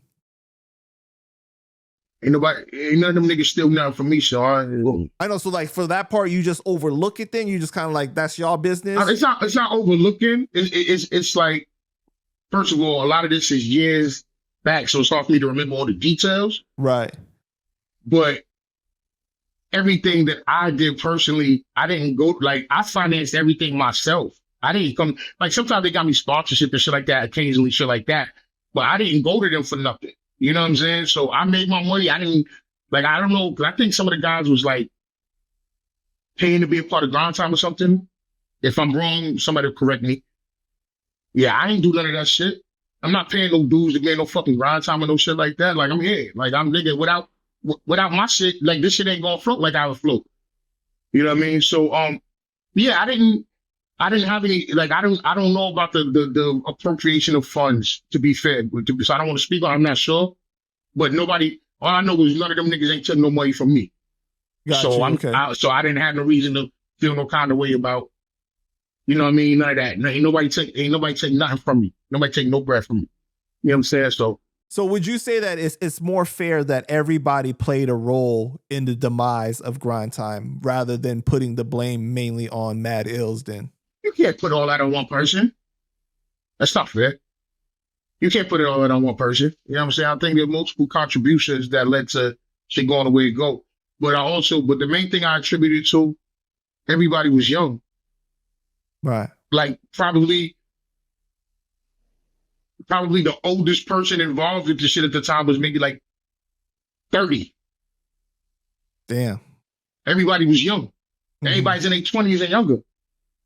You know what I mean? So it's like nobody had their business line like that at the time. You know what I'm saying? So it was just missteps due to that. Like none of us knew how to operate something. Like nobody knew this was gonna catch lightning in the bottle when this was gonna be one of the most popular forms of entertainment in such a short. Nobody knew that shit, bro. Because battle rap existed before that, and it wasn't like it was. You know, it was valleys and peaks of popularity. Like sometimes you get the mainstream shit like 106 and Park, or the Fight Club was on. Like yeah, right. But you know, it never took over it never took over like it did until we brought these things to the forefront. So nobody knew what was going to happen. So I don't think anyone was prepared for it in that fashion. Nobody was prepared for it in that fashion. And none of us had any older people in business that was able to like, yo, this is how things go. Because I made I made plenty of mistakes. Still, when I remember with math, I helped with math. I did a lot for math. Like I helped Stage Math's comeback after the Verge shit, and he took like a year or whatever off. So he came to the crib and we structured his whole comeback. Like I did this shit with him and I did Math and Daylight. I gave Daylight his first headline battle in LA, and I'm from Brooklyn. You heard? I did the first battle event with YouTube. I partnered up with YouTube. Nobody never did that before. I did a battle event with YouTube in 2013. That was the whole Daylight Math Hoffa, Shotgun Shug, and John and Real Deal Big K. Like that was, you know, I wanted it to lead them all, but it didn't. But you know what I'm saying? So Math, like yeah, like I said, there's plenty of things that I did that, you know, but I'm like, my thing is you gotta try shit. You don't know what's gonna work. So with Math, you know, we was always trying to figure out ways to push people to certain things. And Math always thought, babe, you see what he's doing now. I'm not expert, shout out to expert opinion and all that. You know what I mean? I need another, I gotta get my next appearance up there and shit. You know what I'm saying? But son had he was just like, yo, we trying to come back. So we lined up, he told me who we was trying to battle. I did his first battle back was Marv 1. Yeah, it was Marv 1. We did that at Draw. It was Math and Marv. And Math won that. Math did his thing. You know what I'm saying? Marv is always fired, but Math got him that day. And but even that day, like I was trying to find out. I was always trying to do things outside the box. So like, I bet on Math. I'm like, yo, if you really feel like you would draw like that, like let's we book this shit and we worked out a percentage. I'm like, yo, I'll give you X percentage of the door. Like I'm not gonna give you a set salary. I gave him a deposit. I'm not gonna tell that because I gave him a deposit, which is decent. But I'm like, that's a deposit. But whatever comes after that, we're gonna divvy up these receipts, and we're gonna see how much of a draw you really are. If you're talking like you would draw like that, then gamble on you being a draw. You know what I'm saying? So I did that. Like I always took risks with people, and I didn't mind doing it because I felt like that's what you're supposed to do in business. And I wish I had more know-how with certain things, because I definitely would do a few things differently. But like I would take risks like that. Like with Math, I did that shit. You know what I'm saying? I gave him a percentage of the door. You know what I'm saying? But we had worked that out beforehand. You know what I mean? Some risks I took worked in my favor, and some risks I took didn't work in my favor. But that's the whole thing, to take a risk. You know what I mean? So to bring it back to Grind Time, do you foresee in the future there being potentially a documentary being made about the impact that you guys had? That'd be fire. If there was a Grind Time documentary, that would be amazing. There would have to be a lot of people to be interviewed as far as to get the precise story. You know what I mean? So If it's just if it's like say if it's just Lush One or just Mad Hills or whatever, it's not gonna be right. It got to be everybody. You know what I'm saying? It has to be all the main components. You know what I mean? We need like avocado. We need everybody. Everybody. You know, we would need avocado. We would need Callus. We would need Mad L's. We would need Direct. We would need Sunny Bamboo. You, bro. I know I'm missing wild names, but like that's the core. You know what I mean? We would need all those people. Like I would need Sarah Connor. I would need Dutch Vega. You know what I'm saying? Even some of the rappers though too. My nigga. Oh yeah, of course. I would need my bro Aspect. You know what I mean? My nigga Aspect. Yeah, we would, and of course, all of the rappers that came from Grind Time. You know what I mean? From all the guys we got from the East Coast to everybody. Like so, because there's a lot of people that came. Like Grind Time was kind of the forefather of what's going on now, as far as and even the talent pool. Like all of the talent that came from Grind Time, insane, bro. All the talent that came from Grind Time was ridiculous. And we would need a great interviewer for the documentary too. And I happen to know somebody, you know, I'm not saying any names, but you know, just yeah. I hear you. Let's get it going. So on March 30th, 2025, Bishop Brigante passed away. His son posted on Instagram confirming that Bishop passed away after a battle with colorectal cancer. And the message his son left was just like, man, like, I don't know how you don't tear up reading what he wrote, like, unless you're just not human. You know what I'm saying? Like, that's just a terribly tragic situation. Can you talk about your relationship with Bishop? Yo, Bishop, man, that's another motherfucker, bro. Like, I go 20 plus years back with son, like, and that was, like I said, like King of the Dot is only like maybe close to 10, 15 years. I know him a decade before I even knew about the King of the Dot thing. We was already tapped in. I met Bishop at a party in the city. We was in the city getting drunk, getting stupid. He came out. I think he was on a TV show or something at the time. Platinum? The show that's been long canceled, I think. Whatever. He was in the spot. He was in town. Me and Sway, whatever. We chilling. Me and my bro Sway Stella, we chilling. Whatever. And we met him at the spot downtown at like Chinatown or some shit like that.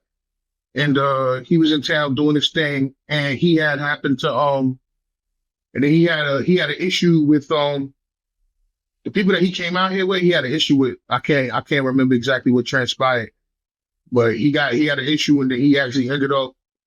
We had just hit it off. We just chilling one night. Like I said, we just kind of got up and we was just chilling, bro. Because one of the guys that was out there with him, we knew him, so he just introduced us. We just kicked it and we just hit it off. But he had a falling out or something, a miscommunication with some of the people that he came out there with. And all of a sudden he ain't had no place to stay. And then Sway let him stay at the crib. So he stayed in Harlem with Sway.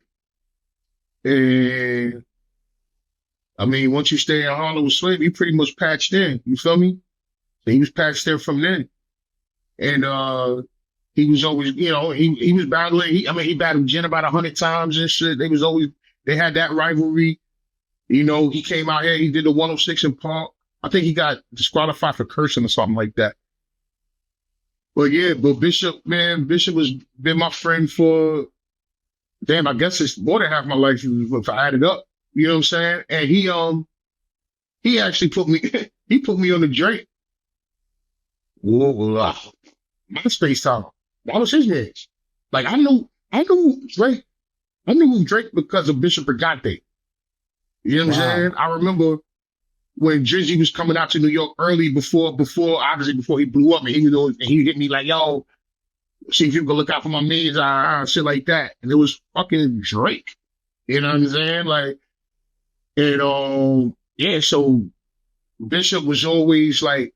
So you hung out with Drake early on before he was famous?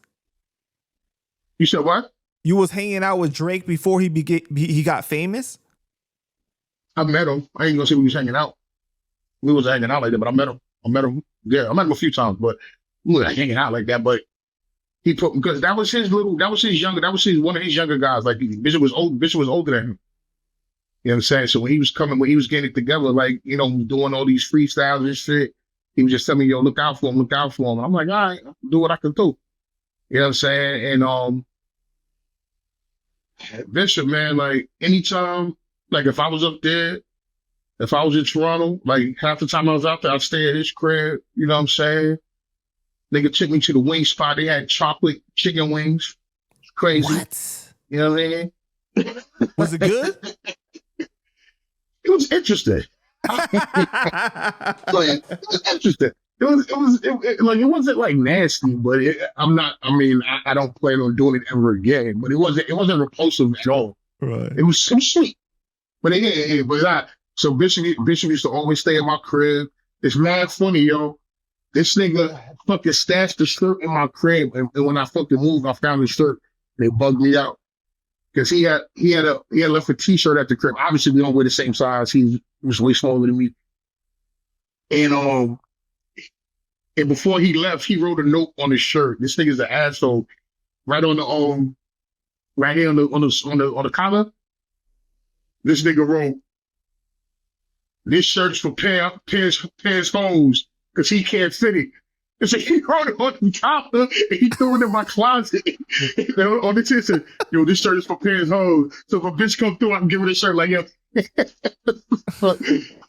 You know what I mean? I miss my guy, man. Like he was very pivotal in a lot of shit we did. And then when the King of the Dot shit came around, he was super pivotal in that. When I booked Swave and Disaster, he was a big part of that. I think he got me like a few $100 for that. Maybe like, you know, like $500 or some shit like that. So he was always tapped in. He was always making sure everybody was good. He always made sure everybody was good. And even when he stopped battling, the shit that he contributed to King of the Dot was wonderful. And then when he came back, when he was battling Austin, it's like, y'all got on battle Austin. You battle Austin, nigga? He was like, yeah. And I was like, okay. I was trying to see how the transition was going to go, because he's from the freestyle era.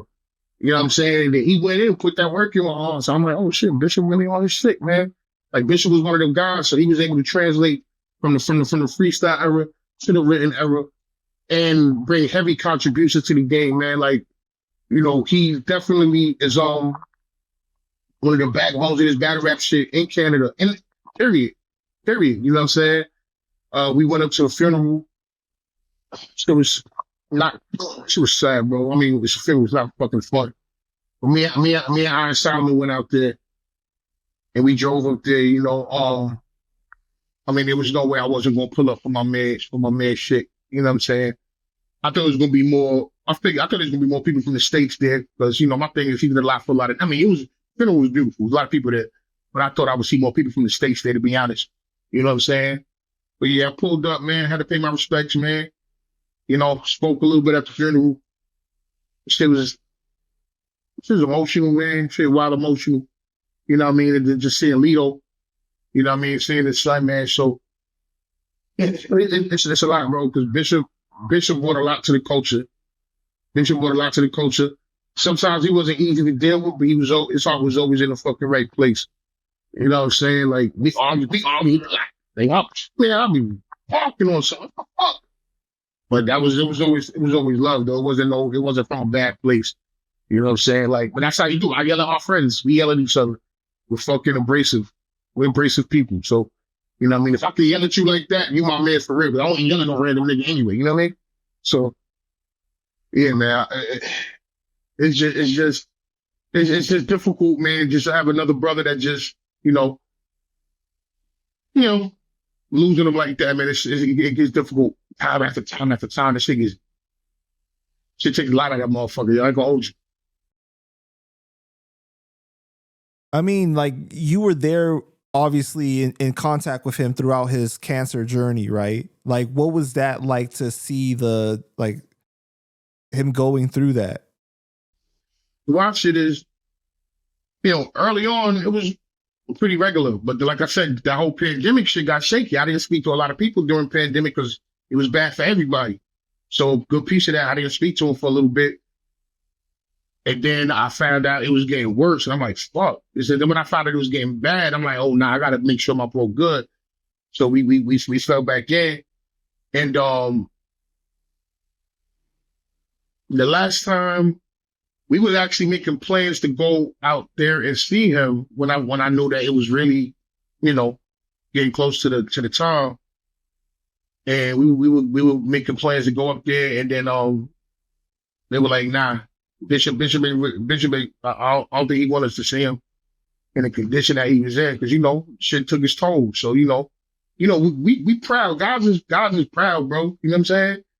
You don't want motherfuckers to see you feeling all, you know, physically frail and shit like that. So we wanted to go see him, and then it was like, nah, he denied the shit the last time. And then, you know what I mean? So the sun goes. Do you remember the last conversation you had with him, though? Probably some book. It's probably in my phone. It was just small talk. Small talk. You know what I mean? Because when you really my friend, we're not talking about rap all of the time. We just talking bullshit like Chino. Nigga, the last like the last shit I said with Chino, I was in London and I went to McDonald's because I'm fat. And like, I'm like, yo, they had wild snacks in them. Like, Chino was a dessert head, you know what I mean? So he liked all the snacks, but you know, he worked out. So like anytime I seen an ill exclusive snack, I would hit him up like, yo, son, they got this. And I went to McDonald's and they had some shit that we ain't got in the States. 10%? Yeah. So and I hit him up like, yo, son, I started taking pictures of the stacks. So look at this.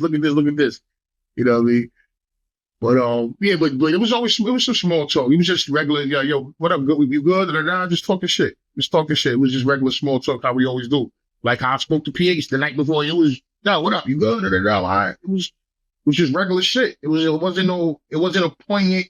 It was just conversing with my brother. You know what I'm saying? So it wasn't nothing crazy.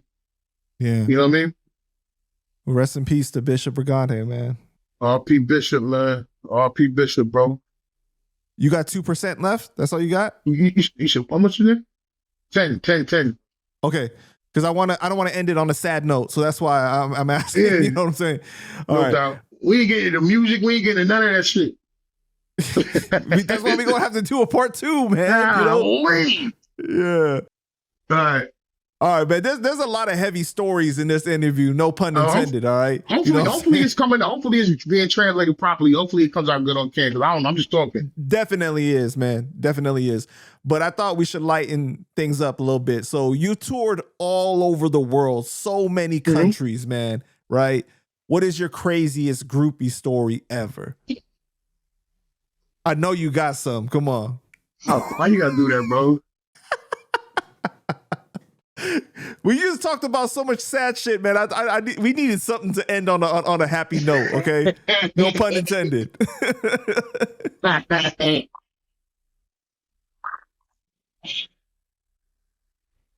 to get me in trouble, kid. I'll just say, I'll just bring up scenario. I don't even want to bring names and nothing. It's a scenario that occurred. A lot of interesting scenario. I mean, I'll be chilling for the most part nowadays. I've been doing this for too long, but I mean, one time, years back, we were on the road, and a very let's just say voluptuous woman, had approached me at the end of the show. It was like, yo, you were dope. I never heard of you before, but you was fire. Like, all right, cool. I'll take whatever compliment. Thank you. Whatever. Wait, what country is this in? No, this is actually here in the States. Oh, okay, gotcha. Matter of fact, I could tell you something. All right. Fuck it. You want international? International. All right, boom. I'm at where we at? Budapest. I'm out there dolo by myself. I'm in Budapest alone. I ain't with nobody. I ain't with none of my guys that I'm normally with. Ain't no Immortal Technique, ain't no Sway 7, ain't no Chino XL. And this is actually like, this is early. This is like maybe 03, 0203, 0203. And I had a vinyl. I had this vinyl out. I had this vinyl called Fall Back that I had out. So I was out there with the vinyls. do this show, whatever. Airplane. We in the airplane hangar. They turned the airplane hangar to a venue. It was crazy. I never seen no shit like that before. So anyway, I'm independent. So I'm doing my merch and shit, selling my vinyls and shit, whatever, doing that, whatever, cool. And this girl approached me and shit. You know what I mean? Oh, you were dope. And plus it was the language barrier. So I had to speak to people that fucking could speak English because I couldn't speak Hungarian. You know what I mean? So I got to speak to people that can speak to me. You know what I'm saying? So this girl approached me and shit. You know, give me love and all that. Oh, you were dope. I'm like, cool, thank you, whatever. And she's like, yo, you want to go dance? I'm like, yeah, shit, let's go dance. And we on the dance floor, boom, we dancing and shit. I'm not a dancer, but I got rhythm and shit. We doing our thing, whatever, drinking and shit, whatever. Anyway, time progresses. I'm like, I'm trying to see what shit hitting for. You know, I'm a single man at the time, you feel me? I'm like, yo, stop. You know what I mean? Trying to see what it's hitting for. I'm like, yo, you trying to spin back to the spot? You know what I'm saying? Trying to spin back to the top of you? She was like, yeah. And she was like, but I'm not alone. You know, I'm not alone. I don't, you know, and I'm like, you're not alone. What the fuck you mean not alone? You know what I'm saying? She's like, oh, one of my friends is here. And I was like, what that mean? I'm like, what? And then she goes and gets this other girl. And I'm like, oh, okay. So, you know what I mean? So you pull up with the other John and shit, you know what I mean? I'm like, so now I'm trying to see where this is going, because I'm not going to assume that it's like that. You feel me? So I'm like, anyway, so the fast forward, it's time to go. There were two DJs that came out from the States as well. You know what I'm saying? And we got cool at the time, but we got cool because of the trip. We didn't know each other like that beforehand, but we got cool because of the trip. So we were all staying at the same hotel. You know what I'm saying? So we get in the whip. We get in the cab. We get like 2-3 cabs to go back to the hotel, right? So I sit in the front, and the two shorties is in the back. And then like another cab with some other people and shit. So I'm just like, all right, we're going back. So shorty, you know, massaging my shoulders and shit. She was like, yo, see, I know you thinking. I'm like, thinking. I'm like, what? She's like, I know what you thinking. I'm like, what you think? What am I thinking? She was like, I know what you thinking. You like, can I handle the both of them? And I was like, well, I wasn't thinking that, but now I'm thinking that. So where we going? You know, you feel me? I'm young, so this is new to me. You feel me? So, you know. So yeah, so cool. I'm like, we gonna see what's up. So shorty massaging my shoulders and shit, whatever, cool, everything smooth. We get out the car, we get out the cab, whatever, pull up to the telly and shit. Now, so like it was 2 or 3 cars. Like I said, it was me and the Johns, and then the other guys did the other ones. So it was probably like maybe, no, it was a few people, a good amount of people, maybe probably more than 5, less than 10. You know what I'm saying? So we're making our way to the suite. You know, and I had a crazy ass suite. They put me in a nice ass suite. I'm not gonna lie. So we're walking to the elevator. So the guy, the hotel clerk is like, "There's too many people. It's too many people." I'm like, "What you mean it's too many people?" They're like, too many people for the room. And I was like, and dude was like, "Come here." I walked over, and I swear this has never happened to me ever before. This nigga gave me another key. Was like, "Here, take this room." And gave me the key. Like, "Here." I'm like, "What?" Yeah, take this room too, because there's so many people. So he wasn't trying to kick us out. So he was just like, "Well, here's another room." It didn't charge me nothing. Gave me a key. Was like, "Go to this room." Okay. So yeah, we get up in there, you know, and I felt like I was platinum. You know what I'm saying? You know, I'm like, damn, if an underground rapper with a measly vinyl can get this love, imagine if I actually had like a video or was on the radio. You feel me? So they let me know that day that rhyme pays in more ways than one. You feel me? Rhymes pay. And thanks to Budapest Hungry for showing me the way of the the way the samurai shit, you know what I mean? You know what I mean? So shout to them ladies and all of that. That was cool. They let me, like, you know, the older you get, the less first experiences you have. So I had a first experience that night. So Shout to Budapest, Hungary. It left you enlightened. Oh, they left me lighter. Lighter. You know what I mean? I had a little extra hop in my step. You feel me? So yeah, that was cool. You know, whatever. You know, that was fun. But you know, that's little story for the memory banks. You know what I mean? That's the part of the road, man. You know what I mean? I was young. You gotta, like I said, you gotta experience shit, man. Life is about experiences, man.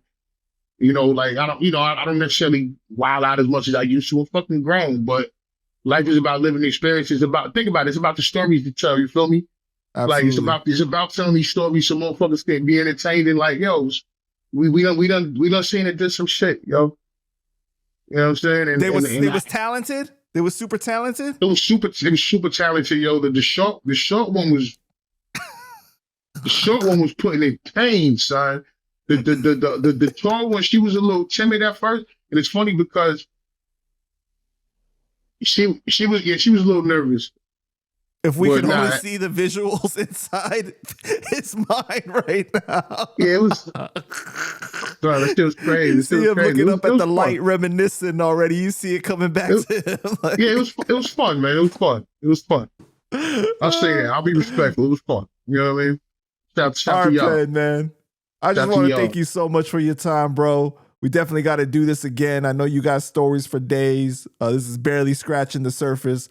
But yeah, because there was something I wanted to touch on that we didn't even get to touch on this shit. Like, but it is what it is. I'm trying to remember what it was right now before we hang up. But it was something that I wanted to touch on. I'm trying to remember what it was. Fuck, man. We've been talking so long, I kind of slipped my mind. As soon as we finish, I'm gonna remember. I'm trying to remember right now. We can cut all this, but I'm trying to remember. I wanted to speak on something in particular. It was something with Lush in them. Oh, the Lush Man 5 Foot California shit. I do want to touch on that. Yo, we ain't got enough time for that, man. That's gonna take too long. Yeah, I can't, because I definitely wanted to touch on that. We can touch on that next time. Because you know you can't condense that. That's why I didn't even ask you that question, bro. I was like, that needs to be spoke on so next time, bro. Yeah, no, I know. That's what I'm saying. I got it written down too. I was like, yo, this is so much shit. But we definitely gonna leave them with a little teaser for part 2, okay? Because that's definitely gonna get spoken about. But I want to ask you before you go, man, what you working on right now, and what else you got to say to the people before we wrap it up? I mean, I'm on the road. We be out. As you on the road, hit me on the gram, Poison Pen BK, all the socials, man. Putting this project together, sitting on a bunch of music, trying to work out the legalities with the music and shit to get it to y'all, because I got a bunch of music, that I never stopped recording. I just didn't concentrate on other things. You know what I'm saying? So that, we got the documentary, you know what I mean? So working on that with the bro, you know what I'm saying? And pushing everything. Team Army Rebel Longs, you know what I'm saying? Poison Pen BK. Shout out to the bro, Immortal Technique, because I'm always, that's my right hand. So we always working. You know what I mean? My bro is on the road. We gonna be on the road in a few weeks. We always on the fucking road. California, you know what it is. You might as well live there. You know what time it is. You know what I mean? So yeah, man, just feel free to tap in with all things Poison Pen related, man. Socials is Poison Pen BK. Bed-Stuy, Brooklyn. I'm the ambassador of this shit, man. I love this shit. And there's too many stories to even venture into. Hopefully, you guys were entertained or intrigued with some of the shit I'm talking about. And this is like the tip of the iceberg. I promise you. Like, I swear to God, it is. We ain't even getting a half. How many of the questions we got into that you want to talk about? How many do we actually touch on? I don't know how many questions, but I know I got like probably close to 20 questions left that I didn't get to ask. So that's crazy. It's a lot. And I know I could have did more research. I was just cramped for time, but I did a lot of research still though. But I know that you just got endless history, bro. Like, I mean, we're talking about trying to condense like 30 years into, a few hours is a lot. And I mean, we've been running for probably 5 hours or some shit like that. Something crazy. You know what I mean? So yeah, most definitely. Yeah. Well, we get to it next time, man. But there's, Yeah, for sure, man. I do want to touch on that. I do want to touch on that. That has to be one of the first questions next time, bro. I will. I will I definitely want to touch on the disaster math, half the lush one shit, where the shit, like where a lot of the shit stem from, and all of that. Mm-hmm. Like, there's a lot to talk about. I saw what he's saying, and so I wanted to add on to that. Yeah, Bet. but it's all good. Salute, my brother. You already, man? It's the big army is Pen, man. Shout out to Panda Chop. We out here. Shout out to Team Army Rebel Laws, man. Shout out to my bro Jay Ronan. We are here, it is what it is, man.